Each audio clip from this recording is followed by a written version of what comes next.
asked a police officer to check what was going on in the alley.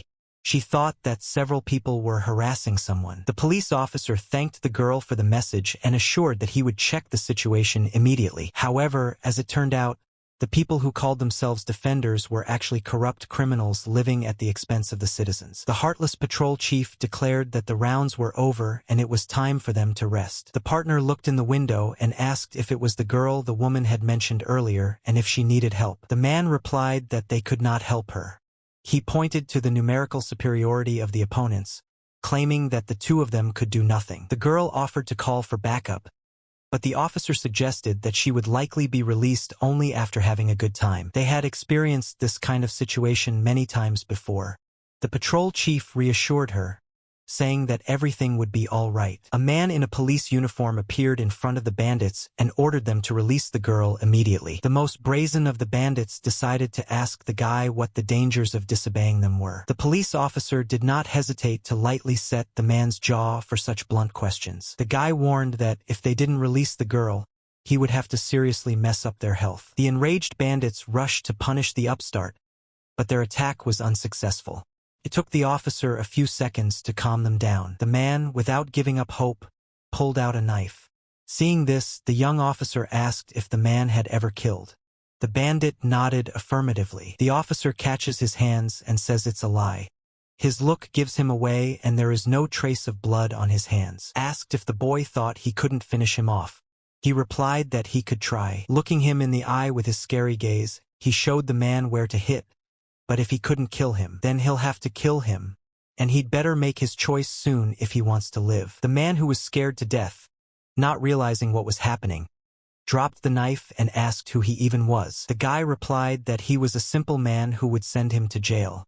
He's a police officer. A week ago, in the seaport of Incheon, the protagonist needed to fulfill his last mission. He was a hitman with the call sign Biguan. No one was better than him, but at that moment, everyone was really looking forward to him. The killer with the call sign Maple Leaf asked the guy what was taking him so long. He was not too relaxed because this was his last mission. Baiguan replied that he wasn't that much late and asked to get to the point. What kind of mission is this? Suddenly a man with a chain appeared behind the boy. He shouted that Buddha had asked him to work with him. The man clearly wanted to strangle the guy. However, it all ended with Baiguan knocking him out, and the man simply wiped the floor with his body. Holding the chain firmly in his hand, the guy turned around and asked what they were doing. Or did someone decide to play a prank? Maple Leaf responded that the guy should understand everything. They are doing their job. It's time for the most legendary assassin, Baiguan, to go to his final resting place. After saying that, the crowd of assassins rushed into battle. But despite their persistence, nothing came of it. The experienced killer Baiguan scattered the bodies to the corners of the container, and at the end only Maple Leaf was left. Baiguan asked, did they really think that would be enough to stop him? Maple Leaf replied that he didn't want to resort to that and pulled out his gun. He needed to fulfill the Buddha's order anyway, and maybe he'll make it easy on him and just die peacefully? I mean, he knows how hard it is to clean up after using a firearm. Baiguan told him to go far away with his last mission. Buddha said he would be free after he completed this mission. Why did that thing do that? Maple Leaf thinks he'll still have a chance to ask him about it, but only on the other side of the world. Buddha recruits a mercenary to ask if he has done his job. He is told that the mission has been accomplished. The man realized that it wasn't Maple Leaf, but Baiguan. He said he had just finished the funeral ceremony. But how did the guy know he was going to be attacked? Baiguan asked if he was in the temple. He replied that of course he was, because he was a monk and he was supposed to be in the temple. He didn't believe the guy could get to him. The temple is full of assassins. Guang just doesn't stand a chance. A confident Baiguan told him not to lock the temple doors, for he was already here. He's gonna get him no matter what, and he'll destroy anyone who dares to stand in his way. The guard said there was no further passage. The Buddha was preparing for the funeral. The kid said he didn't care. Would a real Buddha kidnap children and turn them into killers, and then make a huge fortune off of it? The man took out an axe and started attacking Baiguan. However, the guy would not stop until he reached his goal. He shouted to stay out of his way. Baiguan had already lost everything working as a killer, his health, his childhood. They came for the only thing he had left, his life.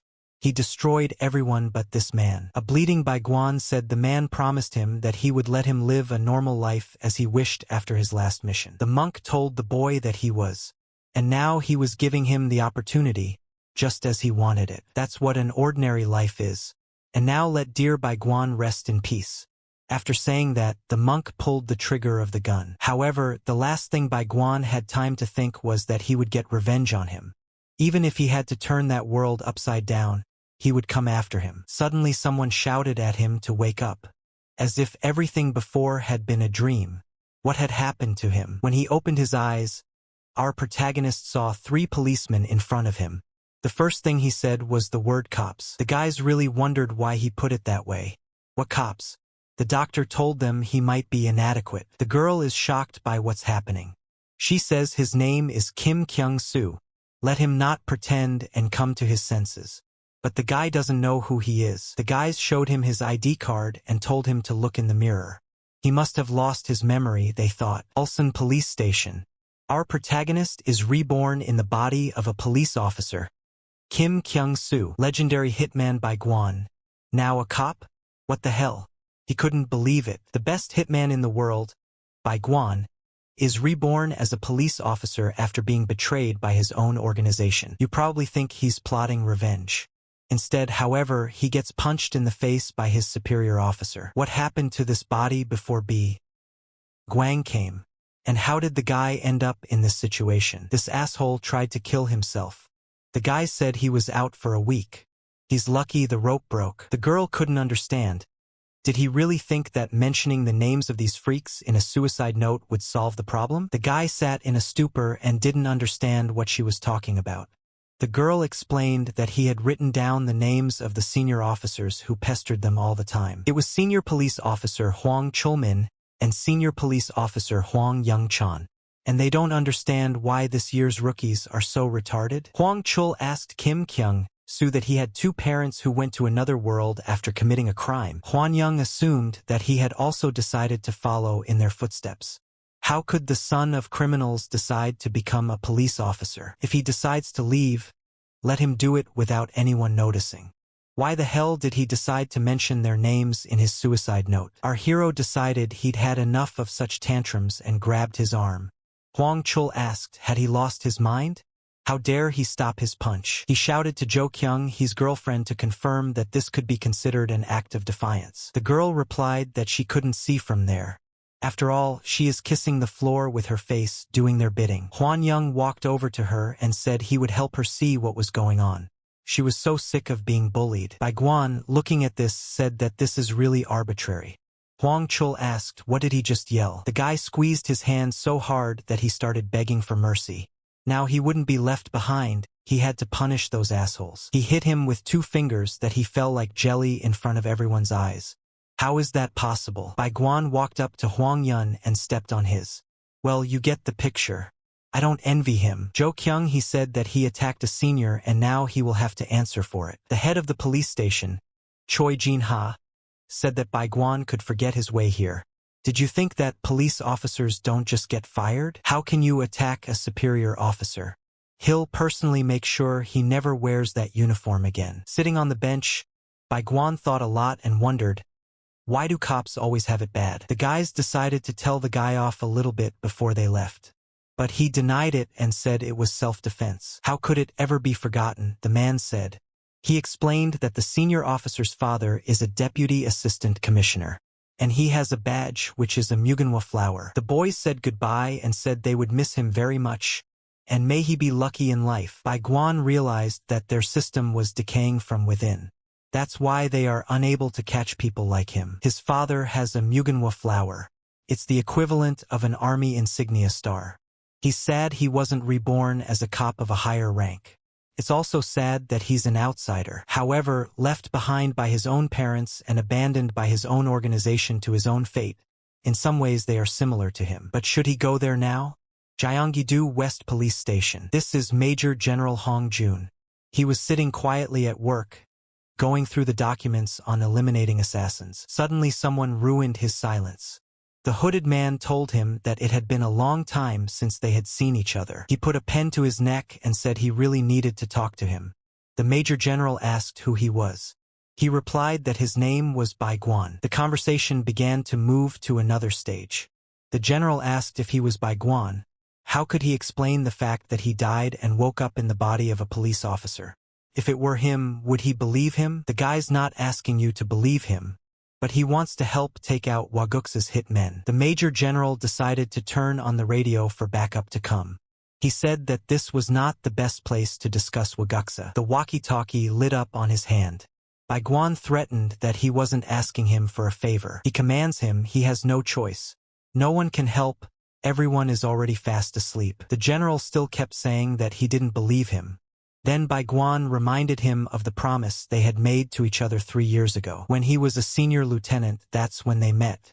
It was raining like a bucket that day. Then the general hunted the Buddha and pestered him in every possible way. He is the first person to get so close to him. And Bai Guan found him to deliver a message from the Buddha. He pulled out his secret weapon and was supposed to complete his mission. However, something went wrong. The man begged for mercy and said that this old man was of no interest to him. He cared a lot about his life. Bai Guan took off his mask and said that in that case he had an offer for him. He'll let him live, but in return let him promise him that he'll put the bastard away within 3 years. Mr. Hong asked why he would do that. They are from the same organization, after all. Bai Guan asked a counter-question. Does he like monks? The guy said he hated the hell out of them. Because they're miserable and stingy. He's sorry he knows one of them. That was their agreement, said Bai Guan. And it turns out that Mr. Hong didn't keep it. Looking at him, the guy saw that he had 2 Mugenhwa flowers, which meant that he had risen up the career ladder quite well in the last 3 years. Turns out he broke his promise, and instead of practicing Buddhahood, he sat around sucking up to his elders. He left the guy no choice.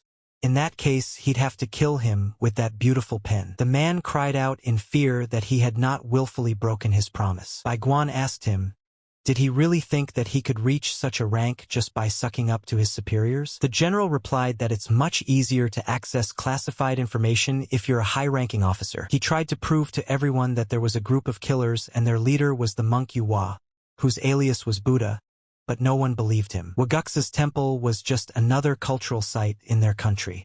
They thought he had lost his mind. However, Major General Hong argued that this was indeed the case. The results of his unit's investigation clearly show this. Then he was warned that if he was not careful, he would incur the wrath of God. He was made to understand that he should not discuss religious figures here. He had been made to understand that he should not discuss religious figures here. The investigation was stopped by his superior. The general pulled the documents for the kid to see for himself. This was information his unit had collected with blood and sweat. Bai Guan read the whole thing and said that his investigation was stopped because he had picked up some nonsense. Mr. Hong replied that it might be so, but some of this nonsense was pure truth. The boy said he could live for a while, but he couldn't relax. With a smirk on his face, Bai Guan made it clear that he would help him to be unkilled by him, and really hoped that they would get along now. At the police station in Ulsan City, a big surprise awaited all the workers. Bai Guan opened the door of the station with all his might with his foot and wished everyone a good morning. The guys were shocked. Why the hell did he come? Wasn't he fired? The girl asked. The head of the police station, Choi Jin-ha, came out of his office and shouted, "What's going on here? Why is there such a commotion in the workplace?" He was shocked by what he saw, because the guy had been told not to come here again. Major General Hong appeared from behind the guy. The boss was immediately at a loss for words. But what had brought him to them? The department head asked shakily. He replied that he just wanted to check on Kyung-soo to see how he was doing. The man's temperature spiked and he didn't understand what was going on. He deigned to ask, but what was their relationship with Officer Kim? The Major General said that Kim Kyung-soo is his savior. He said to take good care of him. After everyone said goodbye to him, he was alone with Bai Guan and asked him if he needed any more help from him. The guy thought hard and said since he was a highly ranked officer, let him do one more favor for him. Late at night in the temple of Waguxa, someone sneaked into the monk's quarters. He asked, "Who is there?" A man's voice answered him that he was just a poor parishioner whose soul harbored a bitter resentment. He is what is commonly called a vengeful spirit.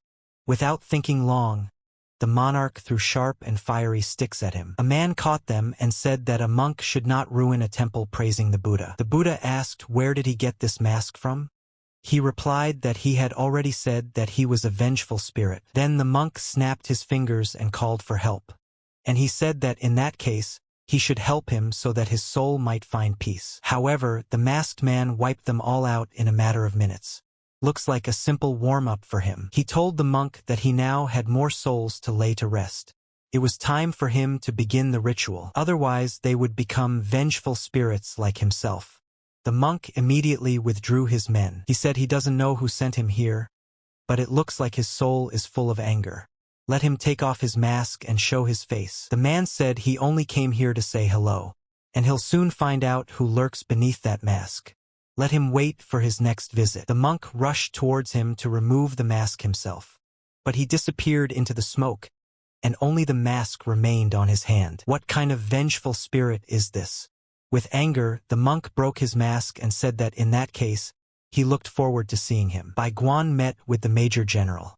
The guy saw him and said that it was as if he had aged 10 years in a day. He told him it was all because of him. He had so much to clean up after the attack on the police station. And that tear gas grenade he asked me to get. A man can't work overtime all the time to hide it all. It's not that simple.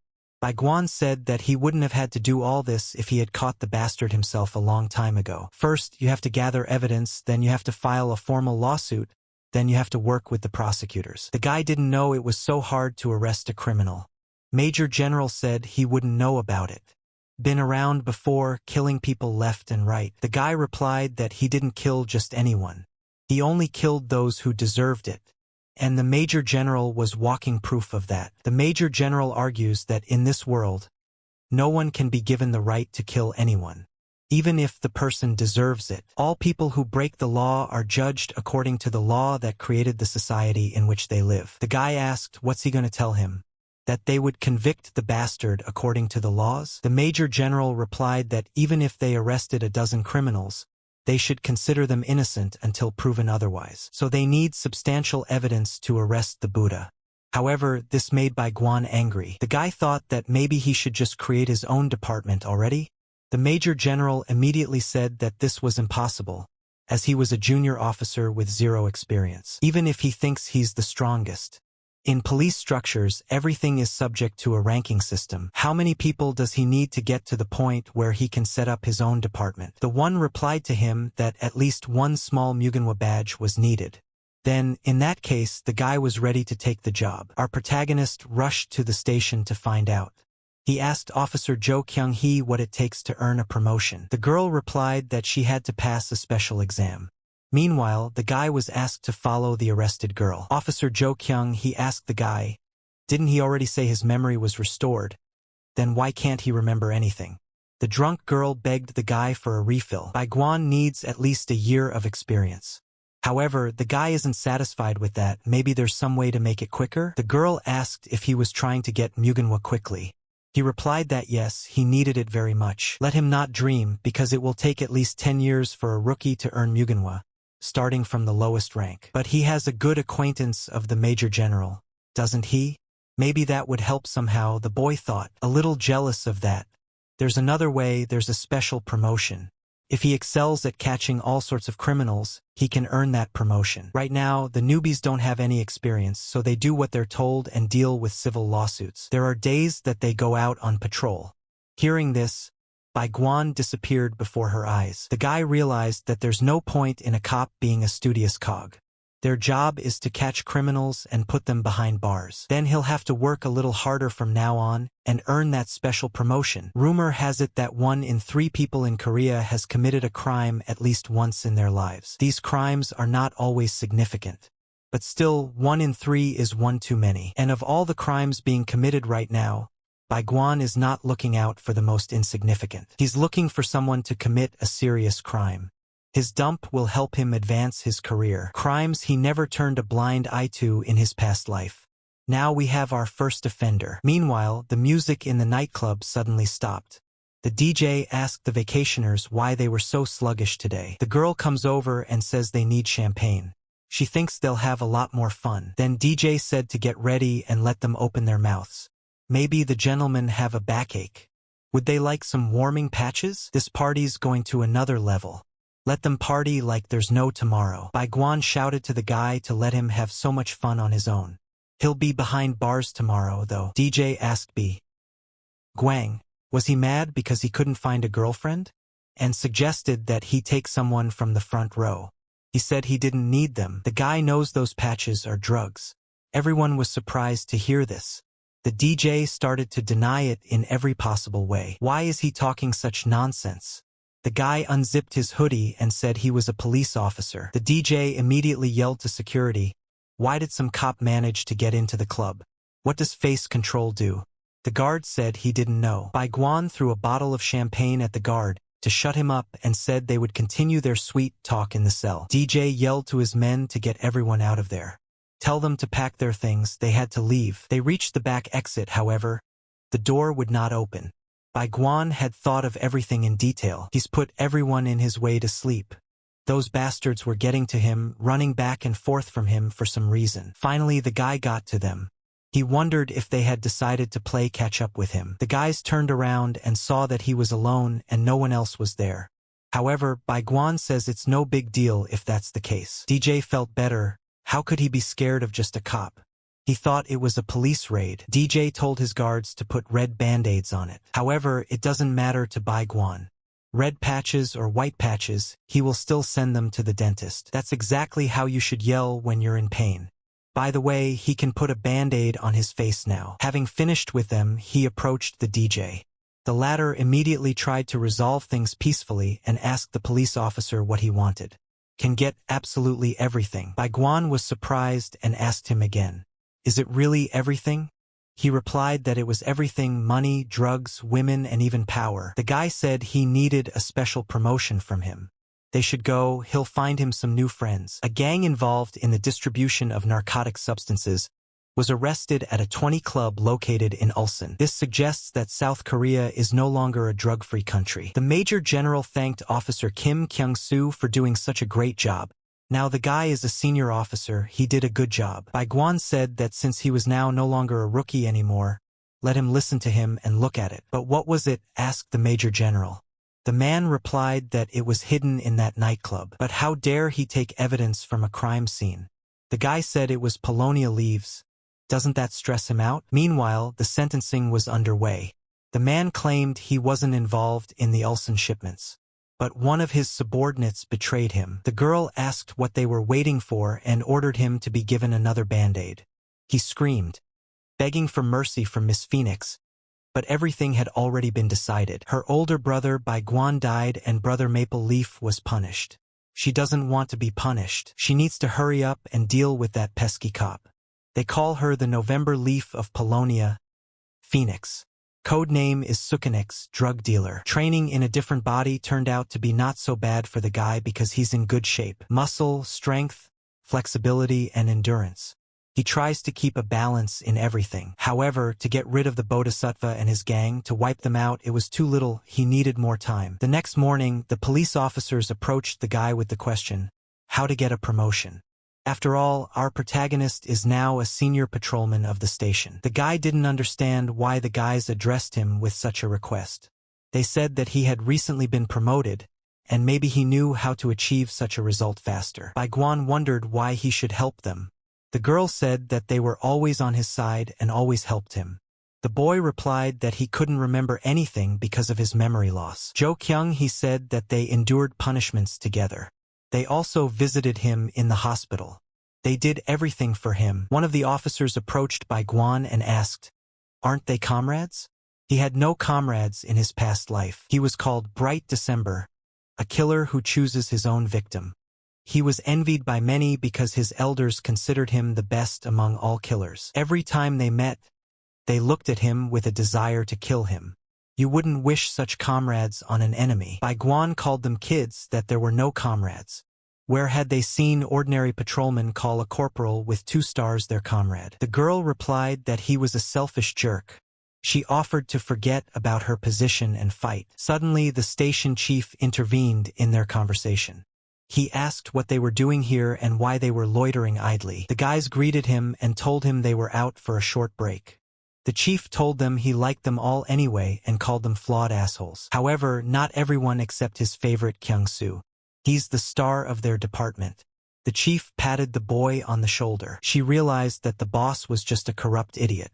He was going to be promoted because of Kyung-soo, so he had to bend over backwards for him. The Hwang brothers were walking down the street after one of them was discharged from the hospital. Hwang Young-chan was furious when he heard that Kyung-soo had now been promoted to senior corporal. It sounds like nonsense to him. Brother Hwang Chulmin said that everything in the ward has been revolving around him for the past few days. Hwang Young-chan replied that he wouldn't believe it until he saw it himself. He should do something about it. Suddenly from behind, some girl asked the guys for help. Could they please tell her the way? Brother Yun told her that they didn't know anything themselves. Let her look in her phone. The girl said she'd love to, but the charger sat down. Seeing her, the guy's legs trembled a little. Chulmin's brother told Young Chan not to get overexcited or he'd go back to the hospital. The guys changed their minds about refusing her and asked her where she was going. She replied that she was looking for the way to Ulsan Ward. The guys said they were just going there, they could go together. The girl said that was fine. She asked if they knew Kim Kyung-soo. The guys replied that he was filling in for them. But what does she want from him? The girl replied that she had something to give him. If she lost it, he would be very angry. The brothers already thought they were dating. They almost changed their minds about helping her, which would have been a shame. The girl offered to let them each have a bun if they got hungry on the way. She's November, nicknamed Phoenix. According to the data that Bright December collected, she is responsible for all financial crimes in China. These guys are running drugs.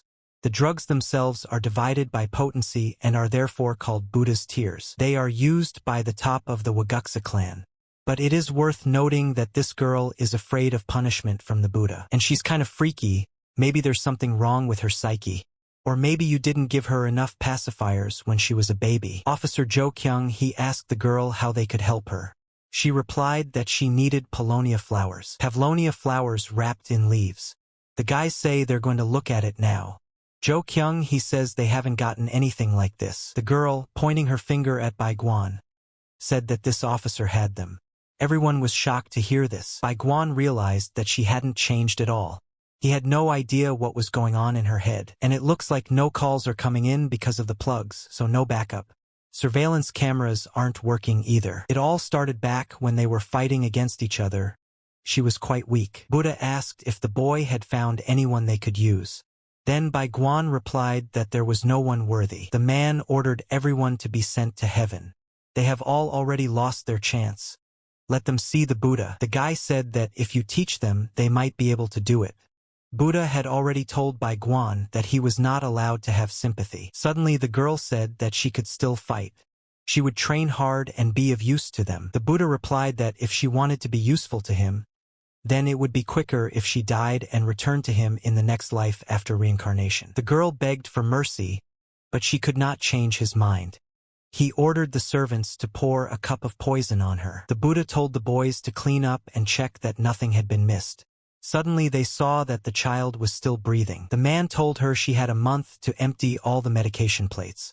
That way she would prove to him that she could be useful. The girl agreed. Gradually, she developed immunity, and as she grew older, the girl became a November Phoenix. She was very happy about this event in her life, that she was finally going to be useful. From that moment on, she became a crazy bitch drug addict. The girl couldn't stop asking the guy where her shit was. Bai Guan replied that her shit was at his house. Maybe she wants to go with him to his house? The guy decided it would be best if she went outside with him where he could kill her. The girl called him a liar, saying she would never believe a police officer would keep drugs in his home. Did he really think she'd fall for such a pathetic trick? The girl started pulling something out of the bag. Suddenly, this crazy woman threw patches at Bai Guan. Those patches proved too strong for their bodies. They fell on the table like dirt into a toilet bowl. But they were not the only ones affected. Everyone in the ward received the same doses. The girl asked Bai Guan if he wanted them dead. If no help is given, they may die soon. The guy noticed the silencer on her shirt and without thinking, ripped it off and destroyed it. The girl became furious, but Bai Guan calmly said that she didn't need to worry about the shirt, because help was on the way. No one around, perfect conditions for a murder. He pulled out a police stick. The girl didn't know what he was talking about. Guan replied that she would understand when he beat the crap out of her, and suggested that we reminisce about the good old days. She grinned and asked, where are his manners as an officer?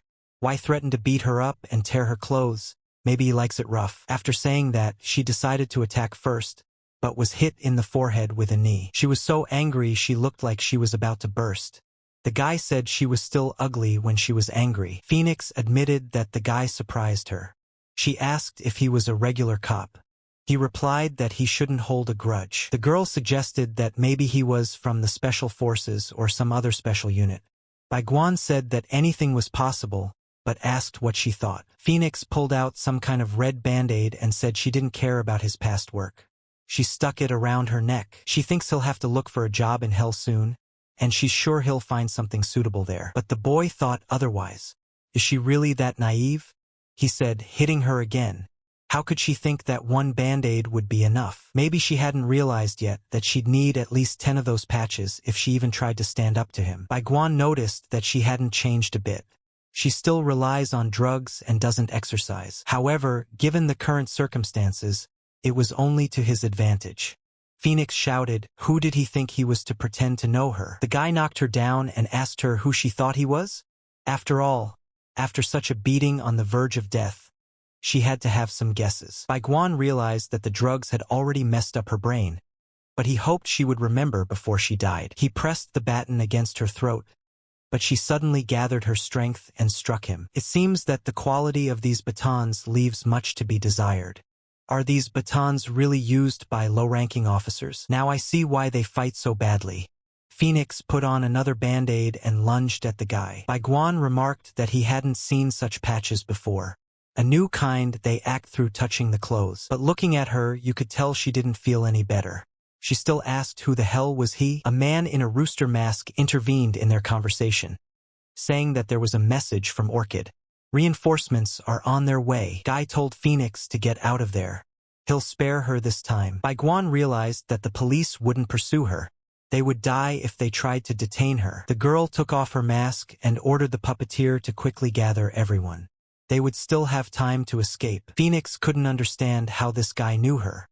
This policeman reminded her too much of Guan's brother. Backup arrived, but there was nothing left of the puppet theater but bodies.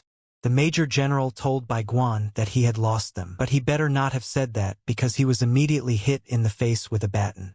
The guy replied that this would not have happened if he had been given proper equipment. How can it be normal for a baton to break at the slightest pressure?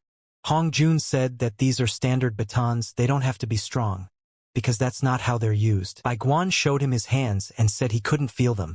The man shouted for a doctor to be called. The guy didn't expect such a turn. He was just lucky that Phoenix ran away in fear. All it took was one touch through his clothes. Either they had increased the original dose or it was a new drug. Staring at the man's hands, the doctor couldn't figure out what had happened. It looked like she would soon become a walking drug herself. Guan had expected something simple, but it looked like he would have to make more effort. The man looked at the Major General and stated that he had a request for him. The Major General asked curiously what it was this time. Guan returned home. There were uninvited guests waiting for him. To be more precise, the guys in rooster masks had come to collect their drugs. Patushki threw a smoke grenade with an incomprehensible substance. They used a drug that caused hallucinations and could be fatal. Ms. Phoenix demanded that the dosage be increased to the maximum. The man might see more than hallucinations and die of an overdose. However, Guan had made preparations in advance. He asked the Major General for some equipment, not cheap but the best there was. He knew that someone would definitely come for the drugs. The man was surprised that Phoenix herself was afraid to come in person. Just a cowardly cat. He paid no attention to her, however. It was time to put this expensive equipment to the test. He hoped the screams wouldn't be too loud. The cockerels trembled, wondering if the gun was loaded. They cheered each other in every possible way, thinking that the man would not shoot. Guan shot at them, making even the walls shake. He said that the gun was not bad at all, and it didn't matter that the bullets were rubber bullets. Neighbors ran out into the street in fear, and when they saw the policeman, they asked what had happened. The man assured them that everything was fine and asked them to go home. But shots were heard, weren't they? The policeman replied that they were already looking into the matter. They were only rubber bullets, are they even alive? But how many times did the man fire? Asked Major General Baiguan replied that they got what they deserved during transportation. The main thing is to make sure that the poison pills are taken out from under their tongue. The Major General looked at the man and asked him if he was really Baiguan. The man replied, had the Major General doubted it all along? And yet he gave him the equipment. The man said he had no other choice. How could anyone in their right mind believe that? But after the incident with the drugs in Phoenix, and now also with these guys, he is 99% sure that this man is Baiguan. The man asked why not 100%. The Major General replied that he took away the percentage because if he was really Baiguan, why didn't he find and kill Manhwa? However, the Major General himself has already said that we need hard evidence.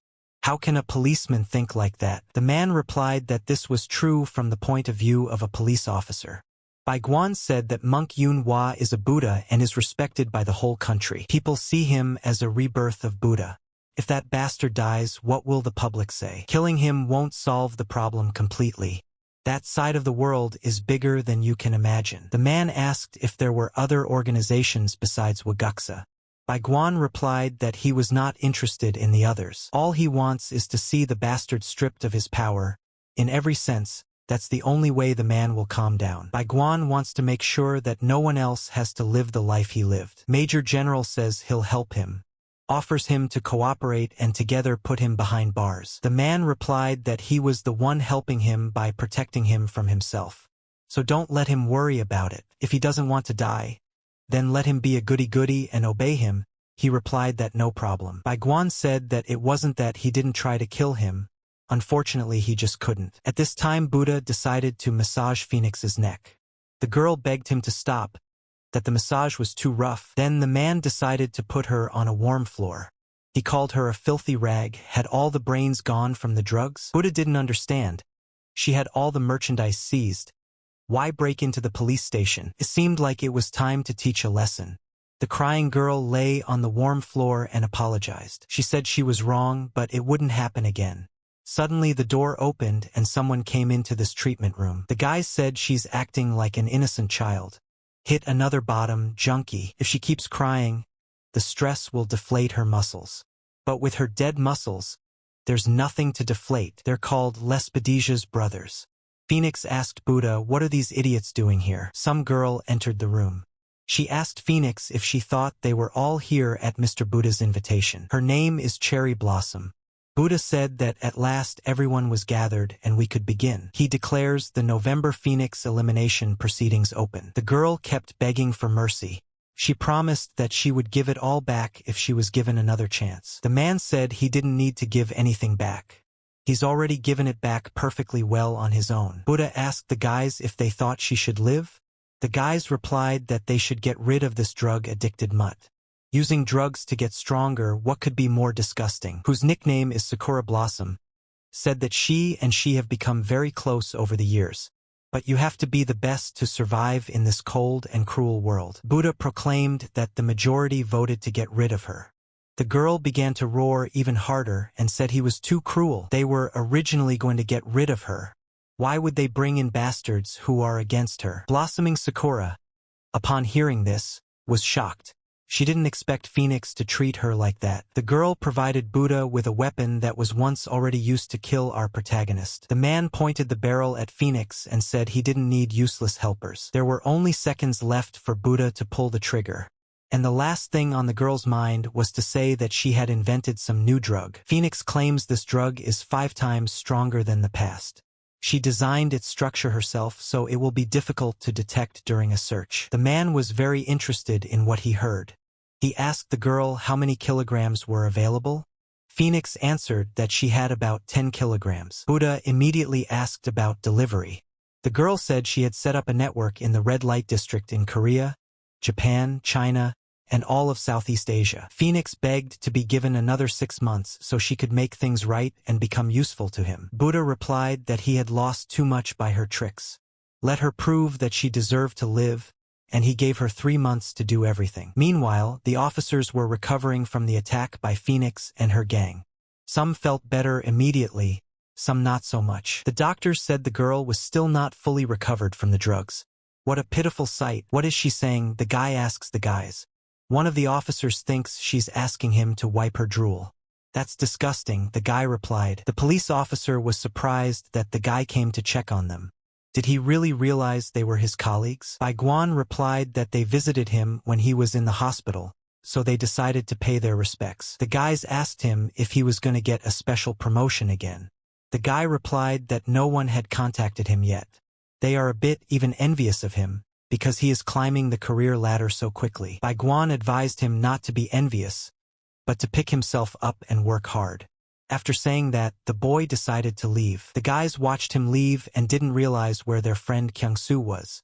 The guy had changed a lot. Major General Hong Jun says there's a rat in the department. He wanted to send the drugs the boy brought in for testing, but they are missing. Someone broke the law and took them out. Bai Guan asked if there was any clue as to who it might be. The man has no idea and says he can't know everything about the police system. You can't keep track of everything. Bai Guan said that the drugs were the main evidence. He would bring more when he went to catch Phoenix. He'd better deal with the internal police department and try to speed up and get information from Phoenix's subordinates. He replied that he was still interviewing them. Furthermore, the guy mentioned that the Major General said he had a special team to investigate the Waeguk's clan. When will these people start working? The man thought for a long time whether to tell the boy the truth. He answered that in fact they were all dead. There was no one left. These words greatly disappointed Bai Guan.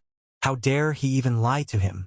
Hong Jun said that he didn't trust him back then, so he had to. The boy, without thinking, decided to correct the Major General's tooth.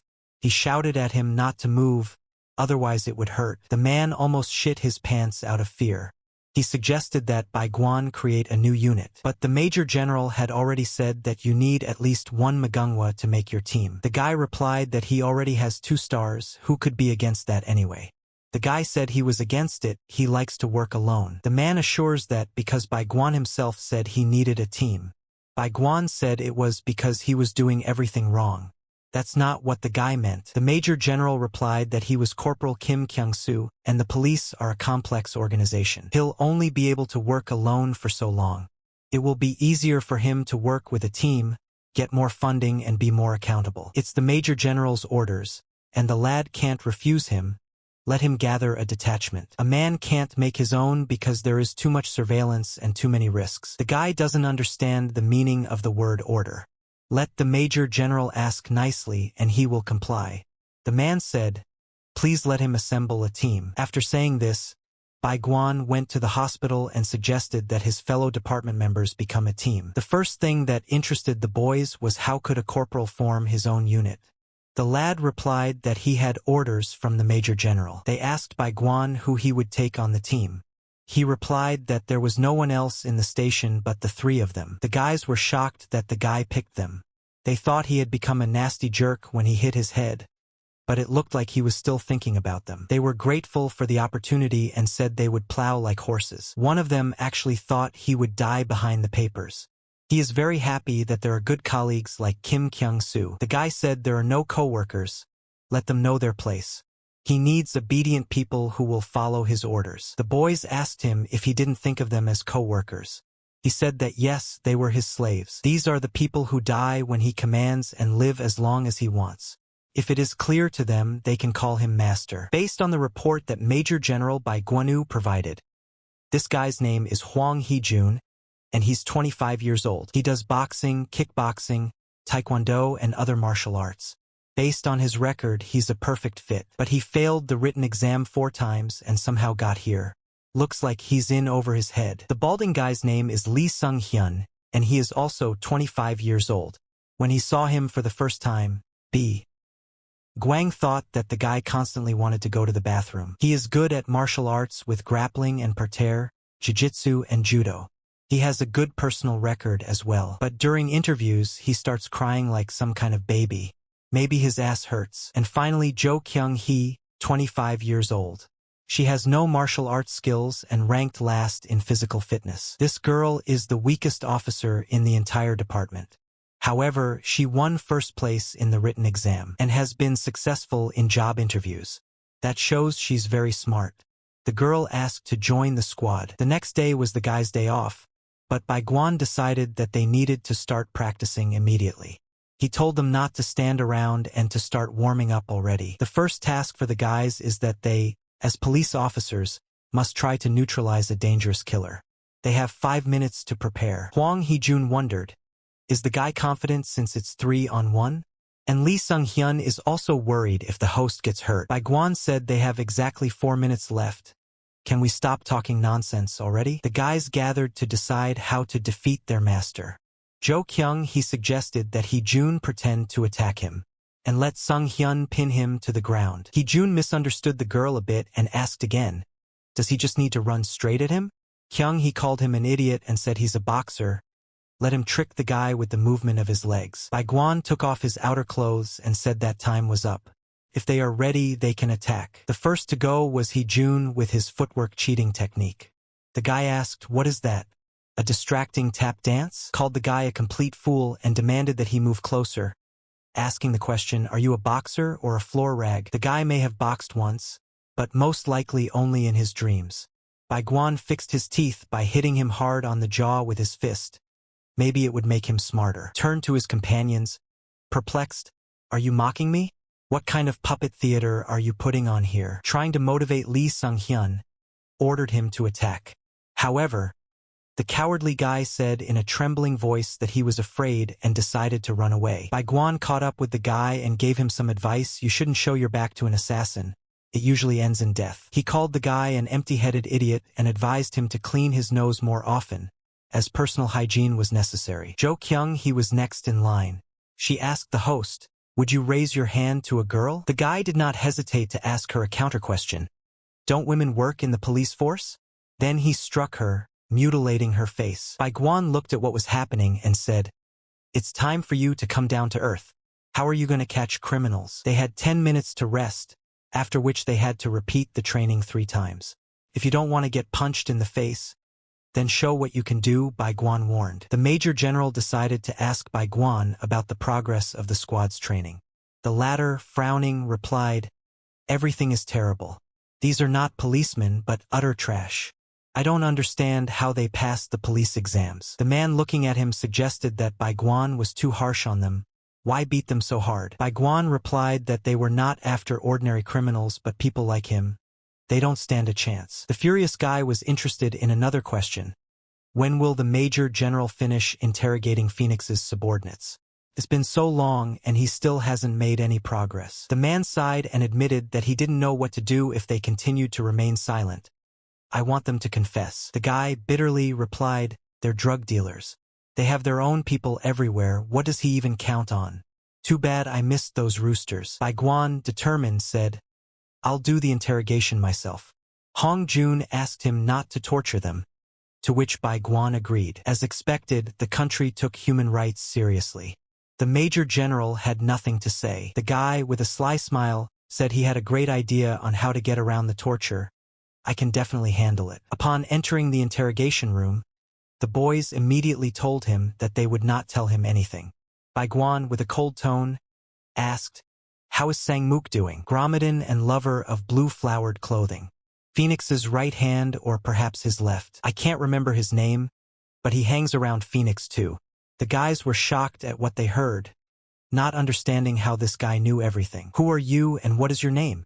The guy, with a smile, replied, it's been a long time.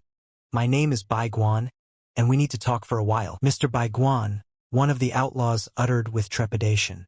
His comrade immediately reminded him, Mr. Bai Guan has been dead for a long time. However, this guy really did look like him. Bai Guan, with confidence, said, we've met before. I recognize those scars, they're from the stilettos. Phoenix beat me up when she found out I was stealing drugs from her. Is it really so? Is Mr. Bai Guan really alive? The guy, with a mysterious look, replied, Buddha has entrusted me with a secret mission. Bai Guan had to fake his death and infiltrate the police system to keep a close eye on top-ranking officers. He'd heard that Phoenix had lost her dope and stormed into the police station, but she'd ended up coming back with nothing. November Pavlonia Phoenix, and what did that thing come up with this time? Maybe they know something? The guy, with slyness in his eyes, said he had jammed the connection with orchid plugs. so they could speak in peace. Phoenix's fate depended on their answer. If she's lying on the bed in the shelter and biting her fingers after making all this mess, then, by Buddha's order, I will be forced to terminate her life. Informed him that there was no need to worry about Miss Phoenix. She's creating a new drug right now. Now that's interesting, the guy said curiously, telling them to tell everything they knew about this new drug. Unbelievable, the Major General pronounced when he saw the interrogation report. A drug that will be 5 times stronger than the previous one. In 6 months, they're going to spread it around the streets. The report identifies all the clubs where Phoenix's subordinates work, as well as the gangs that supply them with drugs. The man asked Bai Guan if he had any luck finding out Phoenix's location. He replied, even that bald idiot doesn't know where she is. Probably only the assistants know about it. The Major General says then we'll have to bring them here and find out all the information. The guy replied, that's right, we'd have to break into their headquarters and bring them here. Bai Guan assures that it won't be so easy to get some information this time. The head of the sales department stopped by to ask Miss Phoenix if she was in too much of a hurry. Why only 3 months for everything? Hasn't she heard the saying, a quieter ride will get you farther? His buddy thinks he's right, too. His name is Kim Dong-chul, the production manager. He heard that the cops have already caught 2 of them. It's risky to rush, and he thinks it's better to ask Mr. Buddha for more time. Phoenix asked if they would take responsibility if he told her off again. Suddenly a girl intervened in their conversation and said that of course she could take full responsibility. Her name is Sun Pai, and she thinks that fear has settled on Madame Phoenix's heart. What happened to her when she wasn't around? Phoenix said if she says they have to do it in 3 months, they have to do it in 3 months. She told Jung Sang-mook to contact all the suppliers and expedite the delivery dates, and Kim Dong-chul to prepare everything necessary. And let Sun Pi stay, they need to talk, and maybe get some rest. Hugging her girlfriend, Phoenix Sun Pai told her not to be afraid. Let her always remember that she is there to take care of everything. Meanwhile, another training session for the officers was taking place. The boys begged Bai Guan to slow down. The guy said they had been resting for 10 minutes. Let them get up and attack further, they will rest in another life. The girl couldn't stand on her feet anymore. She asked Kyung-soo, did he think it was too much?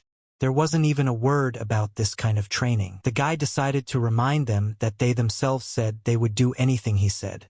He shouted that this was some kind of torture. They joined the squad to catch criminals, not to fight him. Bai Guan hesitated after saying that. He asked, do they want to catch criminals? The guys said of course they did. Then the guy ordered them to follow him, we can't fall behind. Bai Guan led them straight to a drug warehouse with a bunch of thugs waiting to be punished. Everyone was shocked at such an encounter. The guy asked the officers what they were waiting for. The criminals were right in front of them. Didn't they want to catch them?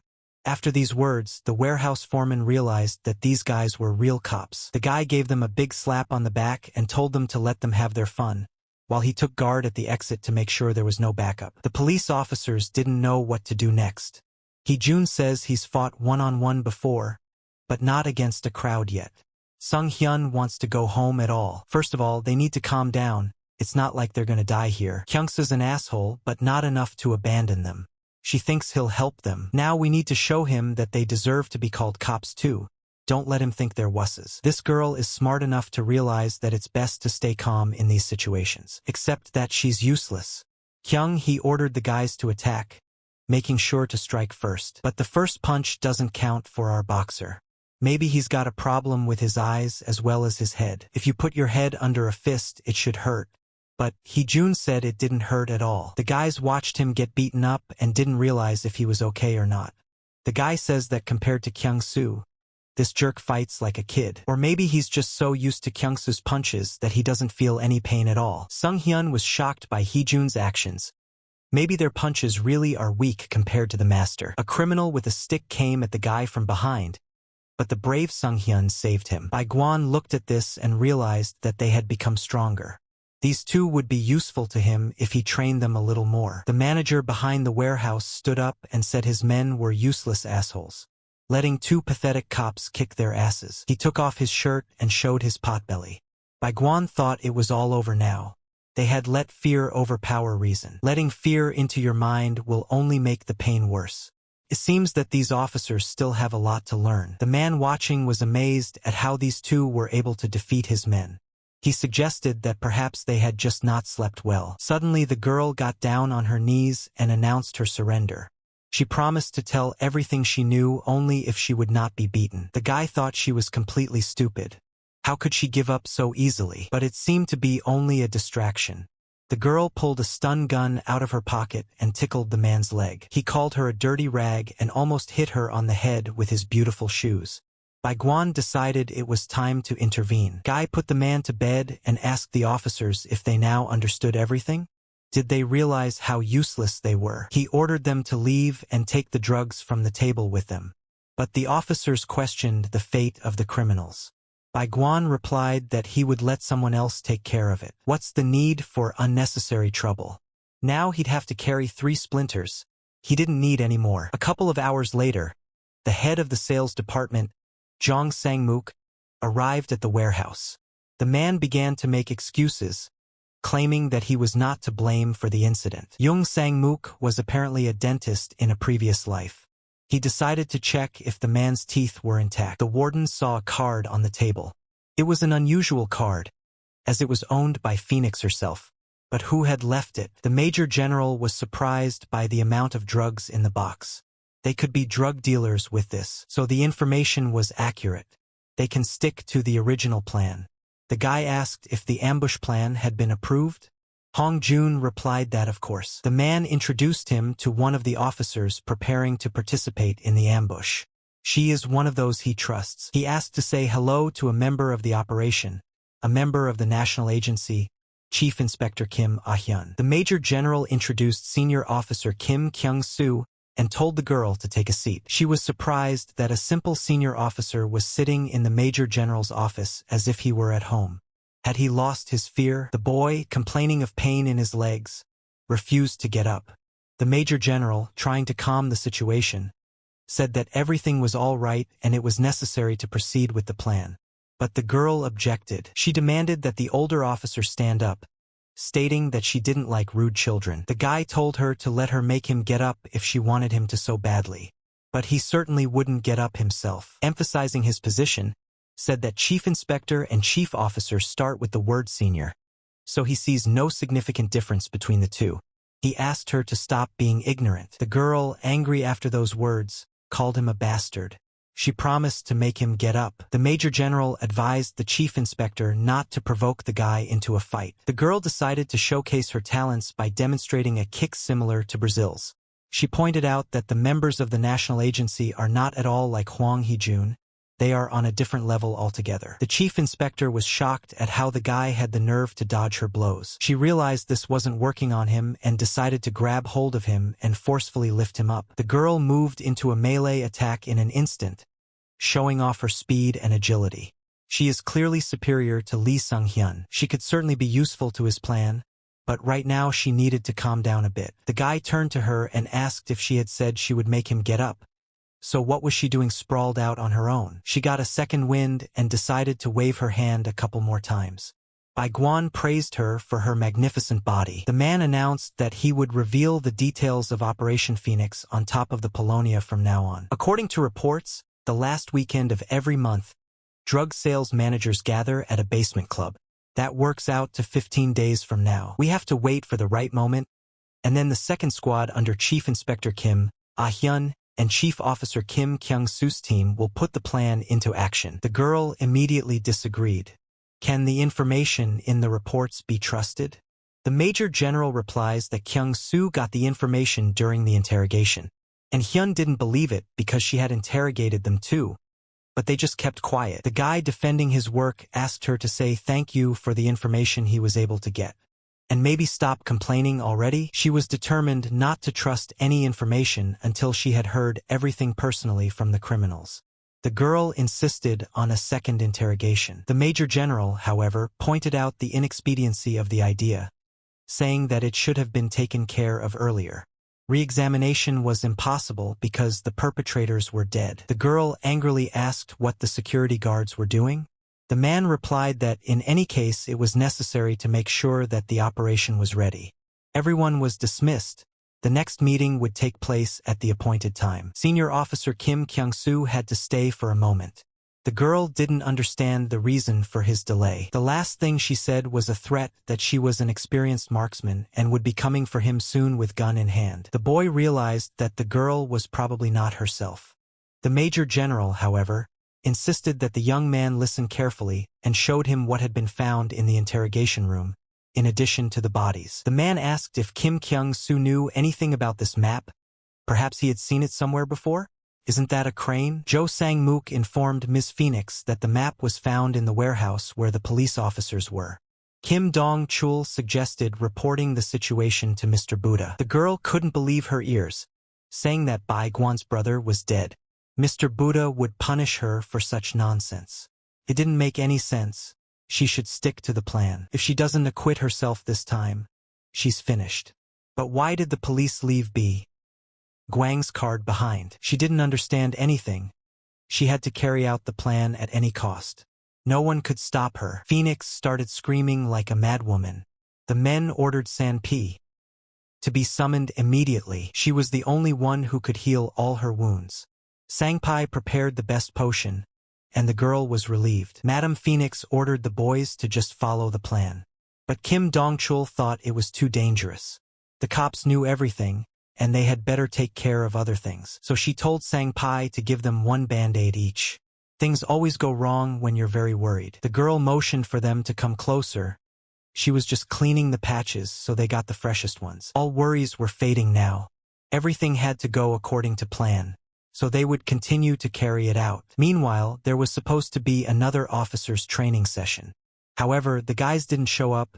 Did they run away? Bai Guan asked Officer Kyung-hee. She replied that they had to stop by the hospital before practice.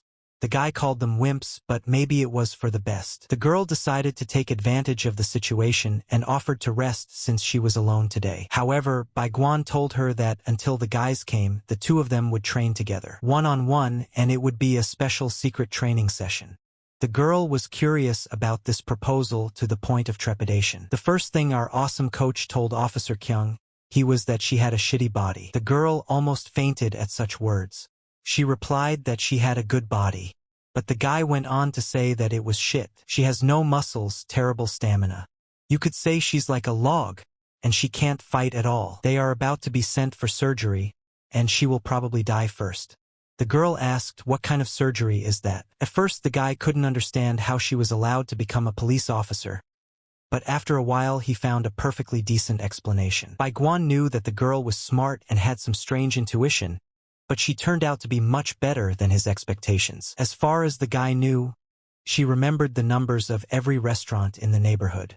That's why she was nicknamed the walking delivery app. The officers at the station can't order food now that Kim Kyung-soo has taken Kyung-hee away. Bai Guan said that if she didn't want to die young, it was best to focus on her strengths and stop hiding her weaknesses. From now on, when practicing, let him think of this baton as a weapon. When folded, it will be a knife, and when unfolded, as a striking weapon. He promised he would be careful with her so she could study. So let her try to memorize everything. The girl asked what she needed to memorize.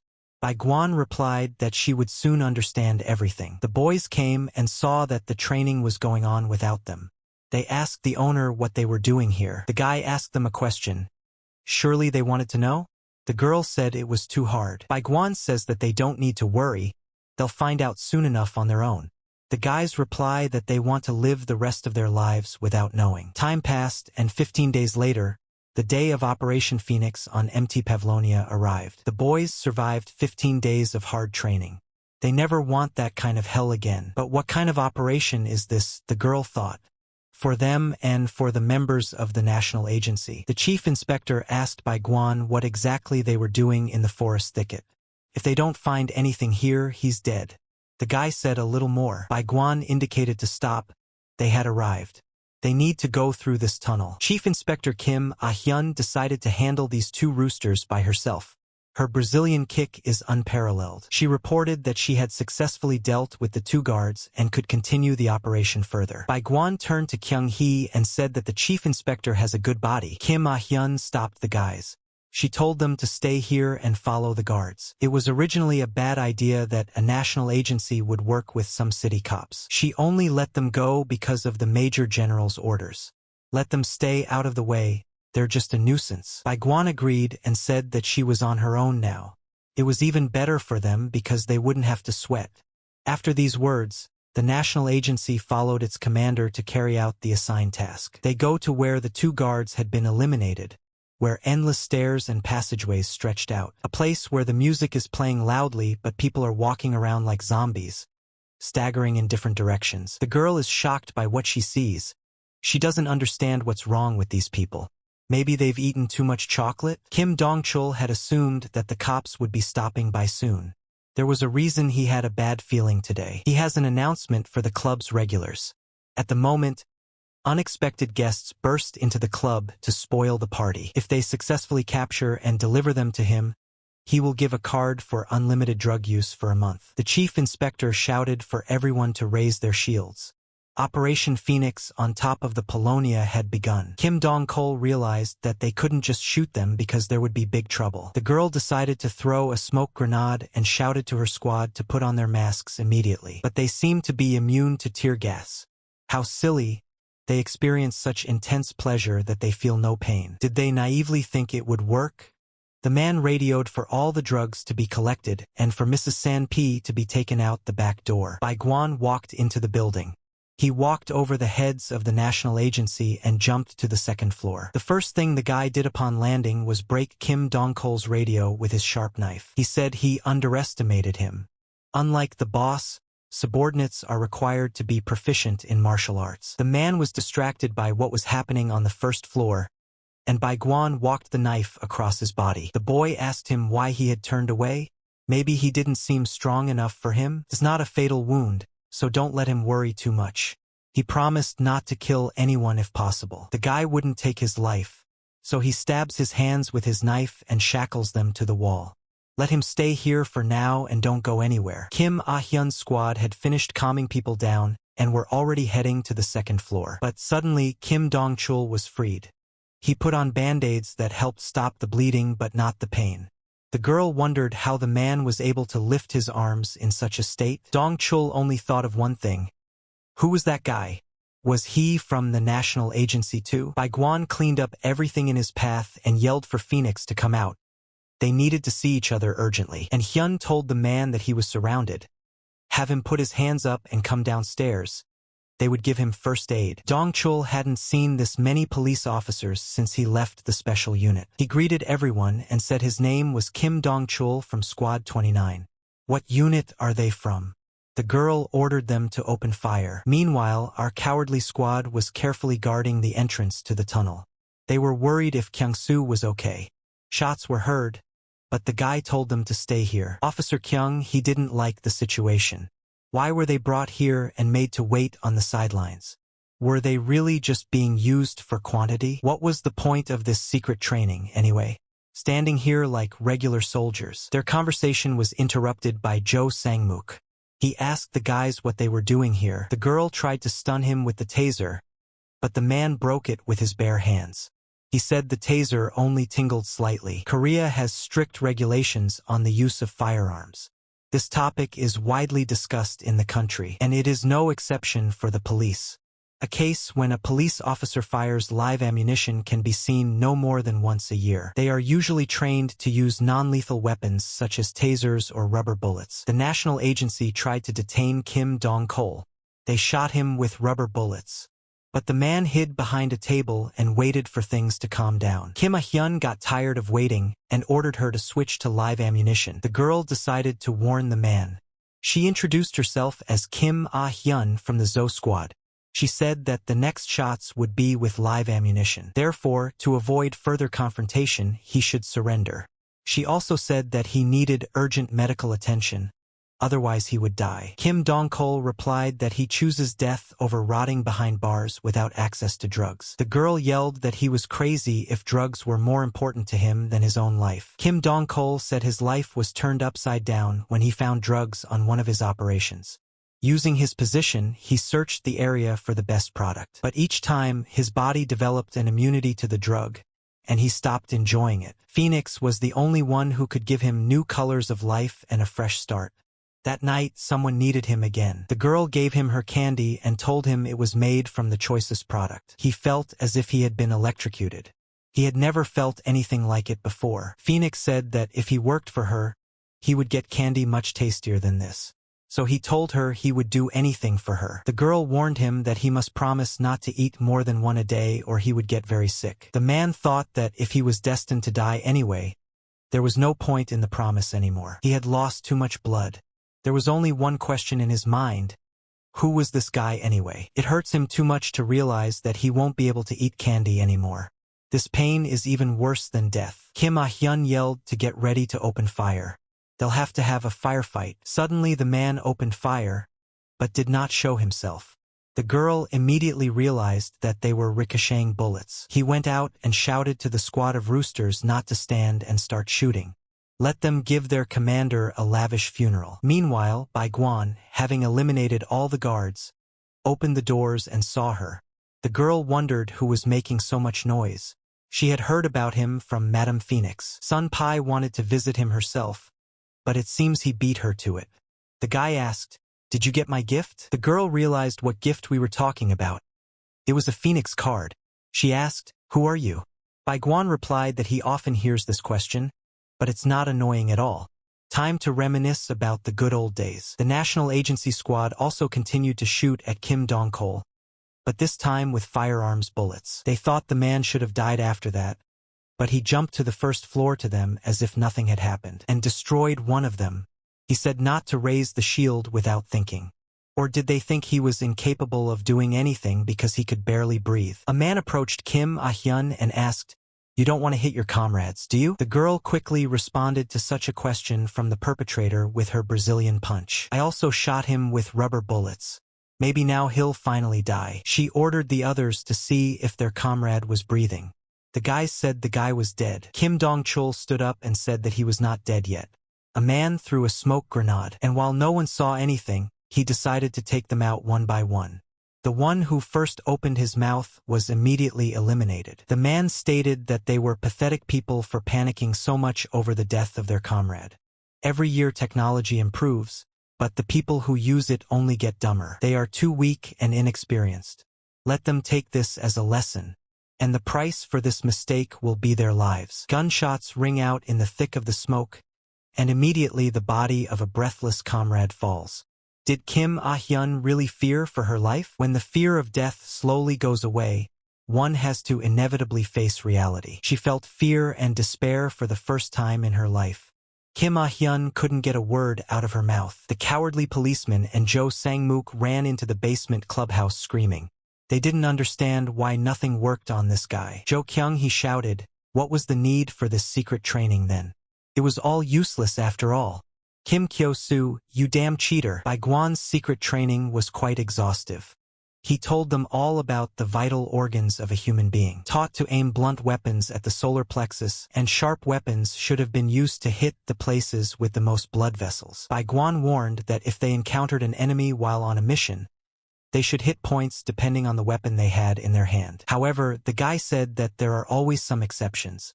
Looks like Jo Sang-mook is that exception. The boys shouted to the superintendent to help them, but the girl just kneeled down and thought about the horror around her, smiled and said that Dong-chul did a great job of getting rid of the unnecessary trash. Upon looking and seeing him motionless and sitting in a pool of blood, the man was momentarily speechless. Bai Guan remembered that Sang Pai was the former Lady Phoenix. He asked the girl, "Where is the new one hiding?" Sang Pai decided not to answer such a question and asked the guy again, "Who are you?" Bai Guan replied, "Let her guess. She's far from a retard in such things. She should have realized by now." She said she wasn't sure, but to her he was an interesting man who told curious things. Under other circumstances, Sang Pai would have invited him in for a cup of tea and a chat. Seeing her pulling out her dope, decided to fix her makeup for free. It's better than her vitamins. The guy said there was no point in socializing and at the same time sneaking a band-aid. He'd just attack and not waste time on band-aids. Brazilian kook is said to cure all ills. The girl decided to swallow the pill that was in her mouth, but Bai Guan managed to stop her from doing so. He said that it was also too predictable. The guy pulled out a pill and asked, "Is it even okay for her to keep it in her mouth all day?" Sun Pai took a hold of Bai Guan's arm.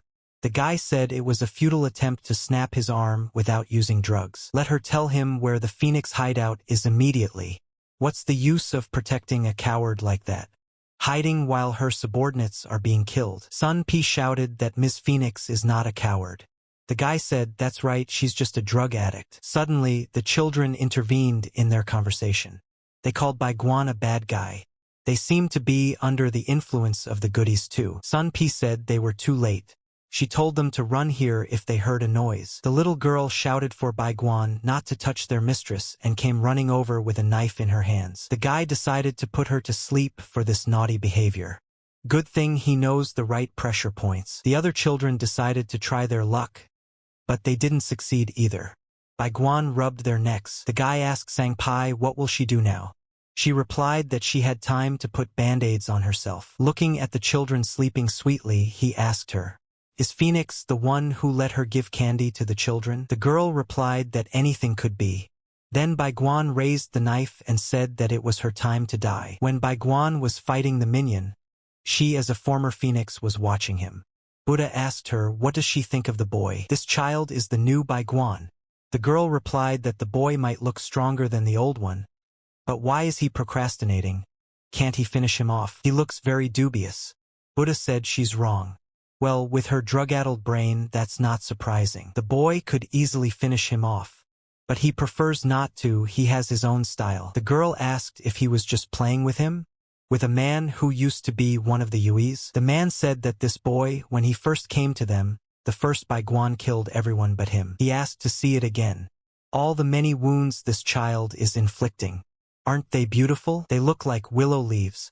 Who better to play Bai Guan than this child? Now the girl finally realized that this guy was the real Bai Guan. He asked her one last time, where is Phoenix now? Sun Pai said he would kill her even if he told her. But he could give her a painless death, so let her open her mouth one last time. The first-generation Phoenix, now known as San Pai, after losing her position as November Pavlonia, was left at the mercy of the new Phoenix with Buddha's permission. When new moons replace old moons, the replacement ceremony must end with the death of the previous generation. However, the new Phoenix didn't kill the old one, and yet Sanpai tried to poison her for some reason. Did she think she wouldn't notice it? After all, the girl had tried many different poisons. Does Sangpai really hate her? The girl said she would never like her. Suddenly Phoenix roared and began to tell that they all tried to kill her since she was weak. However, she just wanted to survive. And as a result, she is now the new moon. Everyone still continues to hate her and call her a drug bitch. Of all people, Sangpai was the one who should have understood her. After all, the girl had gone through the same thing she had. Phoenix suggested to Sun Pai, if she drinks this glass, the girl will have to love her. She drank all the poison down and asked, that's the way I wanted it. Did you manage it? Will the girl love her now? When the eternal selfish Senpai saw Phoenix sobbing in her lap, she felt what love was for the first time. The girl asked Bai Guan, how can she betray the first person she fell in love with? The guy said if she had that answer, it was time to die. He'll ask the rest of the bastards. However, in her last breath, the girl managed to say that Mrs. Phoenix will return here. But the children are hers. Let her not kill her. Meanwhile, the basement club had its own atmosphere. Officer Jo Kyung, he was trying to cheer up Captain Kim Ah-hyun. And Jung Sang-mook was shouting uselessly next to Dong Chul. The girl slapped the captain and yelled at her to get a grip on herself at last. But she stupidly sat there and didn't make a sound. Kyung, he asked the guys to slap her. However, they have a whole other problem brewing right now. Jung Sang-mook is loaded with band-aids. The guys tried to remove his patches, but it didn't work. He was strong enough without them, and now he was even more powerful. Looking at the girls, Jung Sang-mook said that he would tear off all their limbs. But as soon as he got close to them, there was nothing left but words. Bai Guan came to their aid. The guy ruthlessly stabbed his arm with his sharp knife. As long as he's here, he can't hurt them. And he can't tear anything off, not on his watch. The guy remembers inflicting a mortal wound on Dong Chul. But how was he able to destroy the others? It looked like Bai Guan had overestimated them a bit. Suddenly, Jong Sang-mook tried to strike from the back, but the guy managed to defend himself with his shield. Is that supposed to hurt? Bai Guan ordered his squad to take care of those 3 children. while he quickly sorted things out here. Zhang Sang-mook picked up 2 civilians and told the guy to try and shoot him if he wanted it so badly. Okay, and immediately shot at him. 100% hit. He can calm down, the guy isn't gonna kill him. Everyone's already dead, so he'll have to keep at least him alive. He can consider himself lucky. The restless Jung Sang-mook decided not to take his words seriously. As a result, he was shot twice in the leg. Guy ordered his squad to report back to headquarters that they were heading back. That was enough for today. He thought it would be easy, but he miscalculated. Misjudged the situation. The guy had high hopes for them, but most of all, he believed in her. But she couldn't take it. Captain Kim Ah-hyun was completely broken. She's like a deity compared to those 3. Jo Kyung he offered to tie up Jung Sang-mook. Phoenix broke in on her sport bike and hit Captain Baiguan. Seeing Madame Phoenix, some were happy and some were not. Hwang Hee-jun remembered that it was that crazy woman. The girl ordered Jo Sang-mook to gather the others and follow her. Finding an escape route took longer than she expected. If she was punished and killed, it would be better. The man with sorrow in his eyes answered her that, unfortunately, except for him, everyone was dead. The girl could only utter a word. Baiguan shouted that he was right. Everyone else was already dead. Next in line is Crazy Phoenix. The girl pulled out her candy from her pocket, gave gas and headed towards the guy. She shouted that she would kill him herself. Baiguan said you shouldn't scare the hedgehog with your bare ass. Phoenix used to call Baiguan brother. That night, she heard that he had been scolded because he disobeyed Mr. Buddha. The guy asked her the same question. The girl replied that it was her mistake. Mr. Buddha told her that Baiguan was now in charge of them. She is very happy that he will be the one in charge. She's a little jealous that he's been promoted to EE and given a name. Begun sounds pretty cool. The girl asked him a question. How does he think she can make a name for herself? The guy replied that she was dreaming too much. She's heard that the relationship between the SEs is just awful. If she ever becomes her, she hopes they stay friends. Let him promise her. Phoenix candy turned out to be poison gas grenades. They're not explosive, but they don't make you see anything. His hand is numb, but he can still resist her. The girl asked, how long is he going to run? The guy really decided to run to the 2nd floor so he couldn't see that smoke. Does the guy really not believe she can follow him upstairs? She has really good driving skills. In this large corridor lay the bodies of her employees. It was a difficult obstacle, but the girl made it. The guy told her she was a pretty good driver. Suddenly he jumped on top of her and took her in a choke hold. Phoenix braked sharply and they fell. The girl asked, who is he? After all, if it wasn't for him, everything would have gone according to plan. Baiguan said he doesn't know when it started, but at some point Phoenix started to hate him. As a child, she was always running after him and doing whatever he said. However, the guy is not someone she should blame. The girl is tired of listening to this nonsense. Let him tell her who he is. Suddenly, the guy said he was Baiguan. He planned to kill her, but since she's in charge of the finances and has all the transactions, he was ordered to take her alive. She's been through so much because of that monk. She needs to testify against him and give them proof of his guilt. If Phoenix does all that, the guy will give her life. The girl laughed and asked, did Baiguan's brother really have a disciple? How come there's also a cop? The guy replied that she of all people should know that he never had any students. Becoming you, the girl began to follow him. Did she really think he wouldn't notice the tail while running errands? And only 2 people in this temple hated that damn monk, her and him. So why did Phoenix back off? The girl shouted for him to shut up. Baiguan's brother died a long time ago. Buddha showed her his corpse and said she would be next if she didn't obey him. Baiguan said he knows. It's hard to believe, but it's true. The girl replied that it seems like brother didn't tell his student something. She hates Baiguan much more than she hates Buddha. With those words, the girl put 2 more patches on her face. And a very interesting battle began. Between childhood friends or between a drug queen and a cop. Baiguan hit her exactly where the smoke grenades were, and everything around her went black in her eyes. Drugs are the best cure for headaches. Even when she's in a bad mood, they help her.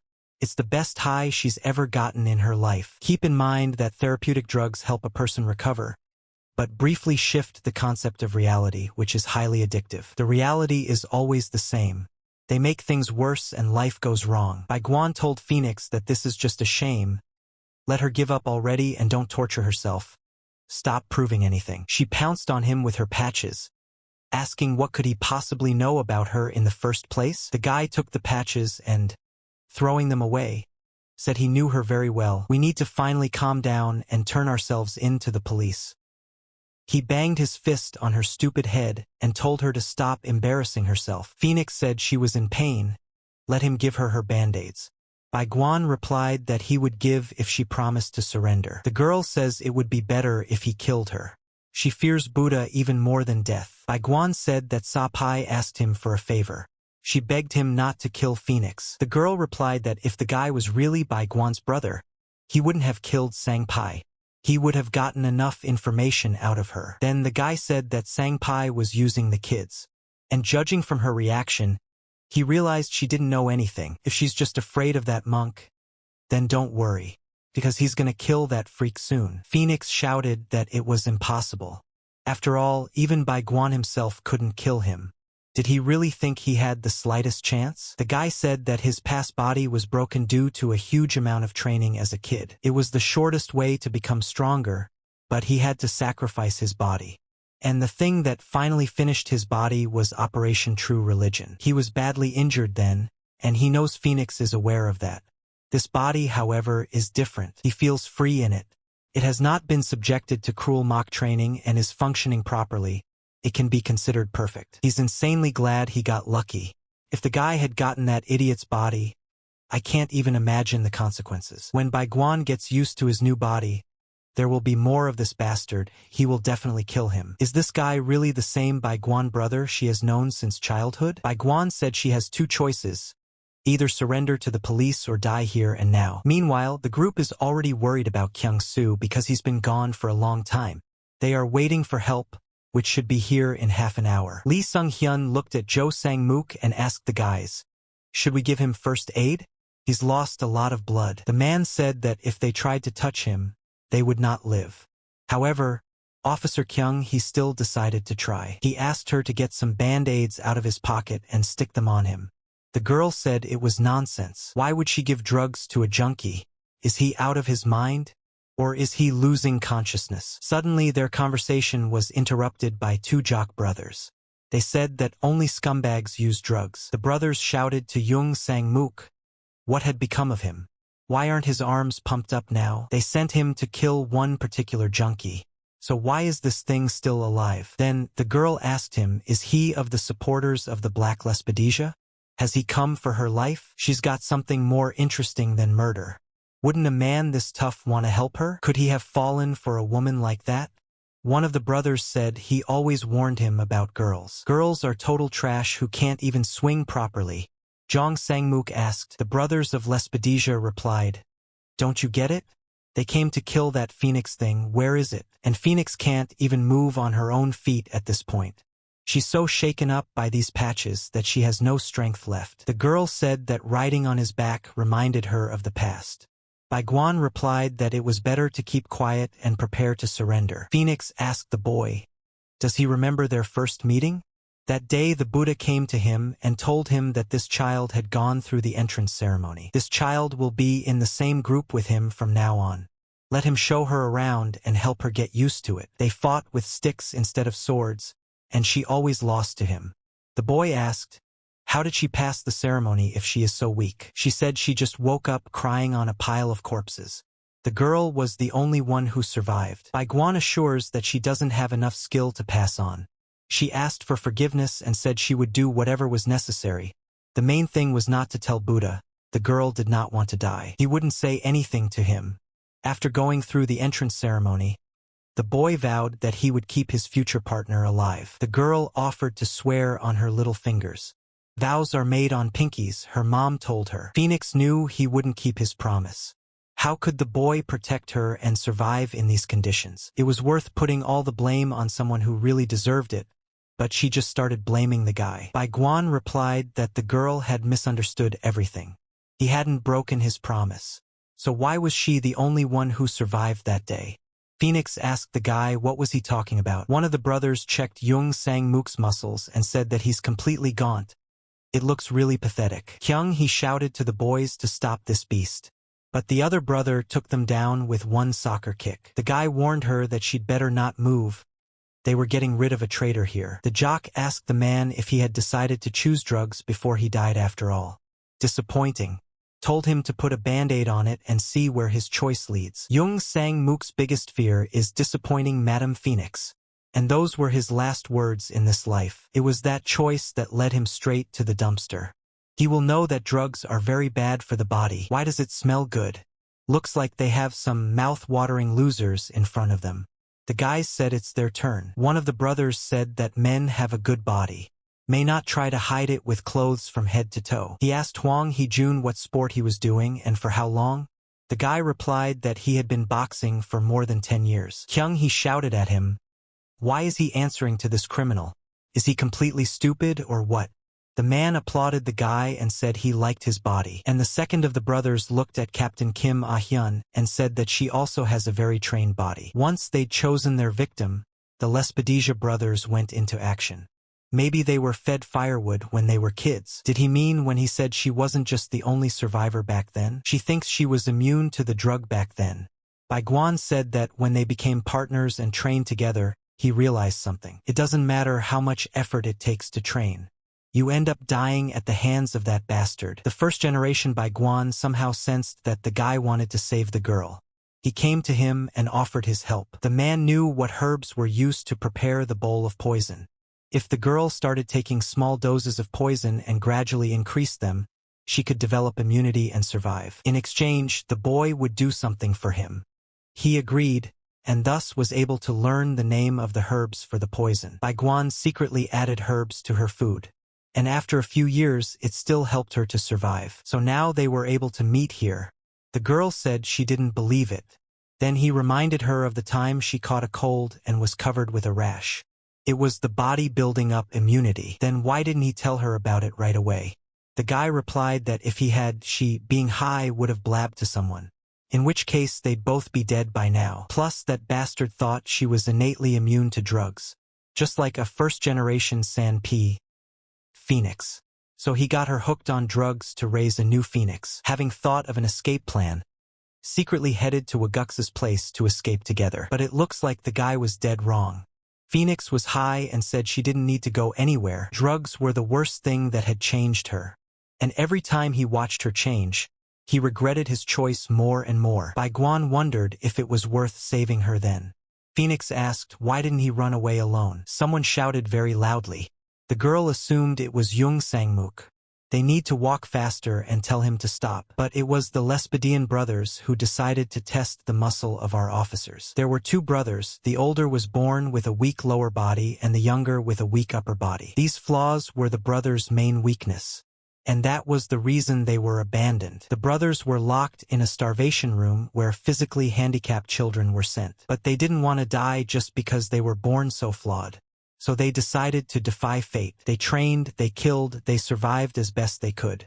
And little by little, they got stronger and stronger. A few months passed and the Buddha revealed the light to them. For the brothers were able to stay alive. After years of training, the older man had trained the initially weak lower body and had gotten legs similar to a Veep. And the younger one with the weak upper part acquired broad shoulders like the wings of a bird. And eventually they became black Lespedians. Their powerful and pumped-up bodies are worth admiring, but learning about their past is maddening. Seeing Phoenix, the brothers wondered what she was doing in the first place. Why was she being dragged by a cop? One of the brothers shouted that he had waited a very long time for this day. The guy despises people who make a big deal out of themselves, and it's only because they're from the Yui. Now, since Bai Guan is dead, followed by Phoenix, only three will remain: the January Crane, the March Sakura, and the August Hollow Mountain. Bai Guan asked Jo Kyung if she had called for reinforcements. The girl replied that they would arrive in 10 minutes. The guy thought he could hold out for 10 minutes, but suddenly he was shaken badly. Did the drugs enter the body through Phoenix's blood and cause such a reaction? She cried and said she wouldn't go anywhere unless he carried her on his back. And that kindness will ruin him someday. This mistake has let his guard down. This is very, very bad. I'm gonna have to give it my best shot. The jock yelled that he couldn't be dropped with such a weak attack. He tried to hit him with his large fists. Bai Guan said that he seemed to have gotten even bigger. But because of that, the speed has decreased many times. The jock asked, "Do they know each other?" The guy yelled for Phoenix to go downstairs and walk with the rest of the cops. And Jo Kyung-hee, "Grab the kids and your comrades and get out of here." The girl said she's obeying, but unfortunately their exit was guarded by one of the brothers who said there was no way they could go any further. Biguan needs to get things sorted out quickly. There's not much time at all. The jock says he's finally turned on the man. Phoenix, watching their fight, was surprised that the guy was as fast as Biguan's brother. She's always been nothing but a burden. Can't we stop being afraid and accept fate as it really is? The jock tells the guy he's slowing down. His body's not bad, but it's in terrible shape. It's drugged so you can't even eat it. In that case, they would have to say goodbye to him. But at the last moment, Phoenix managed to hold back his blow. The girl told the guy to forgive her. She can't give up and confess everything. But this time, she'll save him. Phoenix drugs have definite stages. Buddha's tears from the previous Phoenix, Pi and Sanpai. The improved version was called Guan, which means light. Pleasure and physical strength depend on the stage of the patch. The unpleasant consequences increase along with it. Roosters are usually the quickest to give up. The strongest patches were the Guan patches. One patch was enough to make Sangpai lose her mental clarity. But there was another stage it was stronger than Guan that even the people above didn't know about. Noticing that her body was beginning to develop an immunity to Guan, Phoenix spent a lot of time and effort to create a stronger version of the drug, and the results of her labors were called Phoenix Tears. The girl decided that she would take them when the Guan stopped working on her, or when there was an important moment in her life. One thing she knew for sure was that the Phoenix Tears were carefully placed in a glass vessel. If she drank them, she would wake up in hell. It seems that now the body of one of the brothers is no longer natural, and not so pure and pristine. Phoenix said something to Bai Guan. The jock wondered what they were whispering about, and why did she get him dirty? The girl replied that, judging by the lack of effect, that he was also a drug addict. The guy was shocked by what he heard. He called her a fool and said she would answer for her words. The guy is okay because he has a strong psyche. The jock punched her in the stomach, and in return got a big spit of poisonous blood right in her eyes. Next, the girl decided to take him in a chokehold. She yelled to the cops downstairs to get the hell out of here. Lee Seo-hyun wondered why she had decided to help them. Kyung-hee said that it didn't matter right now. She shouted to get Kyung-soo, the captain, and the children out of here immediately. However, the guards still stood just as securely. Suddenly the girl saw 2 red patches on the ground, and she had a great idea how to use them to her advantage. The brother from downstairs asked the other one if he needed help. He told him to get that stupid Phoenix off him. He said he'd wait a little while. He had a couple cops to take down. But suddenly, the guy saw that the girl had put a band-aid on herself. He was surprised at the junkie cop. "Are you out of your mind?" However, Kyung-hee put it on to increase her speed and have time to snag another one on him. While the guy was screaming in anger, "What the hell is this nasty stuff?" and tried to unhook the band-aid. Officer Kyung-hee took Captain Ah-hyun and yelled to Lee Seon to take Kyung-soo and let Hwang Hee-jun take the kids. The guys are quickly assembled and now need to retreat quickly. Bai Guan told Lee Song that he was losing consciousness. Phoenix, watching them leave, whispered to herself. The girl loosened her grip and the jock was able to strike her. But the pain in front of her eyes was just unbearable that she couldn't even get up. Meanwhile, the other brother had managed to get the band-aid off, and was already thinking about finding that red-haired fool and killing her. However, Phoenix said he was in no hurry and threw smoke grenades at him. They have unfinished business. This is the end, so let them die together, 3 poor junkies. One late rainy night, Brother Bai Guan came to Phoenix Girl's house to have a heart-to-heart talk. The boy said that today was the first time he had killed a man. The girl said she knew. She heard that he killed old Bai Guan and officially became you. The boy cried and said it was very hard for him to breathe. He felt as if he had lost something. Had she killed anyone before?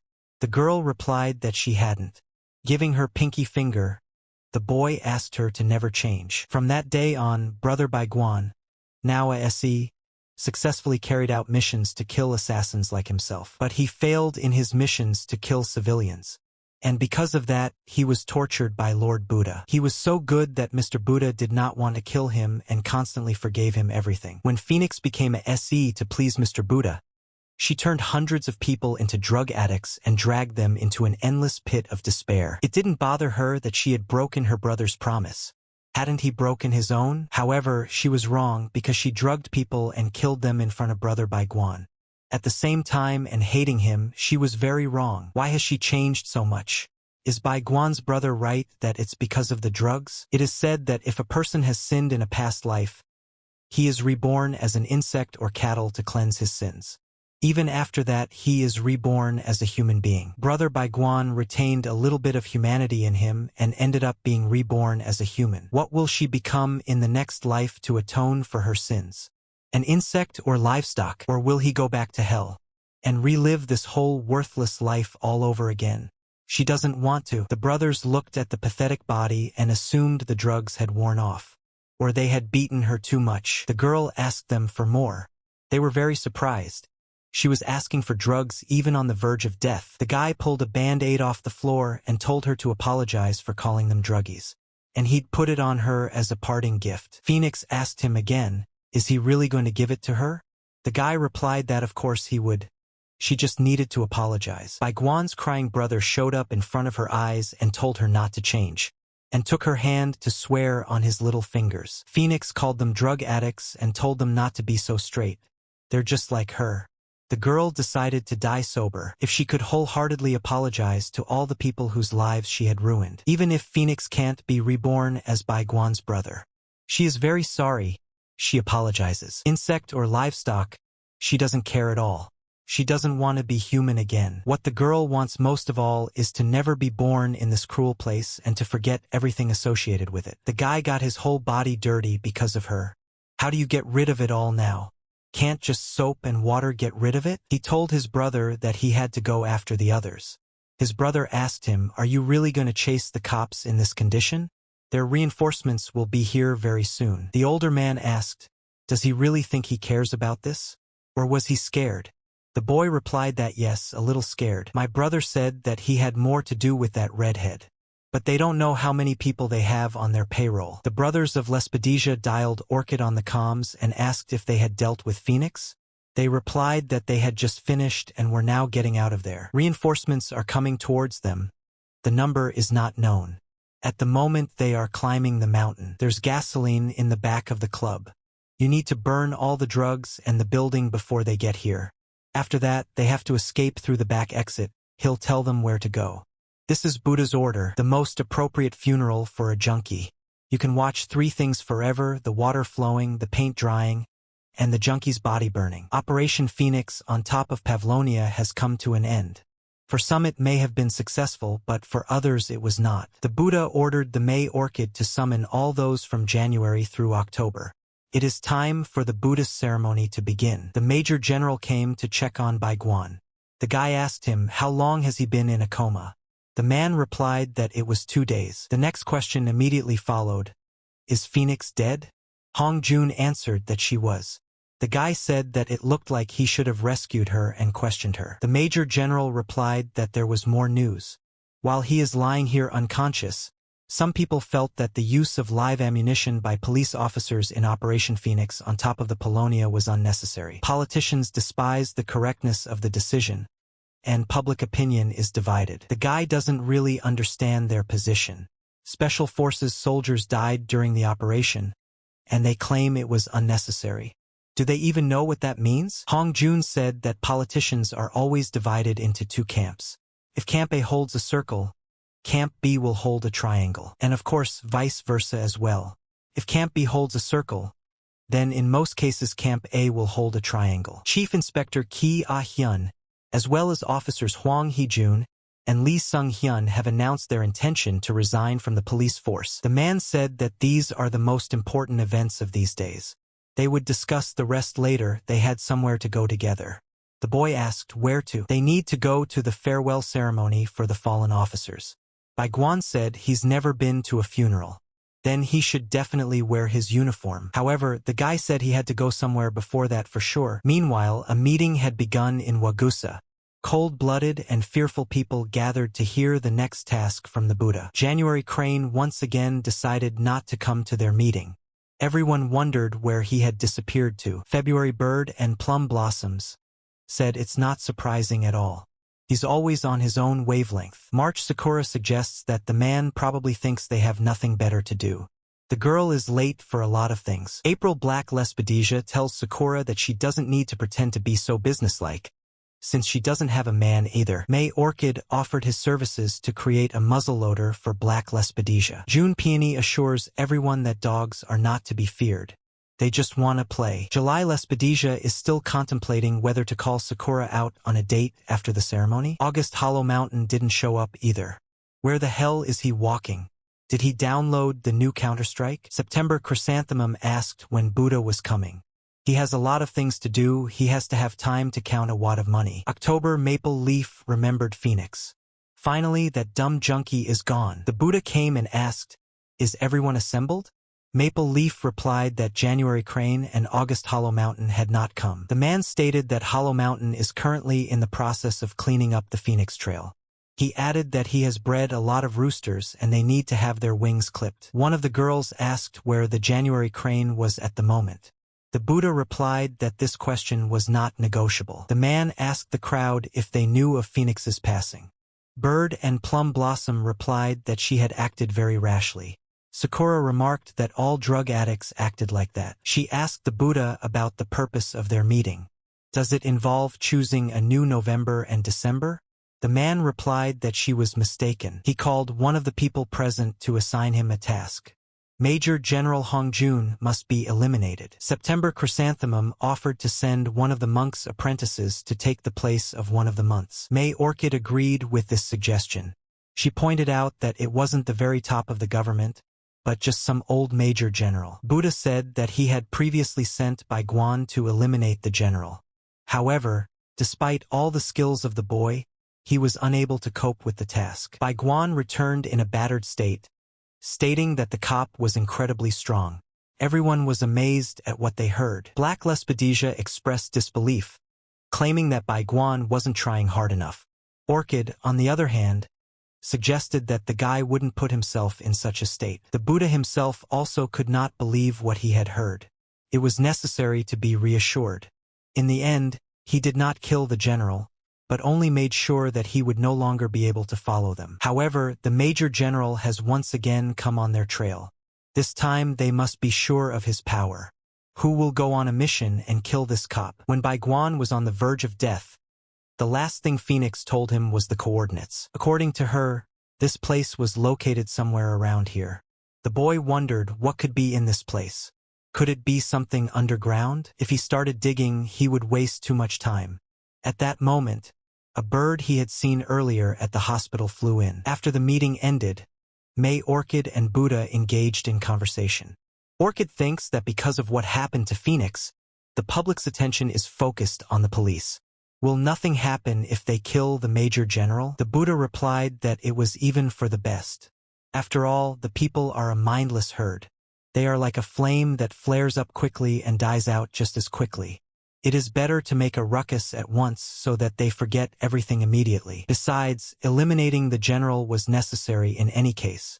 Orchid asked, did the Major General pose such a great threat to them that even January was powerless? The Buddha remembered that once a masked man named Bai Guan came to their temple. He was incredibly powerful. His aura was the same as Bai Guan's, although it sounds strange. The Buddha has two assumptions about this. Bai Guan could have trained someone from the police to avoid their surveillance. Or Hongjun is such a strong fighter that he was able to create a squad to destroy Waguksa. Orchid believes that Bai Guan has been closely watched his entire life, so the first assumption sounds implausible. Given that he spent most of his life in Waguk's and Hongjun's secret team was seen in the Phoenix case, the second assumption sounds more convincing. If Hongjun is so strong that he was able to beat up Bai Guan by himself, would only 1 month be enough for them? The Buddha replied that Bai Guan was in a critical condition after the failure of the True Religion's mission. Then he had weakened considerably. 1 month should be enough. Orchid stated that everything was fine. He asked the man if he was going to take a break. Buddha replied that he still had a certain place to visit, so he could go. After seeing Major General Hongjun's picture, Orchid decided to verify the information. Is this man really that powerful? Meanwhile, Baiguan was testing his neck for strength. He stated that he would not read the morning speech. The man shouted that no one else would do it but him. He wrote the text, Baiguan only needs to read it. Baiguan replied that the man should not decide for him. He asked to be warned in advance. Otherwise, a harmless massage could turn into something else. Hong Jun claims he's his boss, and the guy can't be so rude to him. Baiguan replied that he could, because he hated the very thought of sticking around in that hole to save his hide. It's time for the farewell ceremony for the police officers. I give the floor to Chief Officer Kim Kyung-soo. The guy thought someone else should have been standing in his place. He'd never read speeches like this before. As Baiguan read the parting words written by Hong Jun, he felt his remorse and longing. The death of his colleagues did indeed deeply sadden the man. But reading the farewell speech caused him not sadness but self-loathing. He felt disgusted, as if this had happened to him before. He felt sorry that nothing could be changed. The guy was approached by the commissioner of the National Police Agency. The man asked if he had worked on the first drug case in that nightclub. The guy confirmed that yes, he had. The commissioner said that Baiguan would make a great police officer and wished him good luck. Something still bothered the commissioner, however.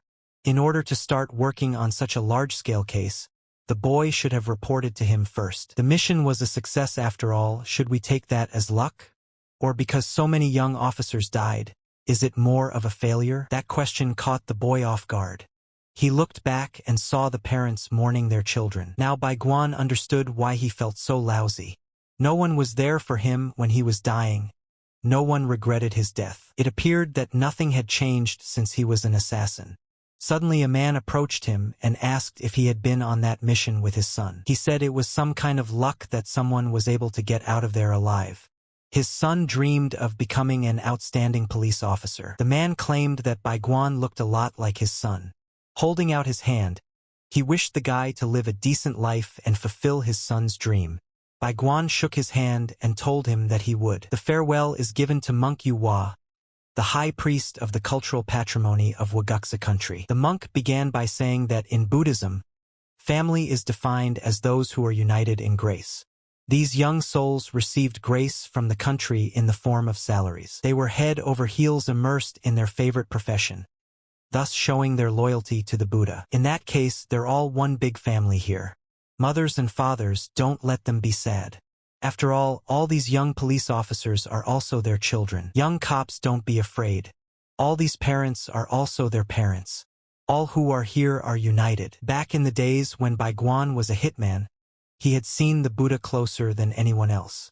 But today was the first time he had seen him outside of Wagukse, reaching deep into other people's pain and tearing apart other people's feelings, making people trust him. His speech sent shivers down Baiguan's spine. The monk asked for a moment of silence in honor of the dead. At this point, the guy made the decision that after exposing this bastard, he would definitely kill him. The girl officer announced that this was their farewell to the dead and concluded the ceremony. Commissioner Kim Nako told Baiguan that he had enjoyed meeting him. He wished him success in his future endeavors. The man would have invited the guy to have dinner together, but things didn't wait. He gave him a coin to buy a cup of coffee and told him to be careful. The boy told the Major General that he had found Phoenix's hideout. There was a hatch right under the rock. The man asked what was there. Baiguan replied that he had found a diary written by Phoenix. There was information about the members of the organization. Hong Jun got excited, because this information might help them catch them. The guy said he didn't think so. There weren't many details. Just a small addition to what he already knew. The man understood everything and asked when could Baiguan start studying? The boy replied that it was tomorrow. They have more important things to discuss than that. The guy said he'd have to move into his house in the future. Hong Jun replied that he was strongly against it. Baiguan took out a scroll of gold from his pocket and asked, "What if I thought better of it?" The Major General was a little surprised at such beauty. He asked the boy where such wealth came from. Baiguan replied that he found it at the Phoenix hideout. It looked like it was a bribe for someone. There were about 30 more like it. Hong Jun asked, "Is this turning out to be a bribe?" The guy replied that it's rent. The man still said he didn't agree. He doesn't live alone. He has a daughter. In that case, Bai Guan replied that he should move in with them as soon as possible. The guy claimed that Hong Jun was still alive only because of his lies. As the head of the operation for the Phoenix case, he was unlikely to be alive. The Major General thought about it and realized that it was dangerous to be around him now. Bai Guan said exactly that, and his daughter was also in danger. Hong Jun agreed and would give him a room today. The guy said that was fine and asked if he was sure he didn't want to take the gold. He replied that he would take it. Bai Guan decided to visit Officer Kyung Hee. He told her that his comrades and Captain Ah Hyun had quit. The girl was surprised and said he could take it easy. She wouldn't quit even if she died. The boy had hoped the opposite. Kyung Hee argued that it doesn't matter how well developed a person is. It's the mind that decides everything. Whoever is smarter will win. Bai Guan thought it was strange. He didn't think he would hear her say that. The guy replied that intelligence is good, but you don't have to forget about training.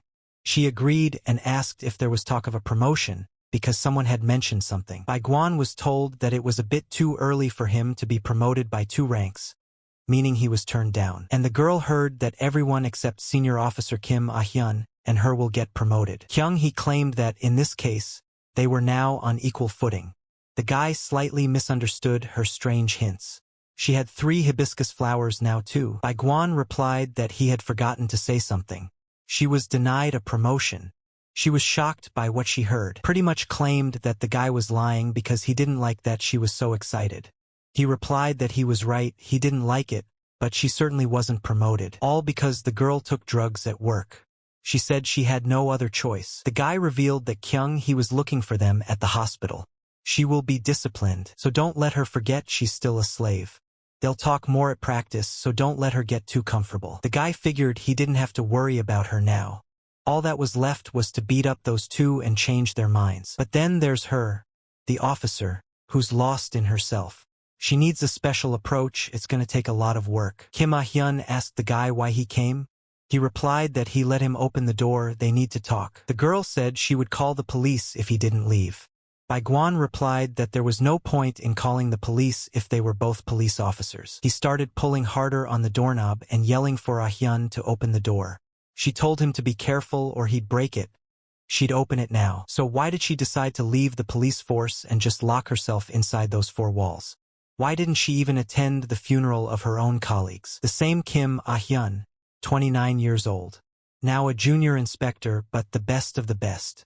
She's never known failure. Hong Jun said he didn't doubt her abilities, but this assignment was quite dangerous. Their target used to be a member of a national agency, and he was also a member of the special forces under Byung Janwook's command. The Major General asked her to continue the task with Senior Officer Kim Kyung-soo. And this is the order of the Chief Inspector. Kim Ah Hyun said that it turns out she completely disobeyed the order. It's all her fault because she was too arrogant. Bai Guan had a great idea on how to cheer her up.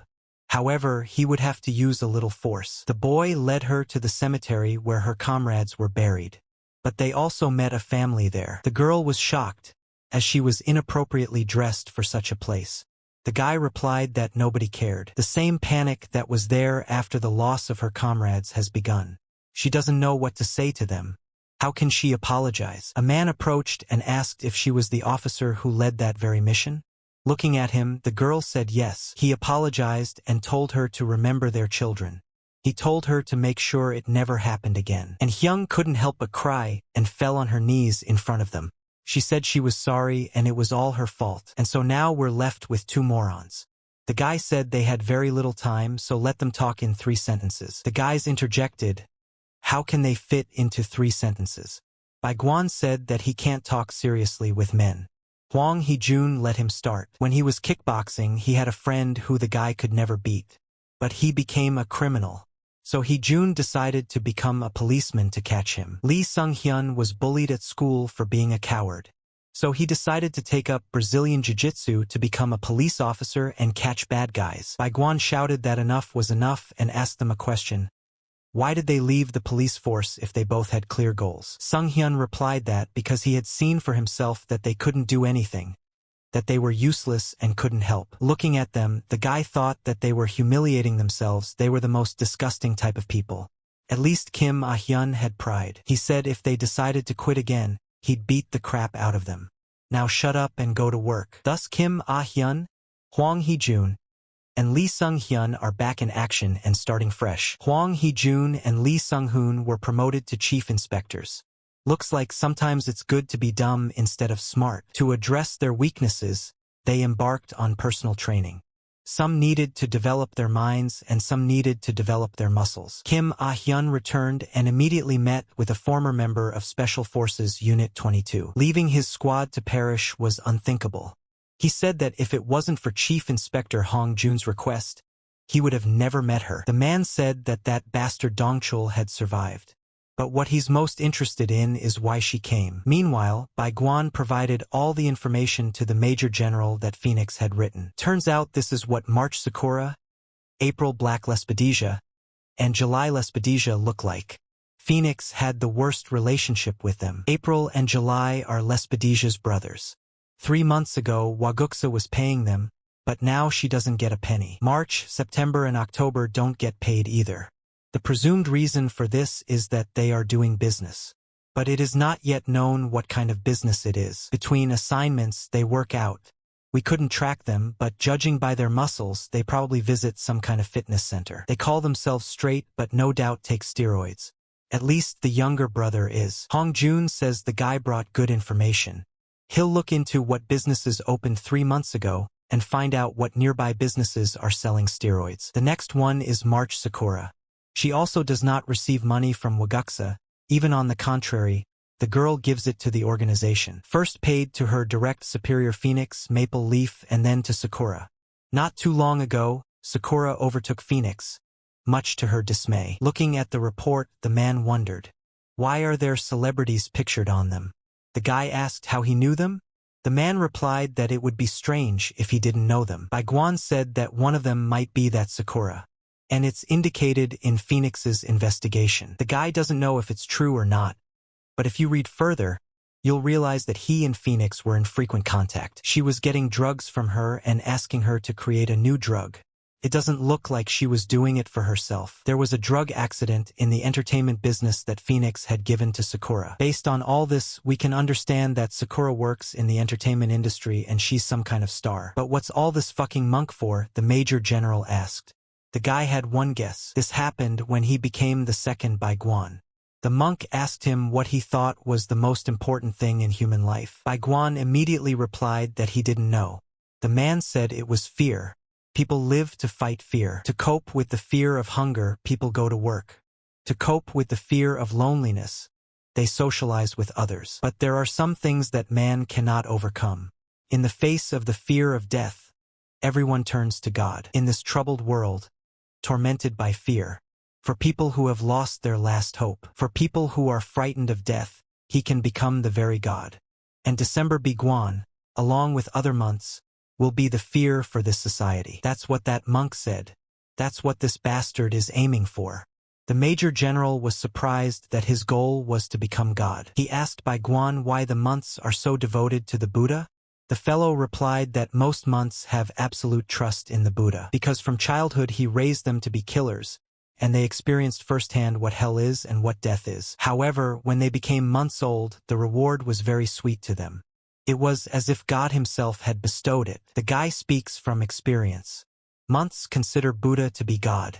We can already consider that he has already achieved half of his goal. Hong Jun said that the guy was able to overcome that temptation, right?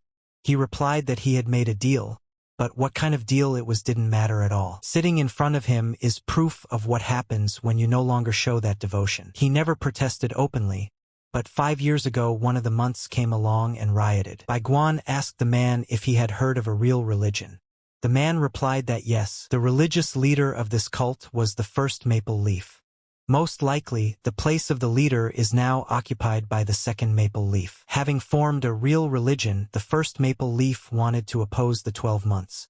She raised 12 leaders' followers to oppose Waguksa. It was a smart move because that's when the 12 signs of the zodiac appeared. But a few months later they were defeated. The first Maple Leaf gathered the survivors and fled to the Philippines. But then they were in for a surprise. The girl asked the guy, why him?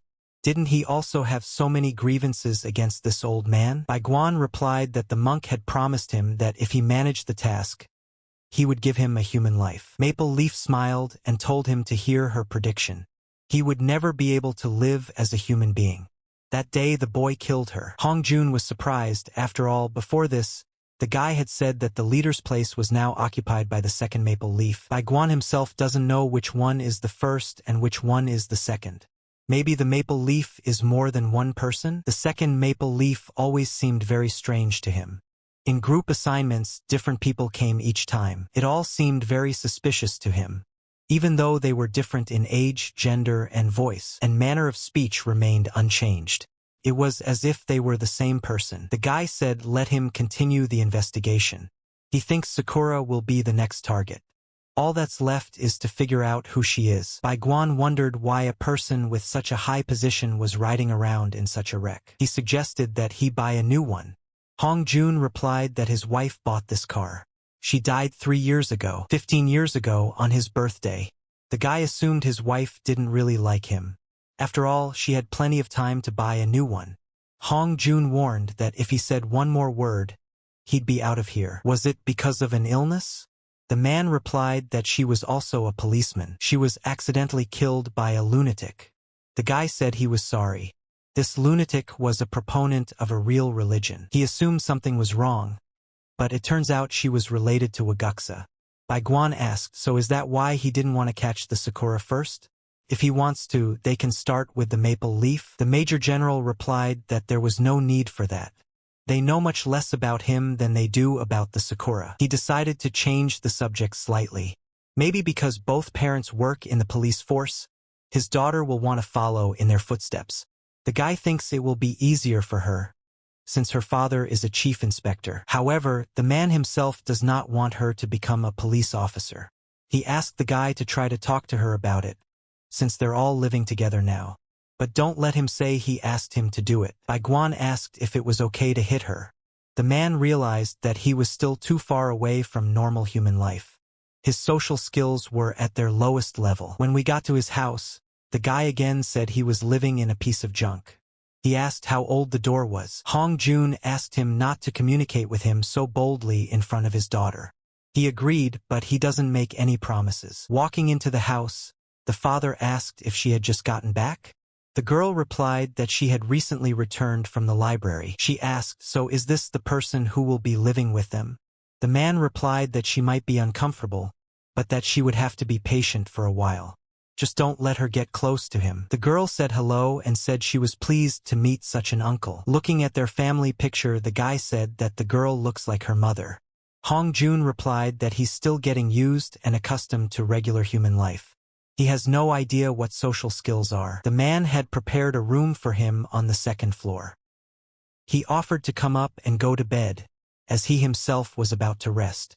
The girl wished her father good night. The guy was about to go to his room, but the girl stopped him by asking if she could come in to ask him something. The question was about what Bai Guan did to become a policeman. She also dreams of working in the police force. The guy replied that he was reborn after his death and became a policeman. The girl asked if this meant that he had worked so hard that it had led to his death. Bai Guan suddenly wondered, for he didn't know much about the past life of this body. The previous owner's parents were criminals and abandoned him as a child. All he knew was that he had grown up in an orphanage, and even if he knew more, it wouldn't change anything. The boy said irritably not to be asked about the police again. The girl's father asked the guy to keep an eye on her, but not to say anything. She replied that her father annoyed her. This is her life, why does he keep meddling in her affairs? Bai Guan suggested that she go to practice tomorrow since they would have the day off. The girl happily agreed and thanked him. The guy decided to show her such training that she would change her mind about becoming a policeman. When they got to practice, the guys were surprised to see the girl. The guy introduced her as a special guest who would train with them today. Jo Kyung, he asked her if she was still a schoolgirl and if the crazy man had kidnapped her. The girl remembered that she hadn't introduced herself. Her name is Hong Young. She's a high school student and dreams of working in the police force and becoming as cool as them. That's why she brazenly joined them today. Kyung, he questioned if she was a good judge of character and offered to teach her if she wasn't. Hongyan declined, saying that she's an excellent student at everything. Bai Guan reminded them that they didn't come here to talk and suggested they start practicing. Suddenly, the guy was attacked by Hee-jun, but instead of winning, he was elbowed in the chest. Sung Hyun tried to knock Bai Guan down, but ended up only saying hello to the birds. The girl asked why they suddenly started fighting. The boy replied that it was training. Bai Guan noted that it was pretty well thought out, and suggested that it was Kyung Hee's idea. He approached her and asked why she was just watching from the sidelines. The girl complained of muscle pain after working out at the gym. The boy stroked her head affectionately and offered to join the attack with the others. Now it was Hung Gayan's turn. The guy suggested that she should attack. The girl was surprised and asked if she really needed to fight too. He replied that since she came to the training, she should participate. The guy promised he wasn't going to hurt her. She shouldn't be afraid and could attack boldly. It was just a training session after all. But if she doesn't want to attack first, he will hit her first. Bai Guan tested her strength with a punch to the liver. He wanted to scare her with that punch, saying that if she became a police officer, she would be hit even harder. But amazingly, the girl didn't faint after being hit in the liver. Bai Guan announced that Hwang Hee-jun will now fight Lee Sung-hyun, and Jo Kyung-hee will fight Hong Young. Everyone should start their training fight. Kyung-hee warned the girl not to relax, as she would not give in despite Hung Gayan being a schoolgirl. Suddenly, Bai Guan remembered that she was the daughter of the chief inspector. Officer Kyung-hee fell to the ground begging for mercy and recognized that the girl was very strong. Hung Gayan confessed to her boyfriend that she was very tired. He said that she did well for her first time. She looked chipper in training and has a good chance of being a good cop. Hong Jun was already waiting for them at home. He asked why they had come back together. The girl replied that it was because of the way things were. The father told his daughter that he didn't want her to go anywhere with him anymore because he was a bad person. Bai Guan asked him not to say such things in front of him. Doesn't he have social skills? The girl objected that he was not bad at all, but very cool. The man yelled at Bai Guan to get out. The guy replied that he hadn't done anything. Suddenly he felt someone watching them from behind the door. Bai Guan shouted that he was waiting for the brothers of the Lespedisia, and asked if the Maple Leaf had sent them and if they knew him. Others don't send so many people in their place. However, this is a good thing. Hong Jun will like it. These people will be the clue that will help catch Maple Leaf. Bi Guan's night training began. Bodies flew back and forth, but there were no seriously injured. The guy realized that these guys are not professional killers. They're not good at holding a knife. Suddenly these people started screaming in pain. They did not realize where they were. Bai Guan gathered them together and tied them up. He called Hong Jun and said that these morons couldn't remember anything. That's amazing, the man replied. One of them shouted that he would sue them if they were not released. Hong Jun replied that they were the first to attack, so who would be sued? He still claimed he couldn't remember anything. Bai Guan searched their belongings and found documents. Some had family photos. He didn't think it was fake, they were probably ordinary people. Hong Jun said that the same thing happened to his wife. The guy assumed it was Maple Leaf's doing. Hypnosis begins by looking directly at the maple leaf. After its swaying, the soul becomes calmer. All the suffering and fear experienced in reality disappears, and there is peace in the soul. The hypnotist asks, "Do you admire the one who gave you peace and freed you from suffering?" Once the maple leaf stops, you need to slowly take your eyes off of it. He then asks only one question, who is he? The patient must answer immediately that he is the beautiful maple leaf who has put his life out of its misery. He's a maple leaf. If the hypnotist sees the slightest fear in the patient's eyes, he immediately realizes that the hypnosis has not worked. And if the patient has already seen his face, you have to get rid of it in the quickest way possible. Maple Leaf said it wasn't the first failure recently, though this girl had been hypnotized for a long time. He was sorry that Phoenix had died. She was much easier to hypnotize people with pills. Red Leaf speculated that there might have been drugs left behind after Phoenix. The guy could use them on this girl since he liked her. He replied that he'd better save them until the new Phoenix showed up. Yellow Leaf asked if there had been too many mishaps lately. About 20 people died this week alone. That's enough for the autumn leaves. Maple Leaf replied that he had already said, the more leaves, the prettier the picture. No need to be jealous. Then the girl told the guy not to be picky, even if the hypnosis didn't fully work. Does he even realize how hard it is to find people?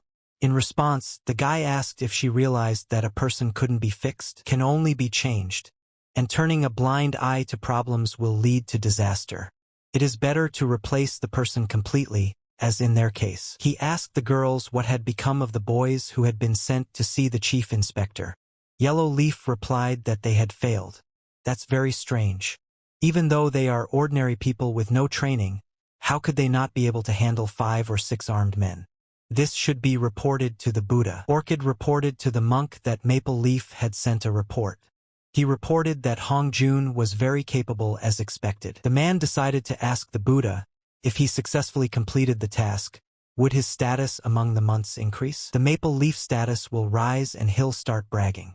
What if the same thing happens to him that happened to the first Maple Leaf? The twins wanted to do this assignment. Wouldn't it have been better to entrust it to them? They don't need power, they're only interested in their own bodies. The Buddha replied that he did not say that only Maple Leaf would get the task. In addition to 10th month and Maple Leaf, 4 other months will participate in this mission. Which ones exactly? Orchid reminded him that earlier monk had said that 1 month was enough. But the man had replied that there had been a change of plans. Isn't that too much? The Buddha replied that it was a justifiable investment. He came up with a very interesting plan. Commissioner Kim Nako has summoned Major General Hong Jun to deliver important news. He wants Hong Jun to take charge of destroying the Waeguk sect.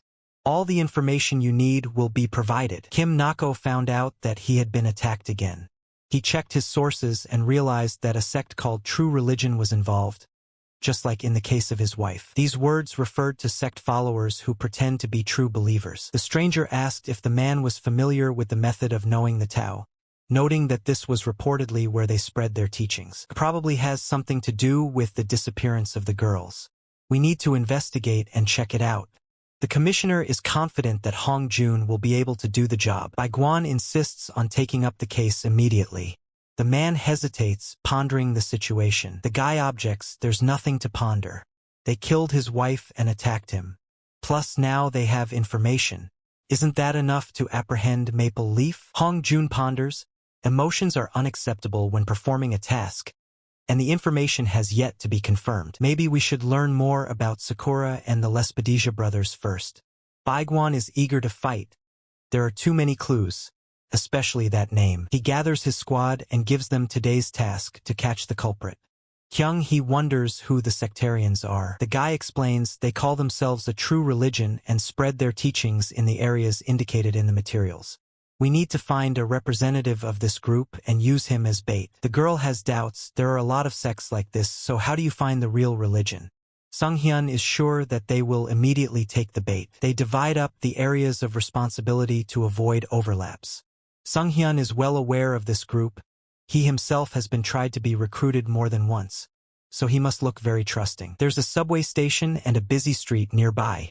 The guy suggests we go there. Hee-jun puts Song Hyun forward as bait, since he's been tried so many times. Kyung Hee cuts him off in frustration. Doesn't he realize they're targeting pretty girls? Bai Guang wonders if there's a suitable candidate among his acquaintances.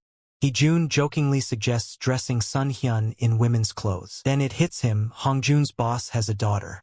She's the perfect bait. Kyung Hee tries to convince the guys that she can play the role herself, but she's just ignored. The girl changes into civilian clothes and joins the squad. The guys are stunned into silence. Seo Hyun asks how she managed to grow her hair so long. The girl explains that it's just a hairpiece. Bai Guan snickers disapprovingly, not bad, but only if he keeps quiet. And that's not a compliment, he adds. Sung Hyun instructs the girl. She must be alone, as it is to single girls that they react especially violently. And indeed, the first passersby turn out to be the ones they are looking for. They approach Kyung Hee, saying that she makes a very good impression. The girl chuckles to herself. There are so many charlatans lately. The man hastily assures, they are not a cult, but merely studying religion. They also believe that the girl is going to be a great success in her career. Would she like to have a little chat? Kyung Hee naturally agrees.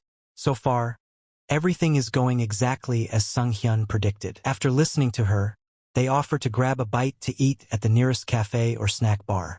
You need to stick together for the first time. Then they will unexpectedly discover that they have forgotten the money and ask the girl to pay. She must agree to do so without complaint. That will convince them that she's easy prey. And that's when they'll start their preaching. For half an hour they'll be talking nonsense. The girl should listen attentively and agree with them in everything. Next will be an offer to visit their sanctuary to pray. You must accept without delay. Kyung-hee mentally notes they took the bait quite easily. However, their lair is quite far away. They announce that they have arrived. Kyung-hee walks inside and sees a picture that makes his hair stand on end. The door slams shut, and the good people pounce on the girl. The door slams shut, and the good people pounce on the girl. Kyung-hee turns to Green Leaf. Are they the ones selling girls? The Green Leaf replies, it's not a trade, but a process of reuniting with God. The girl pulls out a stun gun, but Green Leaf knocks it away with her cloak in a lightning-fast motion. She yells that since Kyung-hee is a police officer, she is destined to die. At that moment, Baiguan flies into the room. He sarcastically remarks, it seems that instead of honing their skills, these charlatans prefer to trap defenseless girls. Are they familiar with such concepts as dogma and morality? Green Leaf objects, hitting women is not allowed, especially not on the face. Baiguan chuckles, which means that they know some moral principles. He decides to thank her for this valuable knowledge. His senses seem to have sharpened since Operation Phoenix. He's almost used to this body. The speed at which the guy got back into good shape amazed Kyung-hee. The girl was shocked by what she saw. Baiguan wondered, couldn't the girl stun at least one of them? She definitely needs more training. He suggested that she call for reinforcements to take them away from the place. Kyung-hee admitted that she was really scared and couldn't move. She asked him to lift her up. The girl tried her best and managed to disarm 2 opponents.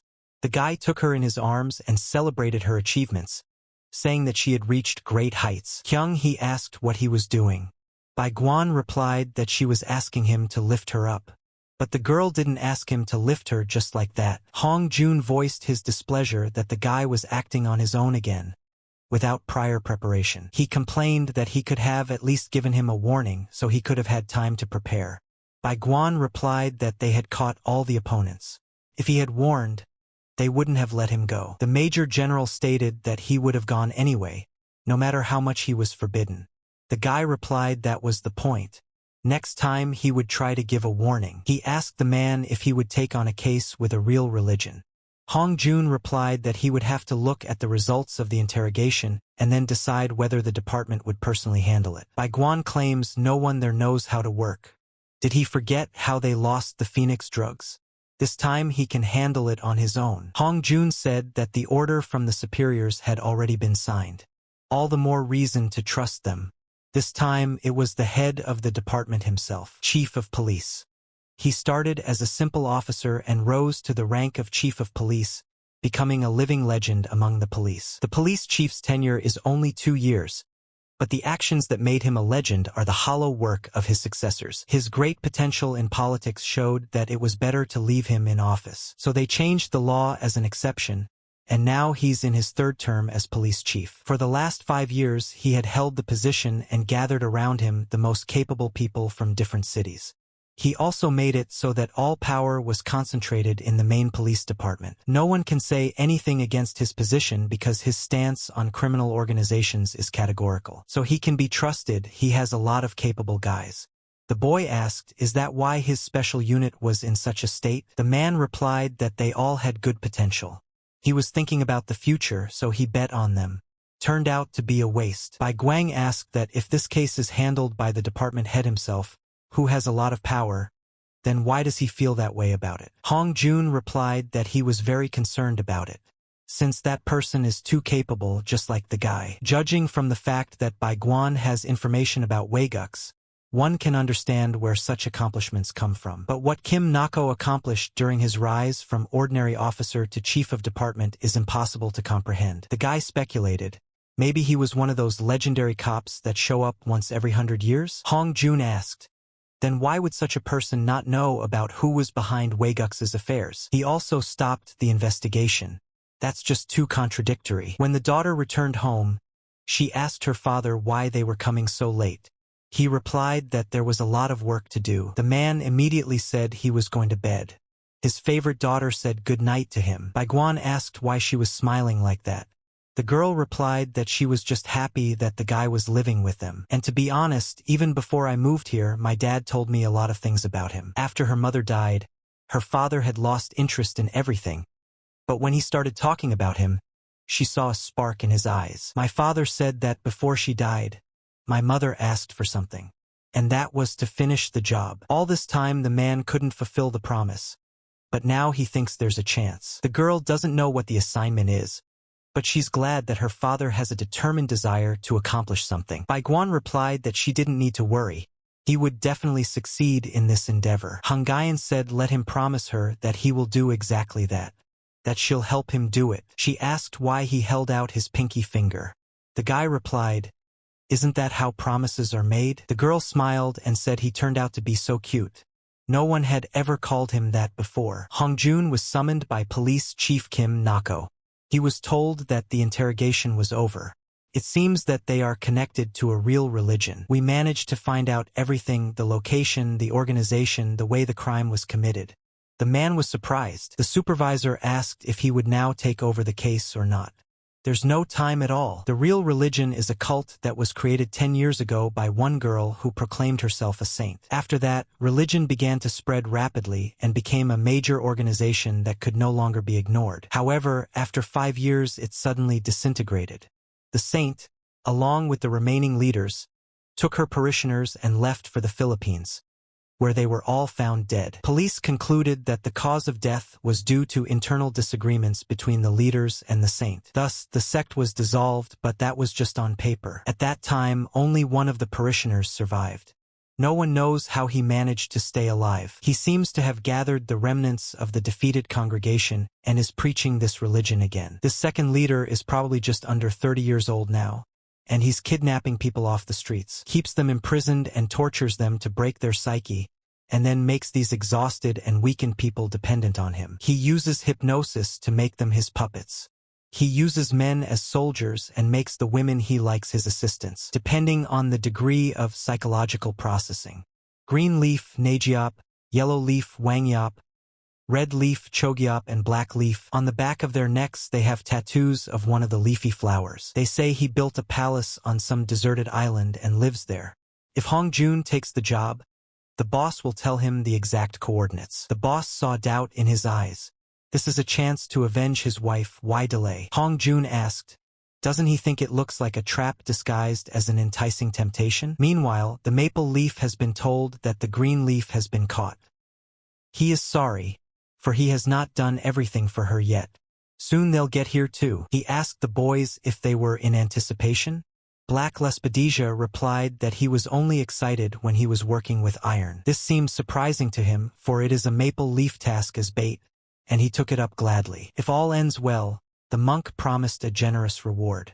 Why not take that chance? August Hollow Mountain asked, is he really only doing the mission for the reward? He should be the one to wonder why they suddenly decided to unite. Black Lespedisia replied that they were not alone in the task. The Hollow Mountain thought that he and Sakura were the only ones on the mission. Maple Leaf said he never thought they would be doing the same assignment with him. Jock replied that if he didn't succeed, it would affect their business, too. He has no prejudice against him, except that he likes to have fun with women. It just seemed to him that they were bound to get a good result. Hollow Mountain said the monk ordered him to do it, so he's doing it. And he's looking forward to seeing this island turn blood-colored like the beautiful autumn leaves. Hong Jun says it's definitely a trap. He has been investigated for drug trafficking before. He had devoted a lot of time to it, but now it was over too quickly. It's entirely possible they're lying. The supervisor asked if he doubted his ability. The man replied that he did not doubt his ability, but a man named Kim Nako. Upon hearing this, he laughed at the whole management and said that Hong Jun is awesome. He stays cool even in a case that involves family. Kim Nako says that if Hong Jun thinks it's a trap, he may not worry. Even if it is, he'll be able to deal with it. Commander Boon Janwook's special unit. He'll ask them to help. Does he trust him a little now? Hong Jun asked if he could make one motion. The commissioner replied that of course yes. If this assignment concludes successfully, have him authorized to conduct an inquest into the case of Waeguk's leader Yuhua. Kim Nako replied that Hong Jun really is an amazing person. No matter how hard he looks at it, he thinks he's the only one who can take his place. The man apologized and said he could not accept his offer. The Major General wondered why not. Couldn't they hold an inquest? All because he's the first month of 12. There should have been a drum roll, but they went to bed. And so he's a January crane. When Hong Jun and his wife began investigating the Waguksa clan, Kim Nako began to watch him. However, after what happened to his wife, he ordered the investigation to stop and the man immediately dropped the case. At that moment, the commissioner thought there was nothing special about him. Probably no one in the department could believe it. But after Operation Phoenix, he changed his mind. It seemed to him that one warning should be enough for Hong Jun to cancel the operation. But it was all just an act. The man was secretly preparing his plan. He may not have been able to follow through, but he acted brilliantly, which was why Kim Nako wanted to see him again. Hong Jun asked what the commissioner was trying to accomplish. He asked if Hong Jun loved the organization. He, for example, loves the organization with all his heart. But she is very different now from how he envisioned her at the beginning of his service. It seemed to him that this place would never collapse, because this is where evil is tried. In reality, it is very dependent on public opinion and is busy wiping the ass of other organizations. However, he then met him, a masked man who said that their paths may be different, but the goal is the same. That day he offered to join him, and he said he would fulfill all his wishes. It's been 30 years now. Time runs inexorably fast, doesn't it? And now, 5 years into his tenure as head of the department, much has changed in the organization. Their investigative powers have gotten stronger, their budgets have grown, and there are more opportunities to speak out. Has he seen anyone who has done as much for the organization as he has done? The man said it was not for the sake of the organization, but for his own sake. The commissioner replied that he was not wrong, because he was the core of the organization. He only has 1 year left to serve. He could have stayed longer, but it's time to think about bigger things. That's why he thought of him as his successor. After all, Hong Jun doesn't give up his beliefs and has an honest character. He likes him a lot and sees him as a young man. The man asked if it is difficult for the commissioner to control him. Is that why he wants to put him in this official position so it would be easy to control? There's no way he'd be a corrupt cop like Kim Nako. He prefers loyalty to his principles and honesty. The commissioner replied that no matter how much Hong Jun tries to exterminate evil, it will never go away. If it's going to keep showing up, there are two choices, an evil that can't be negotiated with or an evil that can be negotiated with. And he just chose the latter. Hong Jun would have chosen the same thing. Isn't he right? The supervisor asked. The man just turned around and walked towards the exit. The commissioner said that Hong Jun could respond to his suggestion next time. But isn't he curious to know his purpose? He wants peace to come to their country, bringing prosperity and equality for all citizens. He also told Hong Jun to pick up the folder with the information about the maple tree.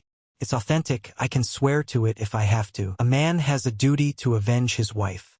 The name of the operation is Fallen Leaf Cleanup. He rates it highly, so there's no need to bury yourself. I'm sure he'll do well at the highest level. Hong Jun tried to remain calm in front of January Crane, but his mind was in a state of chaos. Many questions arose, but the conclusion was much simpler. Bai Guan saw that the Major General was drowning himself in alcohol. He asked, what if someone had tried to kill him? You should have gone home right away. He was drinking in uniform too? Are you out of your mind? The man replied that he had met the January Crane today. He turned out to be the head of the department. Is that bald guy? Let him tell more details, but let him come to his senses first. Hong Jun replied that the operation to destroy Waigux was cancelled. It was obvious from the beginning that they could not win this battle. It's all in their hands. Bai Guan admitted that he had a brain freeze. Fortunately, he noticed the folder in his hand. The boys greeted the supervisor, telling him good morning. In anger, Hong Jun asked what they were doing here. They replied that Kyung-soo had asked them to stay and guard him because he was very worried about the man taking so long to wake up. Hong Jun didn't know what he was talking about. Where is Kim Kyung-soo? The guys said they didn't know, but they heard that he was leaving. He asked me to tell you that if everything is in their hands, now is a great chance to grab it. Senior Officer Kim Kyung-soo. The operation is called Fallen Leaf Cleanup and the solo exit is starting. Jo Kyung, he stopped the guy by shouting that she wanted to go with him. This was something he definitely didn't expect. How did she know about this place? The girl explained that when she was baited, Bai Guan downloaded an app to track her location. She checked and saw his location appear. The guy said. Bai Guan asked what he wanted. The man asked where he was. Bai Guan replied that he was going to the island. But how will he get back? He bought a used boat from a fisherman for bullion. Hong Jun said he would send backup and asked him to be careful. Bai Guan replied that he was glad to hear his normal voice. Good for him for pulling himself together. He ended the conversation and said goodbye to Kyung Hee. The girl shouted for Bai Guan to take her with him. These fanatics have a thing for pretty girls. She could be the bait again, especially since she has her clothes and makeup with her. He told her to go home and rest. Kyung Hee asked why he gave separate assignments to Hee-jun and Sung-hyun. The guy replied that they were stronger than her. Besides, they have at least some experience, and she still has a long way to go before them. She noticed that the more tasks she did, the more experience she gained. Where else would she gain experience? Bai Guan asked if she wanted a promotion assignment. Kyung Hee replied that she didn't, because she was also a member of the team. Or should I say a slave? She feels like some kind of outcast. However, who knows, maybe she'll manage and he'll praise her again like last time. Honestly, then, when the guy complimented her, she liked it a lot. Felt good that he felt that way about her. Bai Guan replied that this task was too dangerous and used his amazing technique to shut her down. Now it's safe to follow the course we've set. Let him rest and think about his behavior. The commissioner's secretary entered to say that Major General Hong Jun had requested that an officer of Boon Janwook be sent to him. The man told her to send him immediately. He felt that there was a reason he had been persuaded for so long. He had to react somehow. Crane informed Orchid that the bait had worked. He will be on site in 3 to 4 hours. Mail said great, we'll let Maple Leaf know. It's finally started. Maple Leaf is on the front lines with Black Lepida and Hollow Mountain against Hong Jun's team and Boon Jang-wook's special team. This is going to be very interesting. When January Crane proposed to Buddha, he didn't care so much about who would win. If Maple Leaf won, his plan would work and he could gain even more trust from the monk. If Hong Jun wins, his position as police chief will only be strengthened. He hopes that a lot of blood will be spilled on both sides. He felt that all these terrible months could play an important role when he wanted to realize something big. At the same time, Boon Janwook was a thorn in his side, as he was the only one in the police department not to support his side. Balance is important. It's worth the scales tipping to one side and everything becomes obvious. He asked Crane why he had lied about it being 3 or 4 hours before the police arrived. He was informed that the Maple Leaf men who were in the ambush were all dead. Looks like Hong Jun was a sly fox.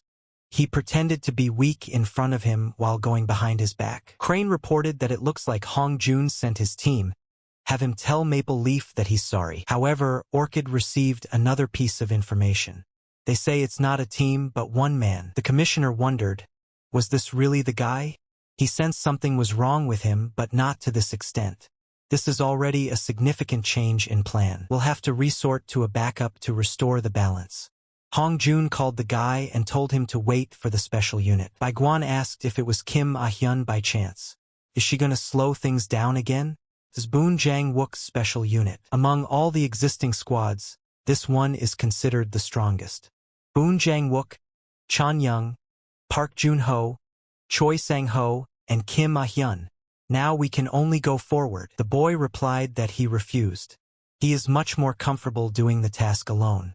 If someone with a strong character joins the team, disagreements are inevitable. Hong Jun recalled that Bai Guan had mentioned how he'd gotten injured during a showdown with a real religion when he was an assassin. He replied that the first Maple Leaf had been the strongest among them all. Now everyone who was sent on assignments was of a rather low level. The man said that the bastard killed her wife and he wants to end it once and for all. Bai Guan admitted that he wants that too. Then let him obey him. Hong Jun wants this mission to be smooth and casualty-free. So he has a plan. Boon Jang-wook greeted Kim Kyung-soo, stating that he was the squad leader. Bai Guan asked which squad. What is Jo Kyung-hee doing here? The man replied that it was his man, you can't leave your own behind. Cho Young confirmed that teamwork is important to accomplish the task. There is no way to abandon one's own. Park Jun-ho approached Bai Guan and asked if he was the one who busted the drug dealers. Choi Sang-ho reminded him to respect the chain of command. The guy replied that there could be no chain of command because he was lower in rank. I expected to see more than that. Is he the kind of guy who leaves his guys behind? and then calls himself the leader of the team. Baiguan remarked that they were of no use anyway, so why bring them along? But they shouldn't be thrown away either. Junho called him scum. Sang-ho told him to calm down and watch his vocabulary. Guy, watching these losers, thought he had a mad desire to get rid of everyone and go on a mission alone. And Hyung said he should just be patient. The squad leader shouted to Junho, "Is he really going to cause conflict during a mission? One should know the measure." This guy probably had his own reasons. The man reported to Hongjun that everyone had gathered.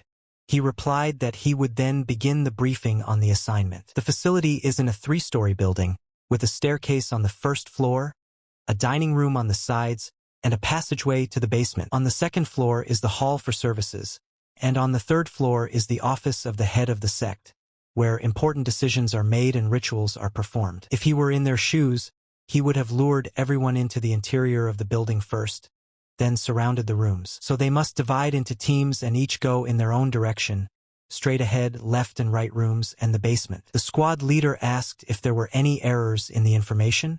He replied that no, he had been following and double-checking it himself. However, there is one suspicious detail: they can't have such a powerful force. There must be something else. Let them deal with their zone promptly and then work together to prepare for the next steps. Baiguan announced to everyone that he would go straight. Everyone asked him the question, "Why is that so?" He replied that he thought he was the strongest. Some didn't mind, while others were furious at what they heard. Sang-ho advised Junho to refrain from swearing. The squad leader remembered that he had forgotten to shake Baiguan's hand when they met. With his permission, he asked him to do it now, and said that Officer Kim Kyung-soo will go straight ahead.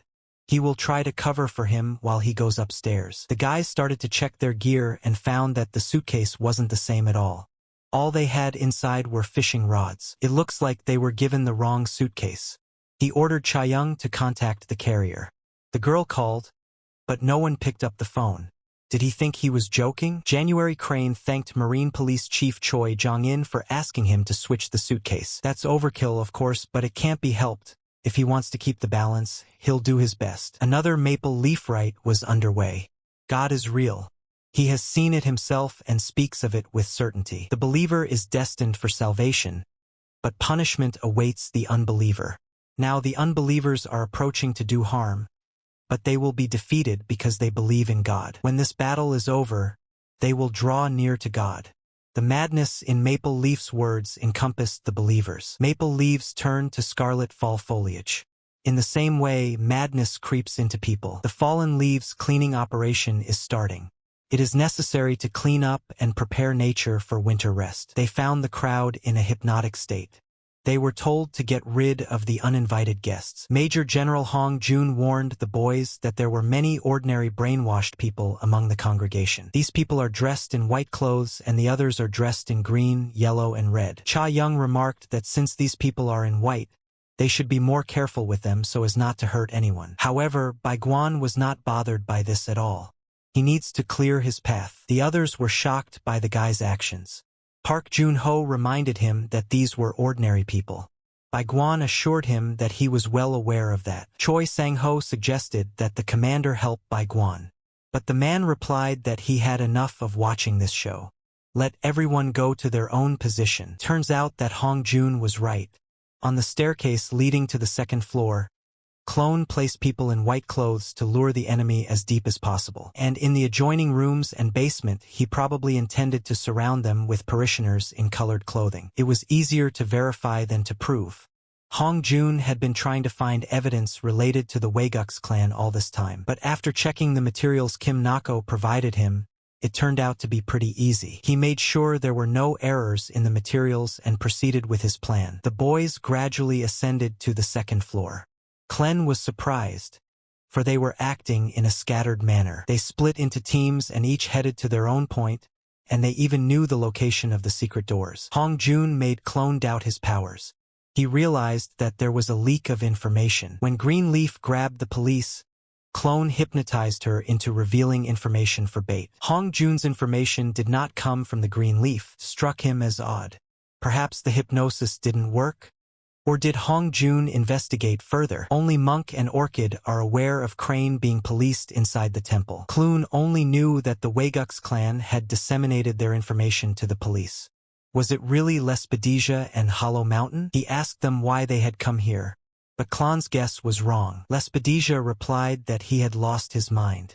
What do you mean, why? They're here on business. Clone said they didn't pretend they didn't know anything. This mission is to destroy him and his entire crew. Did the monk order it? The boy didn't understand why. It wasn't like he was blaspheming like the first Maple Leaf had done. Lespedisia stated that he just talked about God and urged belief in monk, and now he's talking nonsense? Palaya Gora explained that if they had been given the task of killing him, they would have done it long ago. Meanwhile, blood was boiling on the lower floors. Choi Sang-ho yelled at Park Jun-ho to watch his strength, because they were just ordinary people. He told him to stop lecturing. This corridor seemed infinitely long to them. They'd have to defend it for a long time. We must move forward slowly. Park Jun-ho was very worried about Bai Guan since he went upstairs alone. Choi Sang-ho said there was no need to grumble. It was the commander's decision. However, Bai Guan doesn't care at all about the number of them. He's on a different level. He thought it was strange that this was a hallway on the second floor, and everyone was wearing white for some reason. One of them said that Maple Leaf was up ahead and he couldn't go there. There seems to be no way these people can wake up from hypnosis. The guy decided to bring him to his senses a little. Bai Guan assumed that there must be a way to help them come to their senses. He decided to go up and find out for himself. Commander Boon Janwook and Kim Ah-hyun completed their cleanup on the corridor. Opening the next door, they were confronted by the leaders Hong Jun had mentioned. These stags once worked as assassins for Waygux, but were banished and Clone took them in. Using drugs and hypnosis, he turned them into puppets who began to act just like him. The longer the horns, the longer they served as assassins. Commander Boon Janwook asked if it was hard to wear such horns. He decided to tweak them a bit, but apparently he was a little overzealous with the slant. The commander broke all the clown masks and sent them to bed. One of them lunged at him with a knife, but Ah-hyun managed to intervene. She was clearly not like the others. Her level was noticeably higher. On the top floor, the fight to resolve the disagreement was still going on. Black Lespedisia rebuked Klon that it was time for him to turn on his mind. They're in business with him and Hyung. Why would they be involved in a mission to destroy him?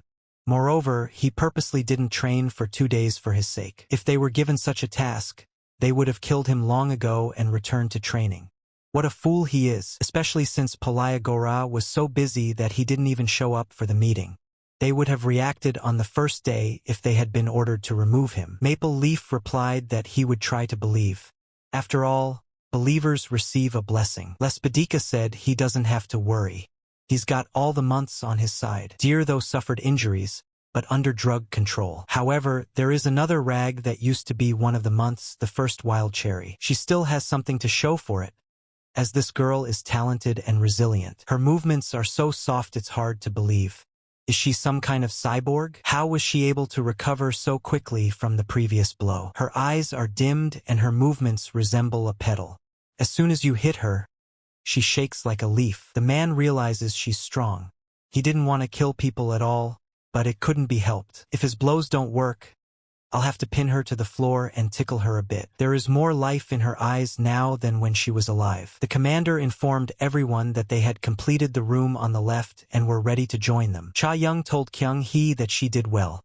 The girl was worried because it had been a long time since she had been on a mission like this. Kyung Hee asked if it's been a long time since she's been in these situations too. To which she replied that her body still hadn't recovered and she hadn't fully stretched out. Earlier, when she was often on assignments, she'd gotten through much faster. Kyung Hee wondered if she was in a special unit. She replied that no, she wasn't in a special unit. But then why is she so strong? The girl explained that she followed a respected man and became one. The guys also finished cleaning up their hallway. Park Jun-ho swore that they had barely made it through. If there had been weapons, things would have gone faster. Choi Sang-ho told him to stop swearing. Every word he says is profanity. Let him use such words only when really necessary, otherwise it would become a habit. Jun-ho was tired of this guy's constant lecturing. Sang-ho opened the door and started cursing at what he saw. What was going on in there? Jun-ho shouted. And there were 2 petals, red and yellow, waiting for them. The girls noticed that they were very noisy. The red and yellow leaves have always been by the maple tree's side, helping it with everything. They were raised as assassins in the temple from an early age. Maple received them from a monk as a reward. Choi Sang-ho yelled that a snake had woken up in his pants. What should he do? Park Jun-ho advised him to kill himself. Red Leaf notices that Choi Sang-ho is knowledgeable about girls, but they already have a master. The maple leaf has brainwashed them since childhood, and they will always be loyal only to him. The boys shouted for them to lay down their weapons and surrender. They made it clear that they were not going to fight them. However, the girls had orders from Clone to destroy all uninvited guests, and they are obliged to fulfill them. Yellow Leaf was surprised that the boys had ducked, so they weren't just talkers. The girl decided to switch to melee and attack, but her efforts were in vain. Park Jun-ho shouted to Choi Sang-ho that they needed to escape. Without weapons, they wouldn't be able to deal with their opponents. Choi Sang-ho stated that he has never run away from girls and has no intention of doing so.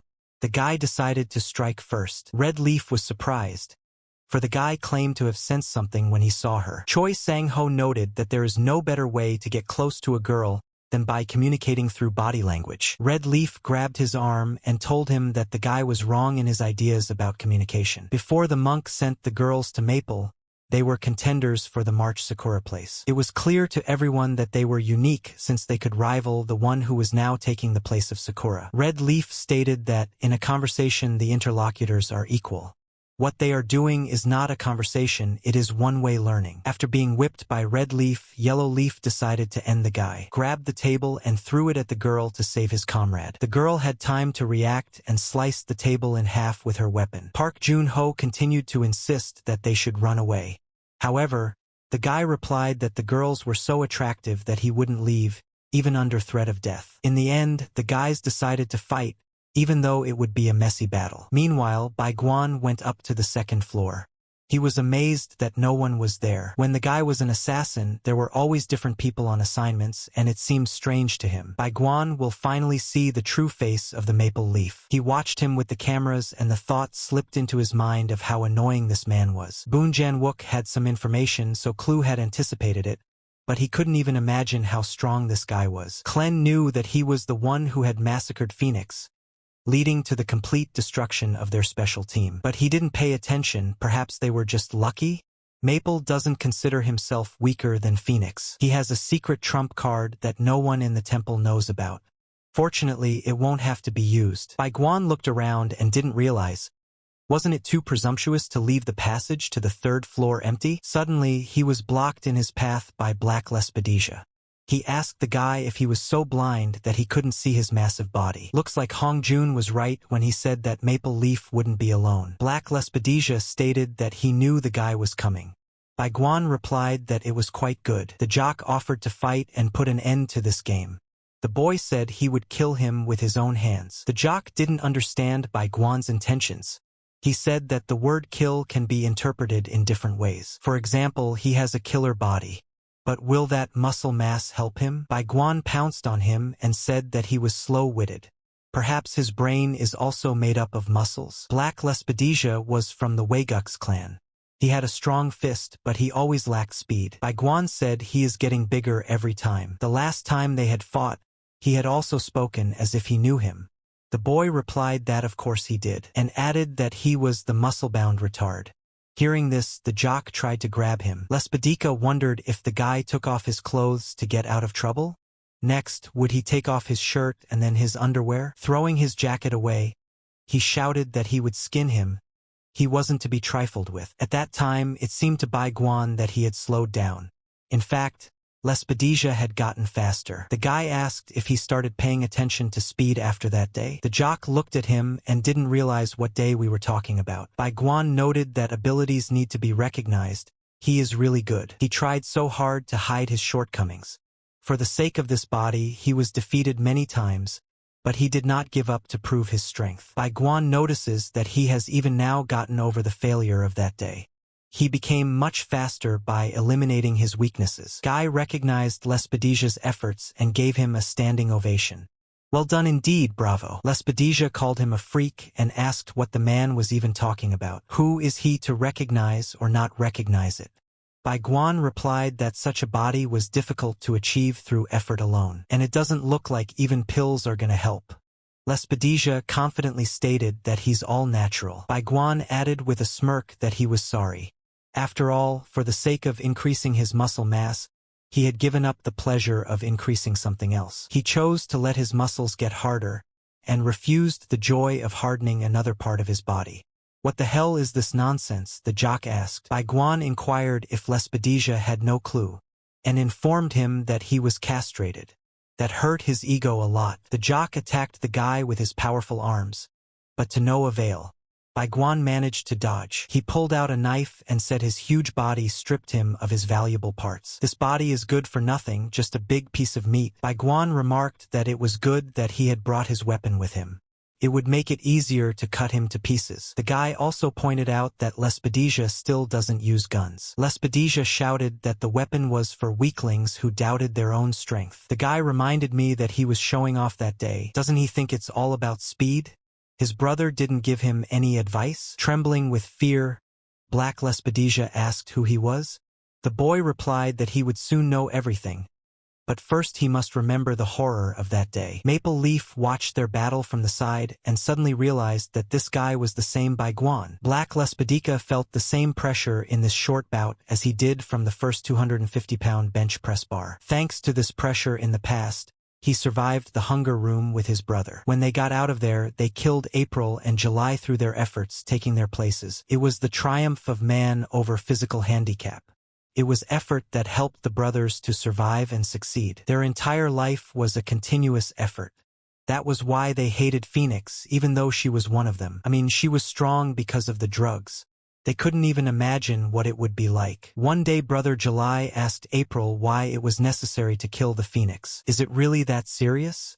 He doesn't like her much, but she's not bad looking. April replied that July was too obsessed with girls. He should get better. The boy, on the other hand, said that he hates them too much. Brother April added that he hates everyone. He doesn't like people who don't take care of their bodies, but especially girls. As he looks at Phoenix, he gets the feeling that all his efforts are in vain. In that case, Brother July agreed with him, but suggested that he observe the situation for the time being. The brothers tried to find an excuse to kill Phoenix, and secretly interfered with her in all her affairs. The girl just didn't understand why there were such serious problems all the time. She had a hard time making good decisions because everyone hated her behind her back. The Buddha realized that there was no use for the Phoenix, and the brothers of Lespedesia were always there for him. It seemed like a good time to finally get rid of her. One rainy evening, Bai Guan met with Brother April and said he had been watching them. He learned that the brothers had interfered with Phoenix and tried to kill her. But Black Lespedesia didn't understand what was the big deal. Bai Guan replied that it was up to him to decide whether to kill her or not. It was none of their business. He has his own relationship with Phoenix, just like he does with his brother. And it's up to the guy to decide whether or not to let her live. Does he understand? Brother April decided not to listen to him and tried to demonstrate that he was not to be trifled with. However, he was too slow to do anything about Bai Guan. He repeated again whether Brother April understood him or not, or whether the lesson needed to be extended. On that rainy evening, he got the brunt of Bai Guang's abuse. In a clouded mind, Black Lespedesia realized for the first time that there are some things that fail even when one gives one's best efforts. When he felt he might lose his life, his brother came to the rescue. Brother July said he made a deal with Bai Guan during the fight. He promised that they wouldn't touch Phoenix, and in the end, Bai Guan let Brother April go for treatment. Brother July advised him not to be angry, for if he tried his best, he would surely win. Black Lespedesia started taking steroids. The drugs made him much stronger, and the more his muscles grew, the more he began to hate women. After a few years, Lespedesia decided to take revenge on Bai Guan, but the latter was already dead. Looking at this guy, he didn't understand why Bai Guan's energy was emanating from him. April's powerful Lespedesia didn't understand why he was shivering so much while looking at him. Is it a habit to tense up? Or is it fear? What is it about this guy? He let out a piteous scream, as if from undercooked barbecue, and lunged at Bai Guan. Bai Guan stopped him with his knife and noticed that his technique hadn't changed. Is he just going to keep going like this? Black Lespides replied that he could lift weights all he wanted, but there would still come a moment when he would win. You just have to grab it once and it'll work, thought the bloody jock. Bai Guan asked if he thought he had 100 lives to spare. He only needs to lift it once like a barbell. But the protagonist didn't think so. Bai Guan's skill is not comparable to some barbell. He said it was too weak. The fact that his muscles had atrophied before the blow saved his life, but not for long. But where had his confidence gone? Why did he wrinkle up like that? The miserable jock asked who he was. Did Bai Guan really have disciples? Lespedija was at a loss. But even in this situation, one thing he knew for sure: he'll never beat that guy. When he heard about Bai Guan's death, he breathed a sigh of relief because then he didn't have to fight him. Even if he suffered hundreds of defeats, he believed that one day he would win. It was only worth the effort. But Bai Guan was just a beast. His ability was a hostile talent. The first Bai Guan himself noticed his abilities and praised him. But in this world, praise for an ordinary person is a curse. The guy never wanted to have powers like his, but still, it's better than nothing. It's not what ability is important, it's who gets it, no matter how cursed it is. Lespedija thought he would never see himself in such a pathetic state again. His brother always told him that if he tried hard enough, he asked the guy if he knew there was a safety device for strength exercises to prevent dangerous situations. If a person fails to do this, they will say goodbye to this world forever. Most people use these devices by lifting heavy weights. Bai Guan wondered, what's this all about? His will was strange. Lespedija retracts the safety device as he lifts the maximum weight. He chooses nighttime when no one is there so no one can help him. He is ready to die if he fails. But if he doesn't want to die, then he must raise it. Then there's nothing worse than dying. That weight is nothing. Bai Guan said it's a long explanation about how he's just a fucking asshole. Lespedija kept saying this is his situation right now. He came here thinking he wasn't going to die. However, now he would fight knowing that he might die. Bai Guan said let him try. Lespedija put his best effort forward and rushed forward. Looks like there's still something left in his brain. Bai Guan didn't expect this from him, but he wouldn't get out of there alive. Leaving him alone here? Is that really how he wants to live? Lespedija replied that yes, he did. To Bai Guan, it sounded disgusting. Lespedija had contemplated death many times, pondering why he was born so weak. It caused him pain and he thought it was unfair. What was the point of trying to survive then? Things only got worse. So the brothers ended up in the isolation center, where they were starved to death. He told his brother then that it was for the best. All this time they were trying to do something to survive, and now the humiliation was over. His younger brother supported him by saying that the desire to survive is not humiliating. The only thing that didn't disgust Lespedija was his attempt to survive. That's what changed him. Bai Guan said he takes it back, but that doesn't change the fact that he's finished. Lespedija rushed to run again. The guy said he wasn't going to make it anyway. This stupid jock decided to jump off a window. What would you do? Write in the comments, it would be interesting to know. Bai Guan asked what is the point of this life if he has such injuries. Lespedija replied that the meaning is that he is alive. If he is alive, he will be able to try again and again. It's like a waste. He will be able to deal with it and go on living. Bai Guan thought that it was impossible to let this guy go alive. Goosebumps ran down his skin at Lespedija's all-consuming desire to live. The guy decided to throw a knife at him, but Lespedija had time to react and put his hand up. He couldn't even stand up, but he kept repeating that he would survive no matter what. Lespedija would try as long as he lived. Bai Guan decided that it wouldn't work that way. Even if he wasted a lot of time, he must go down and finish him off. But it looks like someone decided to cover Lespedija's ass. Could this be August Hollow Mountain? It had been a long time since they had seen each other. His swords were as sharp as ever. Red and Yellow Petal wondered why these guys were so desperate to defend themselves. Everyone knew that every member of Boon Jan-wook's squad had taken their position. Kim Dongchul and Shin So-wai were in charge of shooting and cover. It's Boon Jan-wook himself, Chaeyoung and Choi Hoon, and Jun-ho and Sang-ho are in charge of defense. Yellow Leaf asked, what's the point of just standing? Wouldn't end up standing anyway? Red Leaf agrees with her. Tables don't last forever. It's time for them to die. She shouted that she was going to blow the place apart and threw a mighty punch. Junho said that while they were holding their positions, the commander would come over to them. Boon Janwook radioed that he was heading to the next room where they were, but he noted that it was a couple minutes ago. He heard the sound of breaking glass on the second floor and the screams of some unknown man. He needs to check what's going on outside. Let them hold on a little longer, over and out. Looks like they're gonna have to sweat a little to survive now. Junho asked if he had seen Sex and the City. The guys were surprised. Someone had fallen out of the second floor through the window and crawled further down the road. Kim Kyung-soo was on the second floor. Kim Ah-hyun immediately decided to radio him to see if the guy was okay. She said he wasn't answering in case he was hurt and suggested we go to the trailhead or the second floor. Meanwhile, the guys were trying to survive. They were running as fast as they could from these girl maniacs. They thought they looked pathetic. They also say that men never run away first. Sang-ho shouted that sometimes men should run away. Junho kept saying that if they had guns, they would win. Yellow Leaf said it was all an excuse. They'll be telling it in hell. She bumped into Commander Boon Janwook's fist. The guys were very happy to see him. The man had met many strong opponents while working in a special unit, and even after a brief touch he could learn everything about a person. After he shook Kim Kyung-soo's hand, the commander felt a strong aura that only 3 of the people he knew had. Kim Ah-hyun asked him, "What are they going to do?" She shouted, but there was no answer. "We have to go up to the second floor." The man assured that there was no need to worry about Sergeant Kim Kyung-soo. He sent the girl on a bloody trail, while he himself came to the aid of Junho and Sang-ho. Red Leaf asked her sister if she had noticed. It seemed like this man could be useful to them. Boon Janwook himself noticed that the Yellow Leaf had incredible agility and power. He wondered if the Red Leaf was on par or even higher. There were many more strong opponents than he had expected. These girls had to be stopped.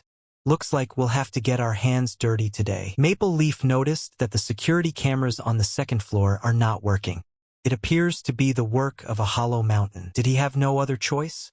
Would he have to resort to this? He was a naive and foolish boy. Then the first Maple Leaf asked why he didn't want her to leave him. The guy replied that he loved her. Then the girl asked if he could love her no matter what. And there's nothing you can do about it. He's gonna have to take advantage of that. It's time for him to prove to everyone what he can do. Jo Kyung-hee and Cha Young had finished on their floor. It was time for them to go back to the others as well. But suddenly the earth shook. Could this be an earthquake? The squad members thought. Only the leaves knew what had really happened. Some people, if you could call them that, came up to the girls' floor. The dark side of Marvel? Black Leaf greeted the girls. She was glad that Maple Leaf had summoned them. Maple and Crane were the only ones not originally part of Waeguk's. He himself gathered the remnants of the gang and infiltrated the lower ranks of the clan, promising not to keep people he didn't know Waeguksa knew about. However, the maple tree had a trump card it kept from everyone, the 3 apostles who died with the first maple tree. Nevertheless, they were barely alive because of him. There were 3 of them, Matthew, Philip, and James. This girl who calls herself Black Leaf looked dangerous. Cha Young didn't realize how she ended up next to her. Black Leaf said that she didn't think Kloang had summoned her for them. Cha Young tried to land the first blow, but Black Leaf's speed and agility were phenomenal. The girl told Matthew to deal with them himself. She had to hurry to meet Klon. Jo Kyung-hee shouted at Matthew to stay back, or she would use her secret weapon. Suddenly Cha Young stood up and jumped on him with her powerful legs. She tested his neck for strength. The bulky man was weak. Looking at Black Leaf, the girl said that she wasn't the only one here who wanted to finish quickly and leave. Black Leaf shouted that she hadn't asked for permission either. Cha Young would have to deal with these 2 first. She easily dispatched Philip and ran after Black Leaf, telling Kyung-hee to take care of Jacob herself. The creature decided to run away, but the girl pulled out her taser and shot it. A satisfied expression appeared on his face. Good or bad?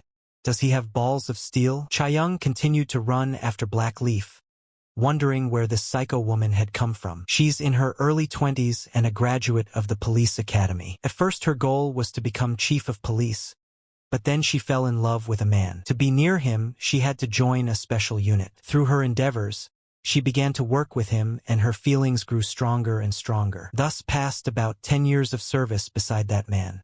However, the years went by and she gradually grew older. She's 34 now, and she can't catch up with this reckless girl who only wants clone. Cha Young shouted that if she was 10 years younger, she would have caught her long ago.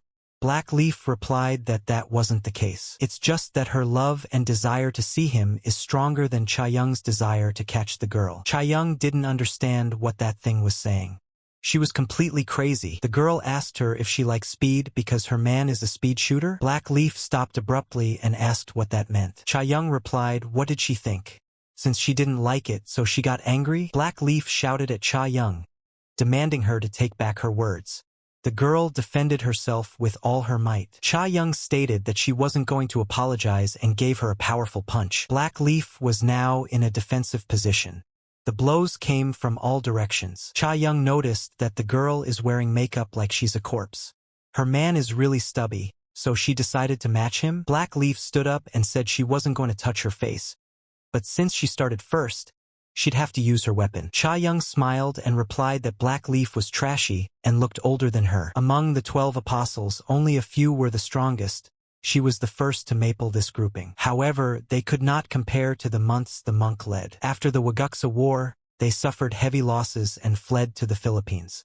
The leaders were liquidated by Guan. They kept losing and were eventually broken. Even after all this, they remained the strongest. It was clear to everyone that there was no chance of success. And that's why Cha Young entrusted Jacob to Jo Kyung Hee for a reason. As she fought the congregation in white, Cha Young watched her technique closely. The girl told her not to do anything. She would deal with everyone herself. Kyung Hee was offended by those words and replied that she was of no use. I guess I should have listened to Kyung Soo. Cha Young noticed that she was mostly hitting vital organs. Who taught her to move like that as a killer? Although some of the movements were inept, an ordinary person could have been killed by a blow from one of these parishioners in white. Cha Young was scared to think of what this girl was capable of. She clearly has potential. When Kyung Hee saw Kim Kyung-soo's resilient response to injustice, she thought he was stupid. She thought he was brave. In the end, the guy was able to cope with all the difficulties. Looking at his steadfastness, Jo Kyung Hee thought about what an amazing man he was. What's so awesome about him, though? He hits her all the time during practice. But it felt good when he praised her. Unlike Lee Sung-hyun and Hwang Hee-jun, the guy made her learn the fighting style. She was pretty bright, so she learned all his tricks. But I physically couldn't replicate them in reality and thought I was worthless. Guan encouraged her in every way possible, saying that fighting is about fortitude. He said stop whining and keep fighting. Then there would be a chance to make a difference. Kyung Hee thought hard and decided that she shouldn't give up. However, the difference in ability was too great. Jacob dodged all her blows. He was just waiting for the moment to strike back and finish her off. The girl's blows were very unskillful, but awakened something in him. Jo Kyung Hee's movements reminded Jacob of his mental disorder. He was so scared that he decided to just run away from her. But he couldn't get far. Jacob slipped and fell. The girl didn't understand what was wrong with this moron. Kyung Hee realized that this was her chance and she had to take it. She clasped his hands and told him to lie still. Now she will be praised again. Black Leaf attacked Cha Young with her weapon, but she managed to dodge. Cha Young didn't realize what kind of weapon she was holding. Black Leaf had done her damage after all and asked her what she was thinking about. Or is she scared that she's about to go to the other side of the world? Brave Cha Young replied that she was not afraid of death. The commander will give her life to avenge her. It's romantic for her. Black Leaf smiled and said that she should die then. Cha Young replied that she definitely couldn't. Meanwhile, her favorite commander was punishing the other leaves with his strong fist. Although they show agility and speed, they cannot match the commander.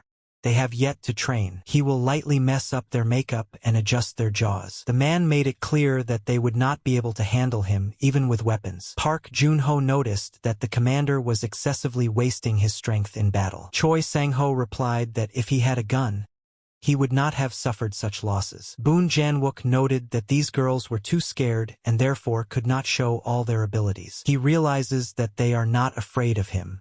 However, their resistance is diminishing, and perhaps it's for the best. He won't have to kill them. The man ordered his subordinates to arrest them and tied their hands with fishing line. The guys started fighting, each wanting to do it himself. In the end, they were tied up. Boon Jan-wook said that enough fighting. It's time to go to Cha Young's place. The guys were surprised because she hadn't been seen for a long time. Maybe she met a strong opponent in the basement, Park Jun-ho suggested. The commander reassured that there was no need to worry, but suddenly her voice echoed down the hallway. When they heard her scream, they all rushed into the basement. The commander's beast awoke. He threw a powerful punch, but the Black Leaf managed to dodge. The girl warned that one hit and Cha Young would go to the other world. The commander demanded that she be released immediately. Black Leaf replied that you shouldn't be so angry. On the contrary, you should be thankful. She ripped the pumpkin off the stem and asked, "Haven't they figured out what's going on yet? If anyone steps forward, she will kill Cha Young in the same instant." Cha Young bit her hand. Black Leaf asked if she had decided to bite her tongue and die. She's the one who's going to kill her, and it's not worth trying. Kyung Hee ran up to them with a taser. When she shot her, the girl froze in place. She didn't realize what was going on. What kind of mop was that? Park Jun-ho didn't want to waste time and tried to attack. Black Leaf dodged again, but Choi Sang-ho decided to come to the rescue and successfully punched her right in the gourd. The commander ordered the guys to take Cha Young away and take care of her treatment. Let Kyung Hee go upstairs and help Kim Kyung-soo. He would quickly finish his business and join them. Black Leaf realized she'd have to ruin his shirt. During his time in the Special Forces, Boon Jan-wook met many strong fighters and realized that everyone has their own fighting style. Some try to surprise their opponent with fussy moves, while others act like venomous snakes. They hide their fangs to bite unexpectedly. There are some that wait for the right moment to attack. There are also those that can be endlessly watched, but their style remains obscure. Boon Jan-wook's style is that he is not afraid of getting injured. The girl was surprised, as his fighting style was extremely unpleasant. Does he not care about his own body at all? Recklessly jumping into a fight is a huge disadvantage. The commander stated that his fighting style did not appear to be a disadvantage to him. Black Leaf suggested that it was probably his style that caused him to lose one eye. Perhaps he was facing a strong fighter who was superior in some way. Does she think if he doesn't have a gun on him, he's not willing to lose his hands? His style was quite simple, giving up bones in exchange for flesh. Boon Jan-wook said that her boss didn't summon her because of him. There's someone stronger than him, and he's already gone upstairs. She herself should know that the greater the power, the scarier. Such fighters train their whole lives to gain power. They know that power is all they have, so they avoid fighting him at all costs. They are well aware that they will not be able to overpower him without harming themselves. What is she going to do? To help her boss, she needs to get to him safely. Will she be able to do it? He's willing to sacrifice his ears this time. But what can she give up? From the eyes or the fingers? Maybe her nose? Either way, she needs to pick the one that will have the least impact on her ability to fight. Since that guy is much stronger, she has a choice to make. He is the greatest danger of all in this building. He has nothing but vengeance and rage in his eyes. Their first meeting with Paul Agora happened back when he was still an assassin. Baiguan had met many people with different abilities, but he had never met someone with similar skills. Therefore, he had a dislike for him whose abilities were very similar. Hollow Mountain also felt that they were similar. He always wanted to know which one was stronger. What would be the outcome of this battle? Jo Kyung Hee wondered on the way to the guy's house just how many opponents he was able to put down. When she opened the doors, she didn't understand what could have happened there. It looked like a herd of bulls had been in there. Maple Leaf thought that since the sounds of fighting had died down, it looks like the Blacklist is giving in after they lost their strength in the battle with the police SWAT team. He had planned for the Hollow Mountain to complete the job, but there was no way he could figure it out. Did they want to massacre the Lespedisia? He doesn't understand anything. Suddenly a guy walked into his domain. Maple Leaf asked, "Who is this Hollow Mountain?" He introduced himself as Baiguan, and the man immediately reacted by throwing his iron leaves. Maple Leaf couldn't understand. Where was Hollow Mountain? Guy said, "Stop racking your brains. Nothing's predetermined. If he doesn't confess to his crimes, he'll die right here." Baiguan realized that this was the same boy who hid when the first maple tree died. He said the guy didn't keep his promise since he was the second Maple Leaf. Maple Leaf replied that the boy was talking nonsense. The guy reminded him that he had said earlier that his name was Baiguan. Had he forgotten about the promise he had made to him that day? Meeting the first Maple Leaf was quite a strange experience for a guy. The girl asked him if he was allowed to show his face like that. He replied that it wasn't important. They wouldn't look at him for long anyway. Then she has no reason to hide hers. She hopes they can work together. Baiguan heard that there are 12 apostles among her people. "Are these two of those apostles?" The girl replied that no, they were not apostles.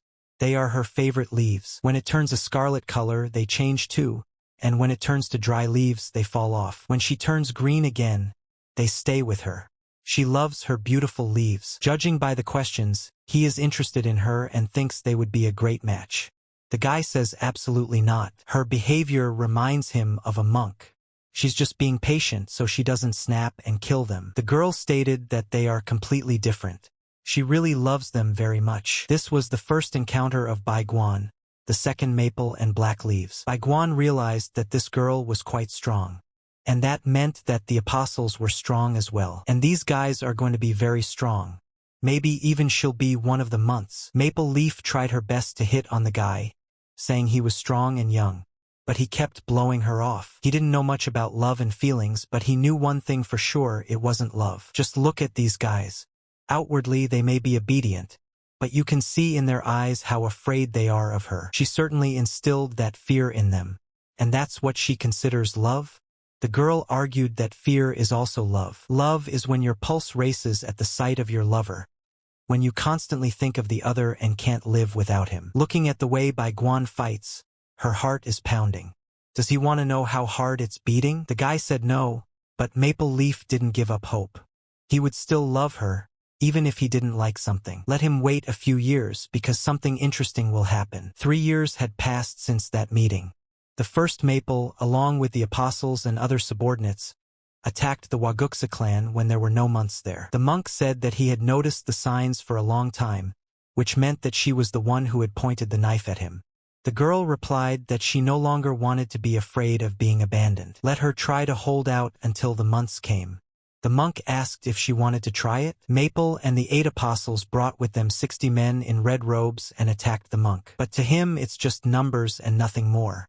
She was defeated. The first Lespedesia and the second Peony saw the end of this fight. They could not believe their eyes.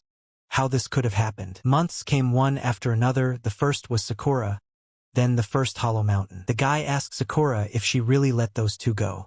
She replied that that girl was strong and thought that the other months would take care of her. Maybe it was because that girl was vying for her spot and that was why she reacted like that. He was used to her, but he also liked that challenger for the second Sakura spot. The girl replied that the second Bai Guan would also soon dethrone him from his place as the strongest. They hadn't fought him yet. Let her better think about him. After the defeat, Maple fled to the Philippines with the remnants of the gang. She didn't know what to do next. What was she missing? Had all her efforts been in vain? The fear that the monk instills is much deeper than hers. And it seems her love wasn't enough to perform a miracle. The first maple tree that was lost in the battle with Waguksa began to instill an even greater sense of fear in the apostles and believers. And the leaves had to feel incredible pain. She decided to scar them for defeat. Clen asked why they were taking so long. They said they would love her no matter what. Maple asked the guy if he knew why she wanted to become a goddess. He replied that he didn't know. No one leaves God behind. No matter what happens, the only hope left is God alone. The guy asked if that meant she would leave him someday. Clone replied so he wouldn't be afraid. There was no way she would leave him. Bai Guan was instructed to exterminate all the apostles and her for betrayal. The corpses of the apostles began to decompose. Is this the love she was talking about? First Maple replied that she wasn't going to ask that if he knew it himself. Bai Guan asked where did those children who were around her go? The girl asked if he thought they had died or not. He replied that she was nasty as hell and we'd have to kill her. Maple Leaf told the guy to stay out of it. Tell him to hide in the back and watch. She'll come back alive, no need to worry. The girl remembered that she had heard that he had suffered torture. And it seemed to be true. Bai Guan replied that it's not as exciting now. Maple Leaf noticed that he was a real monster after all. He fractured all her joints, and now she's going to have a hard time moving. The girl said that if the guy had helped her, the battle that day might have had a different outcome, for he too had many grievances against the ugly man. Bai Guan replied that the Buddha had promised him that if he completes the mission, it will allow him to live the life of an ordinary man. Does he really believe that? Bai Guan will never be able to live like a normal person. One thing she can't understand is that in his prime years, he could have handled this freak quite well. Maybe it was all about that girl? That rooster had her in his grasp, so he couldn't go against him? And that girl hated him, He was dumber than Maple Leaf thought, but now it's too late to join forces and destroy them. Bai Guan threw his final punch and said that she was as much a creature as Buddha. The young lad shouted that she told him there was no way she was leaving him. He got angry and tried to strike Bai Guan, but all was unsuccessful. Bai Guan said that no matter how many wounds he had, he couldn't handle him. And there's no point in crying like that. Let him come to his senses. That girl doesn't give him love. She inspires fear. If fear is love, then does he love him too? The guy's still young, he can forget everything and live a normal life. The second Maple Leaf said it was unexpected. What on earth is going on here? Bai Guan replied that he had enough of rolling up the stage. Let him unhypnotize the congregation and confess his crimes. Maple wondered if God had sent him this test. Wants to test his faith? It's definitely a test from above. How else do you explain all this? He began to pray and said that his faith was unchanging. Let him ask for it. Bai Guan did not hesitate and landed him on the ground, hitting him on the head with his sword. He said his head was all messed up, we'd have to fix his head. Boon Janwook asked what was she doing here. After all, he was only trying to check on her. Didn't they find out everything about each other? Let him fight to the death. Black Leaf yelled for the girls to get up. Will they still be watching? However, their hands and feet are tied. Especially her opponent is a man, what good are they? The commander said there is no greater burden than helpless allies. They only get in the way. Suddenly the Black Leaf took out her bling and used hypnosis. The girls were freed from all the iron strings. They got a second wind and tried to attack the commander.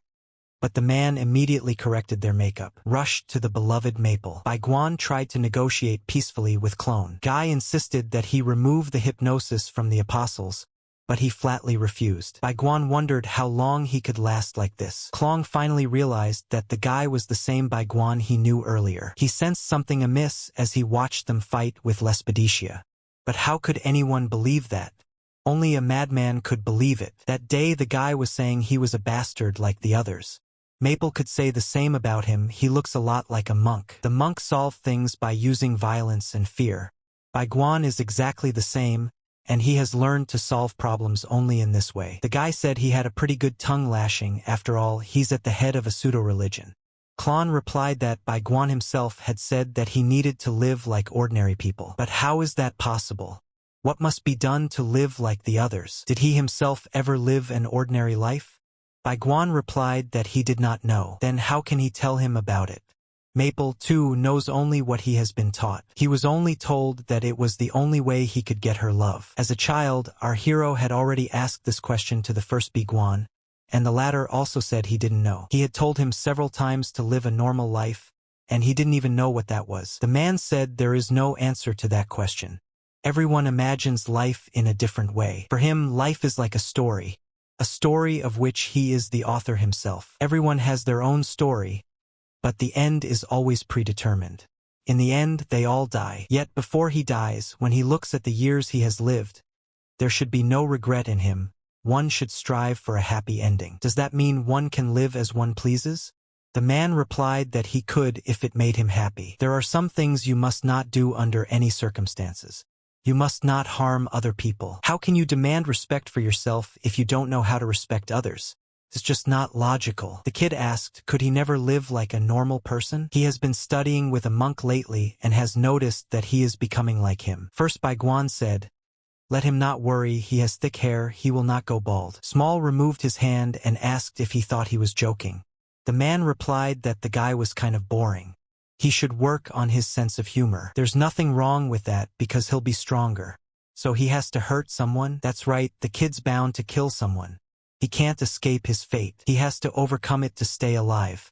He'll kill others and then he'll get used to it. His feelings will grow stronger, and then let him remember their conversation. This pretzel uses fear not only for his own benefit, but also for those close to him. The kid is quite capable of doing that. Let him remember that. Bai Guan had been taught to use fear for just that purpose. Maple asked if that was why he lived like that. The boy replied that he was trying. Clone said that no one could touch the monk because of the fact that everyone was afraid of the guy. But what was the result? He died, and so did the monk. And the pinnacle of fear is God, who cannot be resisted. Bai Guan said he also tried to resist him and died. But he is not ashamed of that life. Can he call himself honest and honorable? Maple replied, "What difference does it make?" He was taught that this was the only way he could get love. Baiguan said miserably. Klong added that what normal person would believe that Baiguan was back? It turns out he wasn't abandoned. It was just an unimaginable situation. He'll stay alive and come back to him. Baiguan said he's not going anywhere until he's out of hypnosis. I'm gonna fix his brain. The Black Leaf shouted to the guy to stay still or else Kyung he was finished. Baiguan remembered that it was a girl, the same girl who was with him earlier in the team with the first Maple. Black Leaf wondered, was he the one with the eye talking about him? Is this guy really stronger than him? Baiguan said he will not repeat it. Let him release the hostage. Black Leaf immediately paid the price for not believing in Baiguan's intentions. He told Kyung he to sit quietly in the corner. He'll deal with Cloan too. Baiguan asked, is he gonna run away too? Maple shouted to the Black Leaf to stop him. The girl tried her best, but Baiguan immediately calmed her down. Maple is using a girl he was friends with as a shield, and he wants to escape? The guy shouted to the Black Leaf, even if he had to die, let him stall for time while he escaped. Maple thinks she'll definitely get out of here and get back to him. He will accept his faith. There can be no refusal. This is his only chance. The girl shouted that she loved Maple with all her heart, and she's always loved him. Ever since she was a child, she had confessed her feelings to him. First Maple brought children from the orphanage and raised her own army, just as Monk had done. This boy would become a second maple tree in the future. He was abandoned by his parents when he was an infant and never received love. For all those like him, the first Maple insinuated that fear is what love is. However, there was one girl who kept telling the boy Appa that she loved him. The future Black Leaf was the only one who remembered the love received in the family. This girl followed the second maple tree everywhere, reminding her of her dead older brother. They had been friends for a long time, so they became close. But the second maple thought it loved the first maple, and the Black Leaf was very afraid of her. The girl wondered why Maple was always scolding them. She was scared. Did he really like her that much? The guy replied that she was doing it because of her love for them. Black Leaf said that it doesn't even smell like love. But then what is love? The girl replied that love is so simple. Suddenly their conversation was interrupted by the first maple tree. She asked what the leaves were doing here. This is no time for them to sit around and talk. Let them go after her. But where to? The girl replied that it was time for battle. They were on a mission to destroy the first March Sakura. A little more and she would have killed the guy, but the Black Leaf made it in time. The girl told him to run. But that's the assignment Miss Clune gave him. She replied that she didn't care about the mission. If he stayed here, he would die like the last dog. March Sakura said not to worry. They will all die here. She sensed that the girl was pleased with her strong opponent and decided it was better to switch to the guy. But the Black Leaf was in time and took the hit. Sakura warned me that if she presses it, she was young and blooming once too. Maybe we should take her away because they liked them. If she were them, she'd hurry up. Let them go before she changed her mind. The guy asked her why she did that. She replied that she had a brother who looked a lot like him. He tried to protect her from her father's beatings and left his life saying he loved her. Klon told him to die in her place. She decided to die in his place. But he's not even his own brother. Why? Why do you have to make such a sacrifice? Black Leaf wept and said it was because she loved him. That day the boy realized what attachment and responsibility for a human being is. Maple decided to punish the Black Leaf for not completing the task. The guy stopped her and said he would get the punishment instead. Does not fear its sacrifice. What do you guys think? Did he do the right thing? Write in the comments. The first Maple locked the Black Leaf deep in the basement, so she couldn't meet the second Maple. She also hypnotized the other maple tree into forgetting her and looking only at her. She insinuated to him that fear was love, and then told him everything she knew herself. Gradually, his abilities grew and he became stronger and stronger. He was curious as to why it was necessary to indoctrinate a person with a trigger that could awaken them from hypnosis. The girl replied that no one knows how circumstances may turn out. Let it be, it doesn't matter. The trigger that put the first maple into the second to break the hypnosis was the word sorry. Some time passed after her death, and the second maple woke up from its hypnosis. He found a Black Leaf, but he couldn't even hug her because he realized he had become very much like the first maple tree. The boy had become like the one he feared so much. The second maple tree decided to run away from this reality. But the girl immediately said that wherever he went, she would follow him. So the guy hypnotized himself. He decided to forget everything and live as he had been taught, serving the one he feared. Just as his first maple had taught him, he put in a trigger capable of bringing him out of hypnosis. And that trigger was "I love you, Maple." Did she really say that? The first maple headed for the guy with his bare hands, but Bai Guan's fist was in his way. He asked, "What's the matter?" Did the guy change his mind about attacking? Turns out he's not interested in Bai Guan at all, and he doesn't want to fight him. There was a reason he thought this second maple was some strange type. He didn't want to hit him, he just wanted to hug this girl. The guy said he remembered everything. He's sorry about what happened. The maple seemed beautiful to him, an all-consuming fear.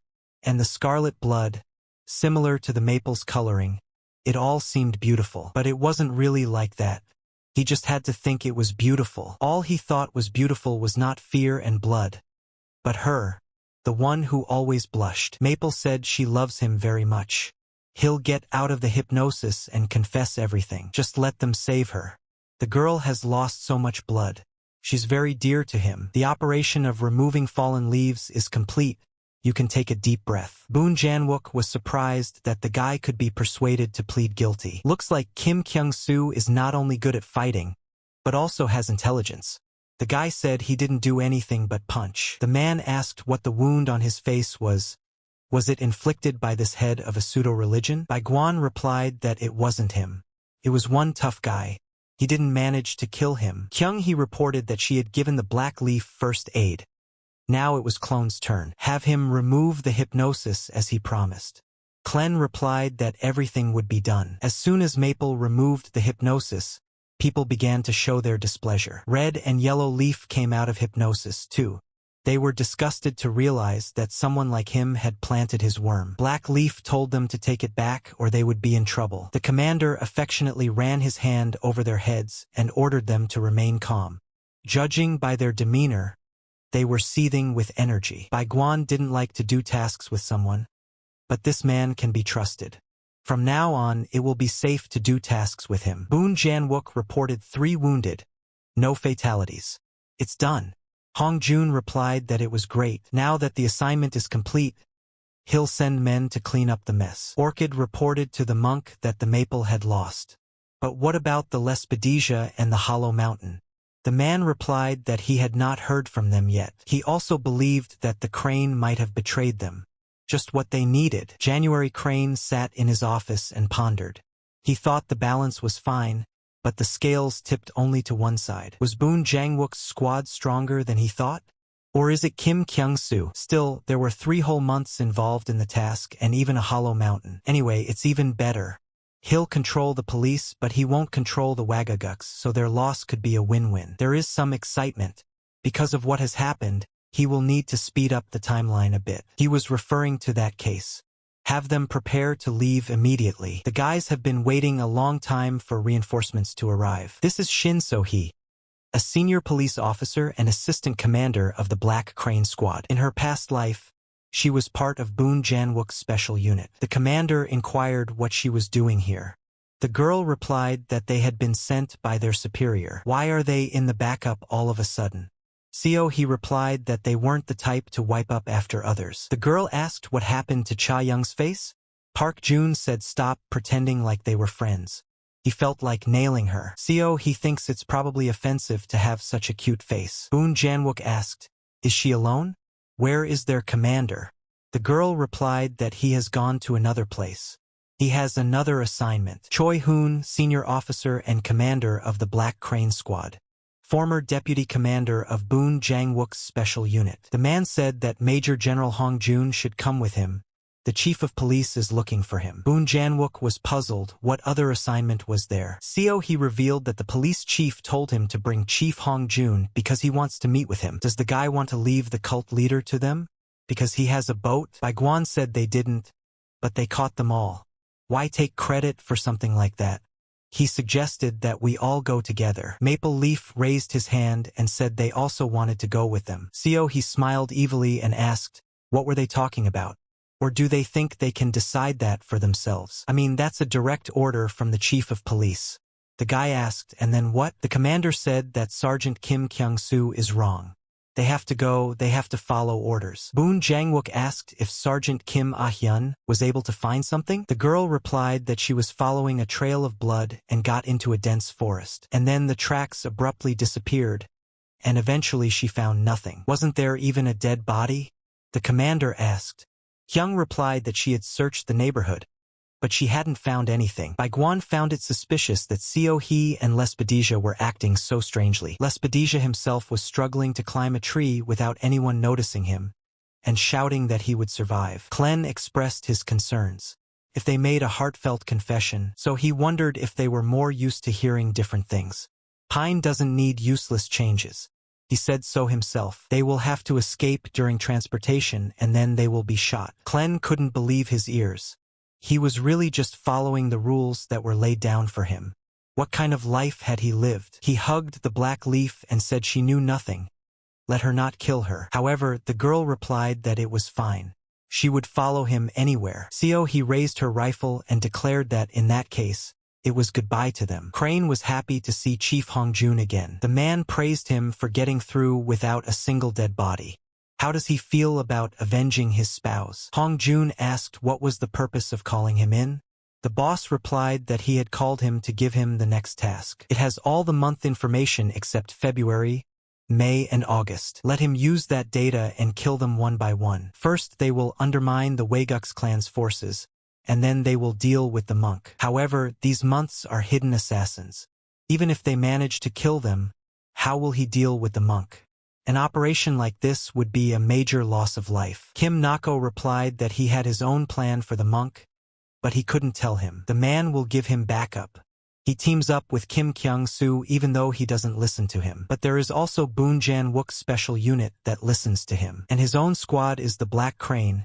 They'll be easier to deal with. If they join forces, they can handle all the months. The fight between the Hibiscus Police and the Waguksa Temple is Hado. Struggling with colors are very famous words, aren't they?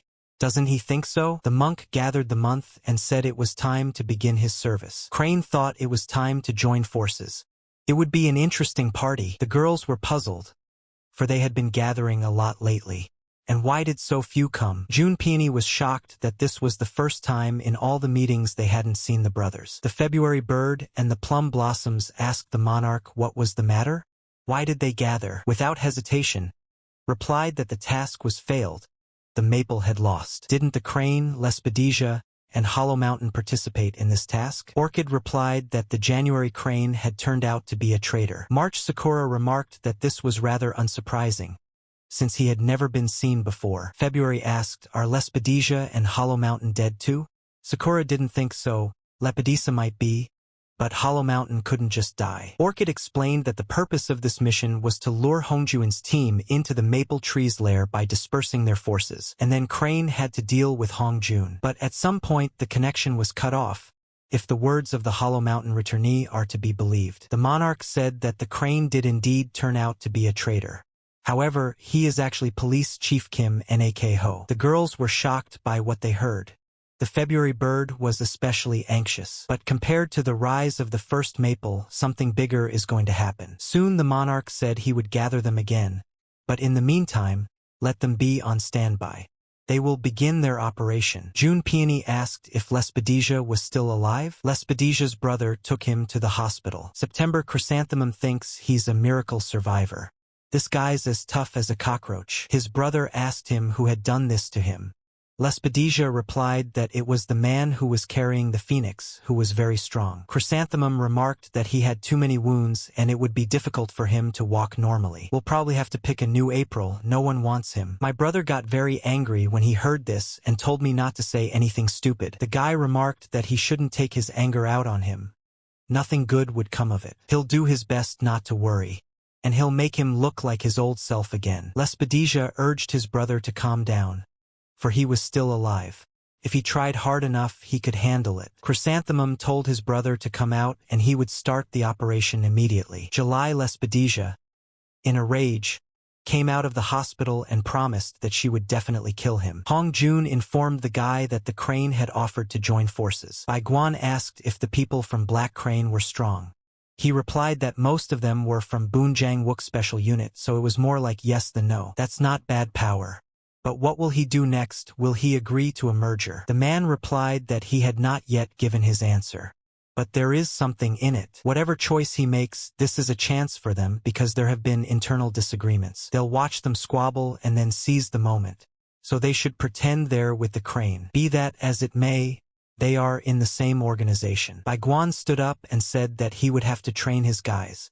Hong Jun was surprised, because he had said that it was more convenient to do tasks alone. After completing the task, Commander Boon Jan-wook thanked the boy, saying he had done a good job. The man doesn't know what assignments he's had in the past, but judging by his tendency to act alone, it seems there have been some not-so-reliable co-workers in the past. Still, he should try to put a little trust in his team right now. They're trying their best to please him. Maybe they'll be useful. Bai Guan replied that he had changed his mind a bit about the team. After the mission is over, the leaves are cleaned up. Kim Nak Ho called a press conference and openly announced the brilliant results of the operation. In front of reporters, he said that being in his last term in office, he would find and exterminate all the miscreants. Crane sent a warning to Weigux's temple, and also unofficially gathered the people and headed to the temple with good news. The man was surprised that he wasn't even offered a cup of tea. What a poor way to welcome guests. The monarch, without thinking long, decided to strike first. However, the crane left him easily and asked him that he would not calm down in any way. They're both too old to fight, and he offered to settle it with words. Crane suggested we get right to the point. Let her drop everything and go to work for him. He would be able to maintain his reputation as a monk. They're connected in many ways, and it's better to resolve things amicably. The monarch thinks he is also one of those who will be thrown out when he is no longer needed. How dare a pawn tell his master what to do? Let him not confuse himself with him. Crane stated that he had never hoped the monarch would listen to him. He just wondered how his face would look. How he'd feel after losing 5 months at once. The monarch smiled and replied that they could all be replaced with others at any time. Crane thinks he looks relaxed and now he wants to see his face when the fight is over. The monarch said that if he had waited a little longer, his dream would have come true, but he made a different choice. Kim Nak Ho noticed that the man called him a pawn, but he'd rather be the one who controls those pawns. He better stock up his pawns. Pretty soon he'll officially declare war, and he hopes it will be a good battle. The monarch said he had no doubt about it. Another training session of Kim Kyung-soo's team was underway. In the battle with the Hollow Mountain, he felt that his opponent was not showing his true abilities. The one stopped abruptly and offered to try his sword. Bai Guan grabbed it and rushed in for a strike, but he was unsuccessful. Hollow Mountain said he sees the same thing in him. He doesn't show his true abilities either, and it seems the time for their confrontation has not yet come. He was a very unpleasant opponent for him.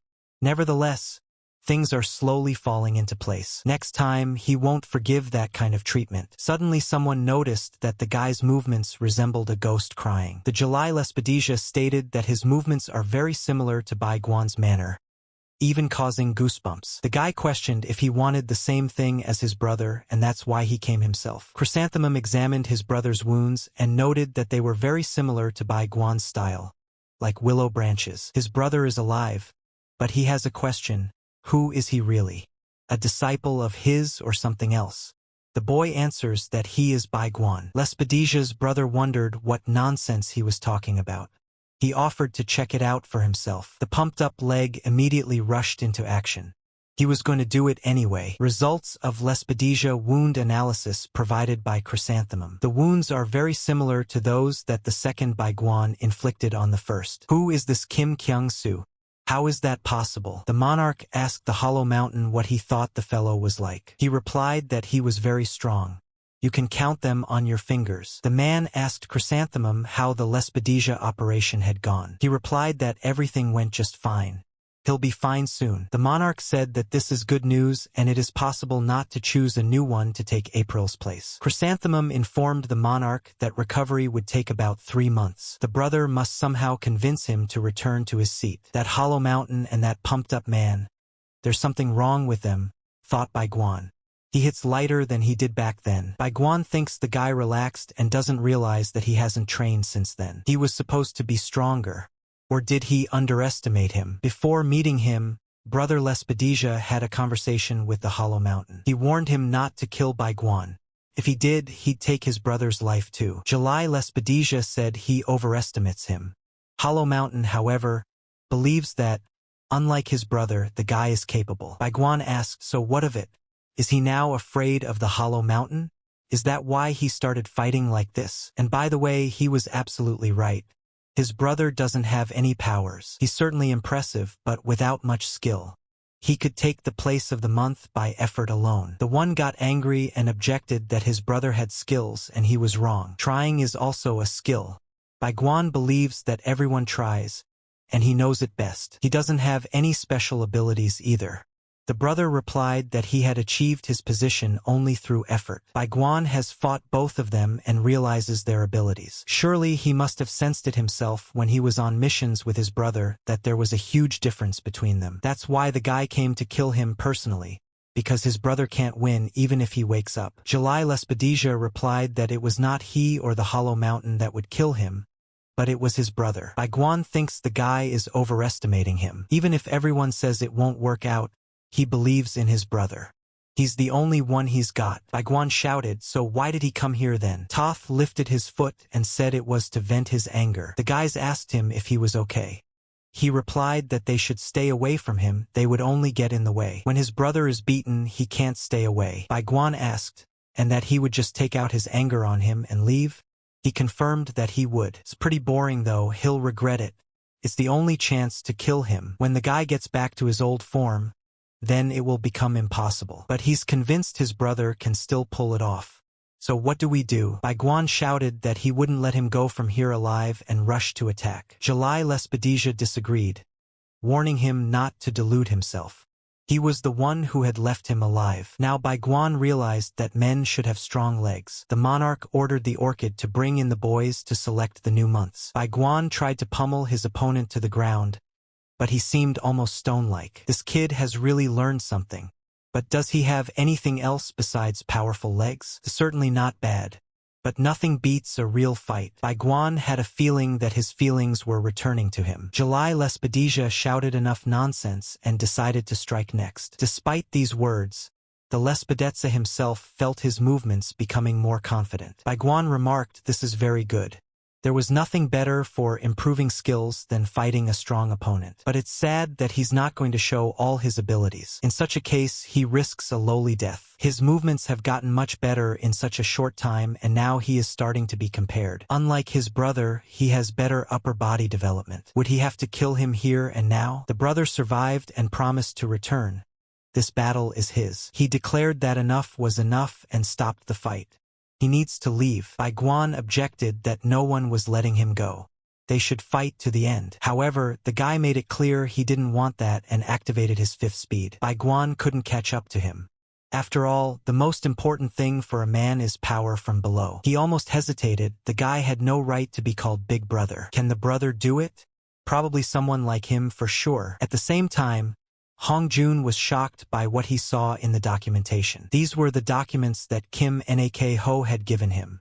They contained information about March, June, and September. March Sakura is a popular singer and songwriter named Siwa. June Peony is a zoo employee, Hire Ranhwa. And September's chrysanthemum is Dr. Yang Baekhwa. All these people are in high places. What's this asshole up to? Monarch at this time welcomed the boys and announced that they would be the new cards from now on. The second Crane, the third Baiguan, and the third Phoenix. He hopes for their help. And Kim Kyung-soo's comrades caught up with him and asked him if he was really who he said he was. The guy wondered why they were so interested. It's not that hot outside. Jo Kyung-hee noticed that he had just told the big guy that he was Baiguan. He also acted like he'd known him a long time. After he woke up in the hospital, it was like he'd changed. The guy replied that it would be better to focus on training instead of these questions. Let them take the example of Lee Sung-hyun and Hwang Hee-jun, who just keep quiet. The guys said they also doubted if he's really the real Kyung-soo. Hong Jun was informed that the maple tree had died. Baiguan asked how he felt. He had killed his wife after all. The man replied that, of course, he was not in the best of moods. The criminal begot the victim, and the victim became the criminal himself. In the end, the maple tree was one of the victims. They're gonna make this asshole answer to the law. This chain of tragedies must be stopped. He was informed that he had voluntarily surrendered. This miserable death. The crane robbed him of any chance of paying what he deserved. Hong Jun provided the information about the months that Crane had given him. This is what they actually look like. They're basically all the most active. The general asked if, other than the twins, he had met February and May. Bai Guan replied that he had not encountered February, but he had encountered May many times. He is always near the monk, like his shadow, and the lad has often seen him in the temple. Besides, he has news. They've decided to go ahead with the crane for now. Bai Guan expressed his displeasure about it. Hong Jun thought it was no big deal because he was also a police officer. They are going to work together as co-workers, but nothing more. The man asked if there was any other news besides the meeting with the Lesbians. The guys wondered who he really was. Hong Jun was surprised that they were only asking that question now. How inattentive they were. Let him just tell them the truth. They won't believe him anyway. But then why tell them? Whether they believe it or not is not so important, but they will be pleased if he shares. Such is the human connection, so there is no need to be afraid and take risks. After these words, Bai Guan told his comrades about himself and Weigux. When they heard his story, they naturally didn't believe it and started laughing. Kyung he suggested that the guy probably hit his head hard. Shouldn't we check again at the hospital? However, even though it sounds ridiculous, the guys are glad he shared. If there is anything bothering him, let him come forward anytime. Bai Guan stated that he doubted their abilities. Let them think what they want. Their conversation was interrupted by the arrival of Boon Janwook's team. In the future, they will train with them until they are given assignments just like in real life. Park Jun-ho versus Lee Sung-hyun. Jun-ho thinks the guy looks a little silly. Choi Sang-ho versus Hwang Hee-jun. He didn't feel like practicing with such an old man. Cha Young and Kim Ah-hyun versus Jo Kyung-hee. She didn't understand why too. The guy replied that she was the lamest. Kim Kyung-soo versus Boon Jang-wook. The guy hopes that they will find common ground. He realized that practice was very important, so he needed to take action. Bai Guan would attack, trying not to aim for the eyes. There are no indulgences. It is necessary to strengthen your spirit. The secretary announced that Hong Jun had sent a message of willingness to cooperate. Crane remarked that this was good news and offered to let them know that they would be meeting soon. The girl asked if he wanted to share about the plan involving the monk. He replied that it was not necessary to share. Hong Jun is pretty limited and will probably back off when this mission is over. If it's going to happen anyway, wouldn't it be better to control those changes? And once the task is done, whoever wants to touch him can't. It'll be less of a hassle. He's been so tired of all these scumbags lately. Meanwhile, in Congress, a man asked if she really felt that way. Hong Hwa-young, the congresswoman, replied that this is exactly what she wrote in her article. Police officer Kim Nak-ho is raising thugs out of police officers. The very next day, in the commander's office, Kim Nak-ho thanked Hong Jun for agreeing to cooperate. The man asked what his plans were. What will be the starting point? The commander remarked that there was no need to hurry. It was worth getting to know each other better. He replied that he did not want to do that. All people have a dream, so what is his dream? Hong Jun asked. Can't he hear it all? Kim Nak-ho's dream is to become the president of this country. The man had chosen a difficult path. But if he had continued to be in the same boat as the monk, he would have risen to the presidency without much trouble. But he also has a thirst for justice in him, which is why he did it. Kim Nak-ho just used the creep and has no intention of continuing a relationship with him. He will change this country and make it safe. Hong Jun said that a president who is in cahoots with a criminal is utter nonsense. Crane conspired with him only for the sake of destroying the mask under which this criminal organization hid its past. He got information through the monk, so he was able to eliminate the other groups. The only one left is this monk. Don't they look alike to him? To catch the big fish, they are willing to make an alliance with a lesser evil. Hong Jun notices that if that's the case, he's also recognizing himself as evil, to which the latter replied that he would not deny it, for he could not classify himself as good. The day the assignment begins, he plans to run for president. That's when the crane will tell all the crimes of the months. He offers him to deal with them together. He agrees to cooperate, but stated that he did not intend to follow all of his instructions.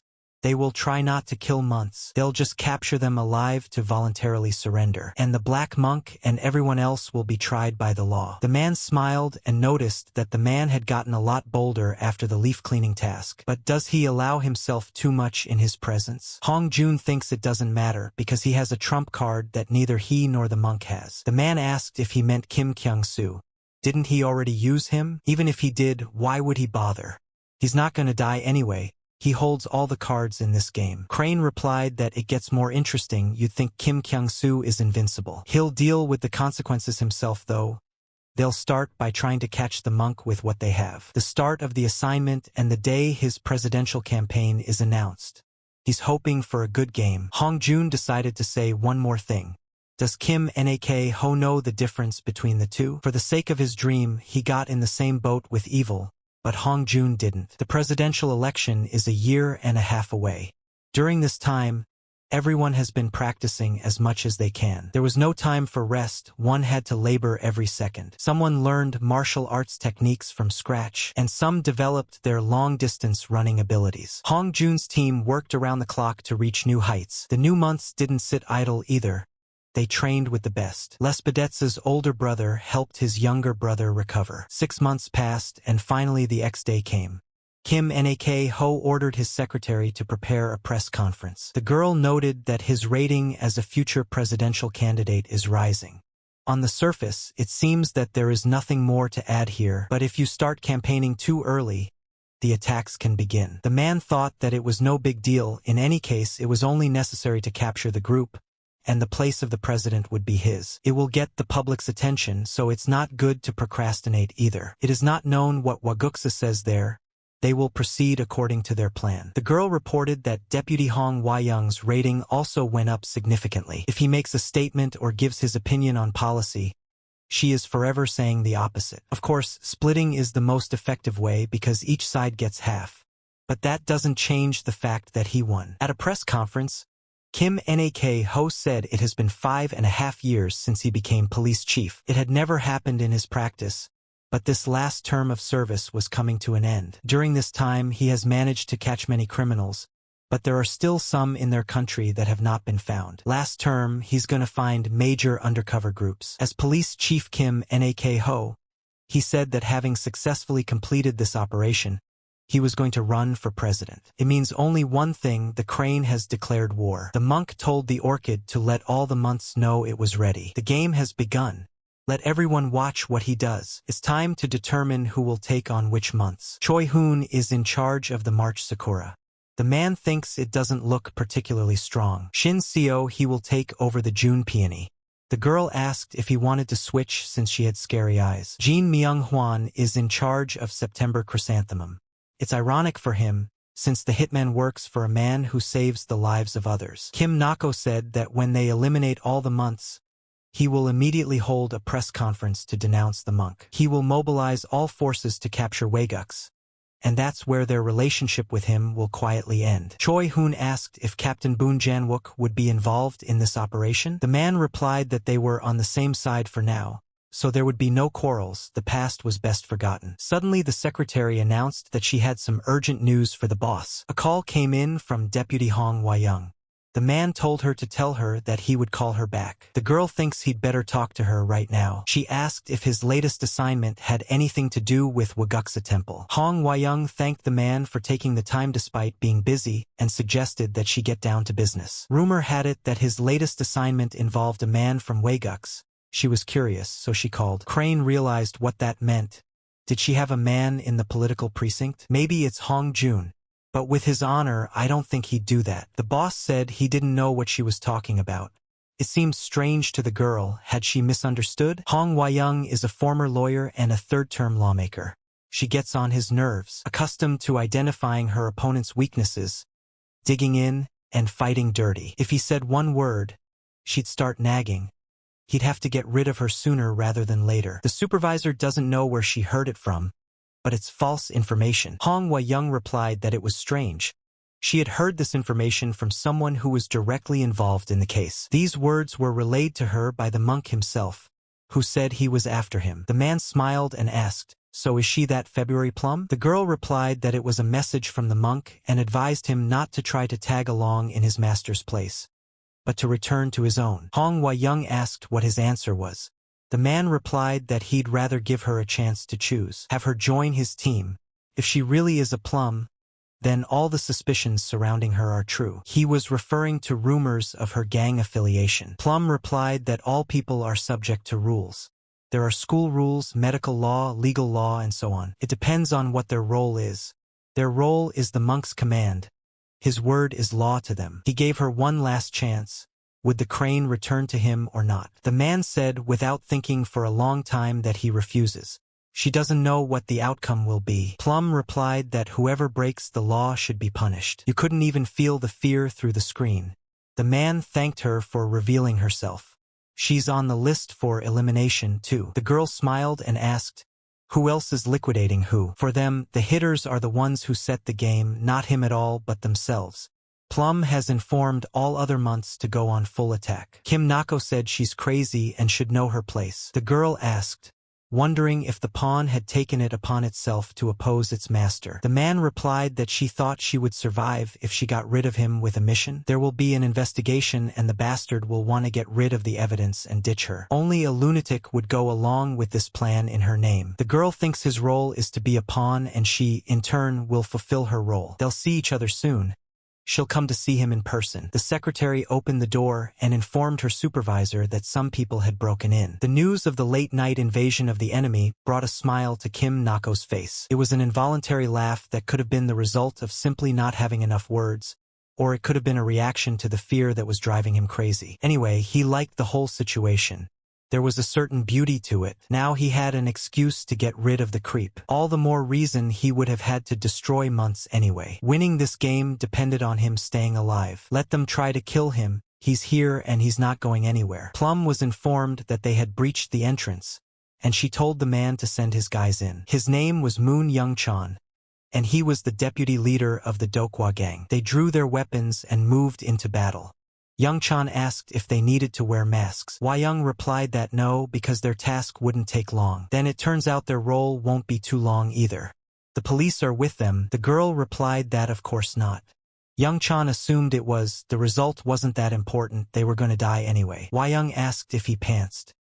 He replied that he was honored to die by her side. But before he goes to the other world, he'd like to capture one person, and preferably a stronger one. Then they must hurry.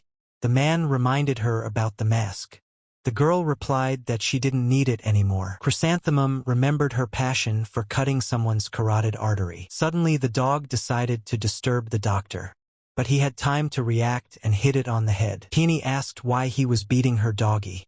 He replied that he should keep a better eye on his dog. The girl replied that she keeps an eye on them and showed how her doggies get the job done. Hollow Mountain eliminated the police officers one by one. The youngsters tackled the first floor in seconds. Kim Nako informed his squad that unknown assailants had broken into the police department at this time. All of these people are Waeguk's temple assassins. All of them must be eliminated without exception. Sure, so he raised her hand and asked, did that mean they could open fire? The supervisor confirmed that was the case, but let them use silencers. They need to quickly deal with the enemy and then head straight to Aguksa. Let them show whose pawns are stronger. Guys energized by his words and went into battle. This is the exit of the Black Crane. The sounds of silencers began to echo throughout the police department. It had been going on for months. The use of weapons seemed to spread their wings. Naturally, Kim Nako knew, but pistol shooting compared to close-range combat is full of unpredictable moments. So before the months met with the Black Crane, he allowed them to use weapons to create those unpredictable moments. But there was one card the man hadn't considered, and it thwarted his plans. Crane saw the smooth teamwork of the months and was greatly surprised. Each of the months is a monster, but they have a reason why they will be able to defeat them. Everyone except the brothers and the 38 pledges were all on their own assignments and didn't trust each other. Soon the discord would not be able to hold. However, there is a reason why they were able to act so coherently. Plum was entrusted with a plan to take out the chief of the police department. They will follow her directions and practice working as a team. March Sakura voiced her displeasure. She doesn't particularly like teamwork. In that case, he would be with Paula Mountain off the grid. The two of them often ran errands together. Plum said that all the months that are here should unite. No one knows how the assignment will go. Hollow Mountain doesn't want to. They don't even know each other. He proposed a wager as to who would be the first to cut the crane's throat. Teamwork isn't bad. But how strong is she? He needs to see if she has the authority to train them. Plum took off her mask and ordered everyone to shut up. Now they know her true face. They were surprised to see Deputy Hong Wai-young. But does that change anything? The girl stated that this assignment would be her last as a member of the team. This role has been entrusted to her by the monk, and she must fulfill it perfectly. If Hollow Mountain wants to know how strong she is, it will be seen during the battle. However, she is involved in politics and running a criminal gang at the same time. She knows how to control people like no one else. And on the day of the operation, she will act without a mask. They will follow her instructions and practice working as a team. The boy replied that was fine and he agreed. Hollow Mountain pointed his gun at the camera and fired. It's a real headache for the boss. Months have worked so well together, and they have also managed to recruit newcomers. The man said it's not the time to be idle. Sergeant Lee feels the same way. Have the girl tell the cops not to use real bullets. They can't provide them with ammo if their guys die. Let only the men of the Black Crane Squad shoot real bullets. And she needs to contact Hong Jun right now. The man called Biguan and said he had been asked for help. The guy asked if they had swooped in personally. He replied that yes, but he could not say that it was very unexpected. Was he called in because Crane couldn't handle it on his own? Or would he just leave him to die? Hong Jun thinks we can't leave it like this.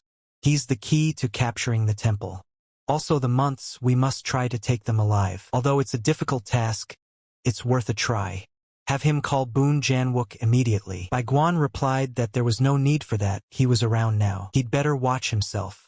They'll be here as soon as possible. Sergeant Lee informed the supervisor that Hong Jun had sent backup. Crane stood up and grumbled like an old grandfather that his old age made everything hurt. However, he is determined and will definitely be in this fight. There will only be one winner in this game, and they are the hitmen and the cops.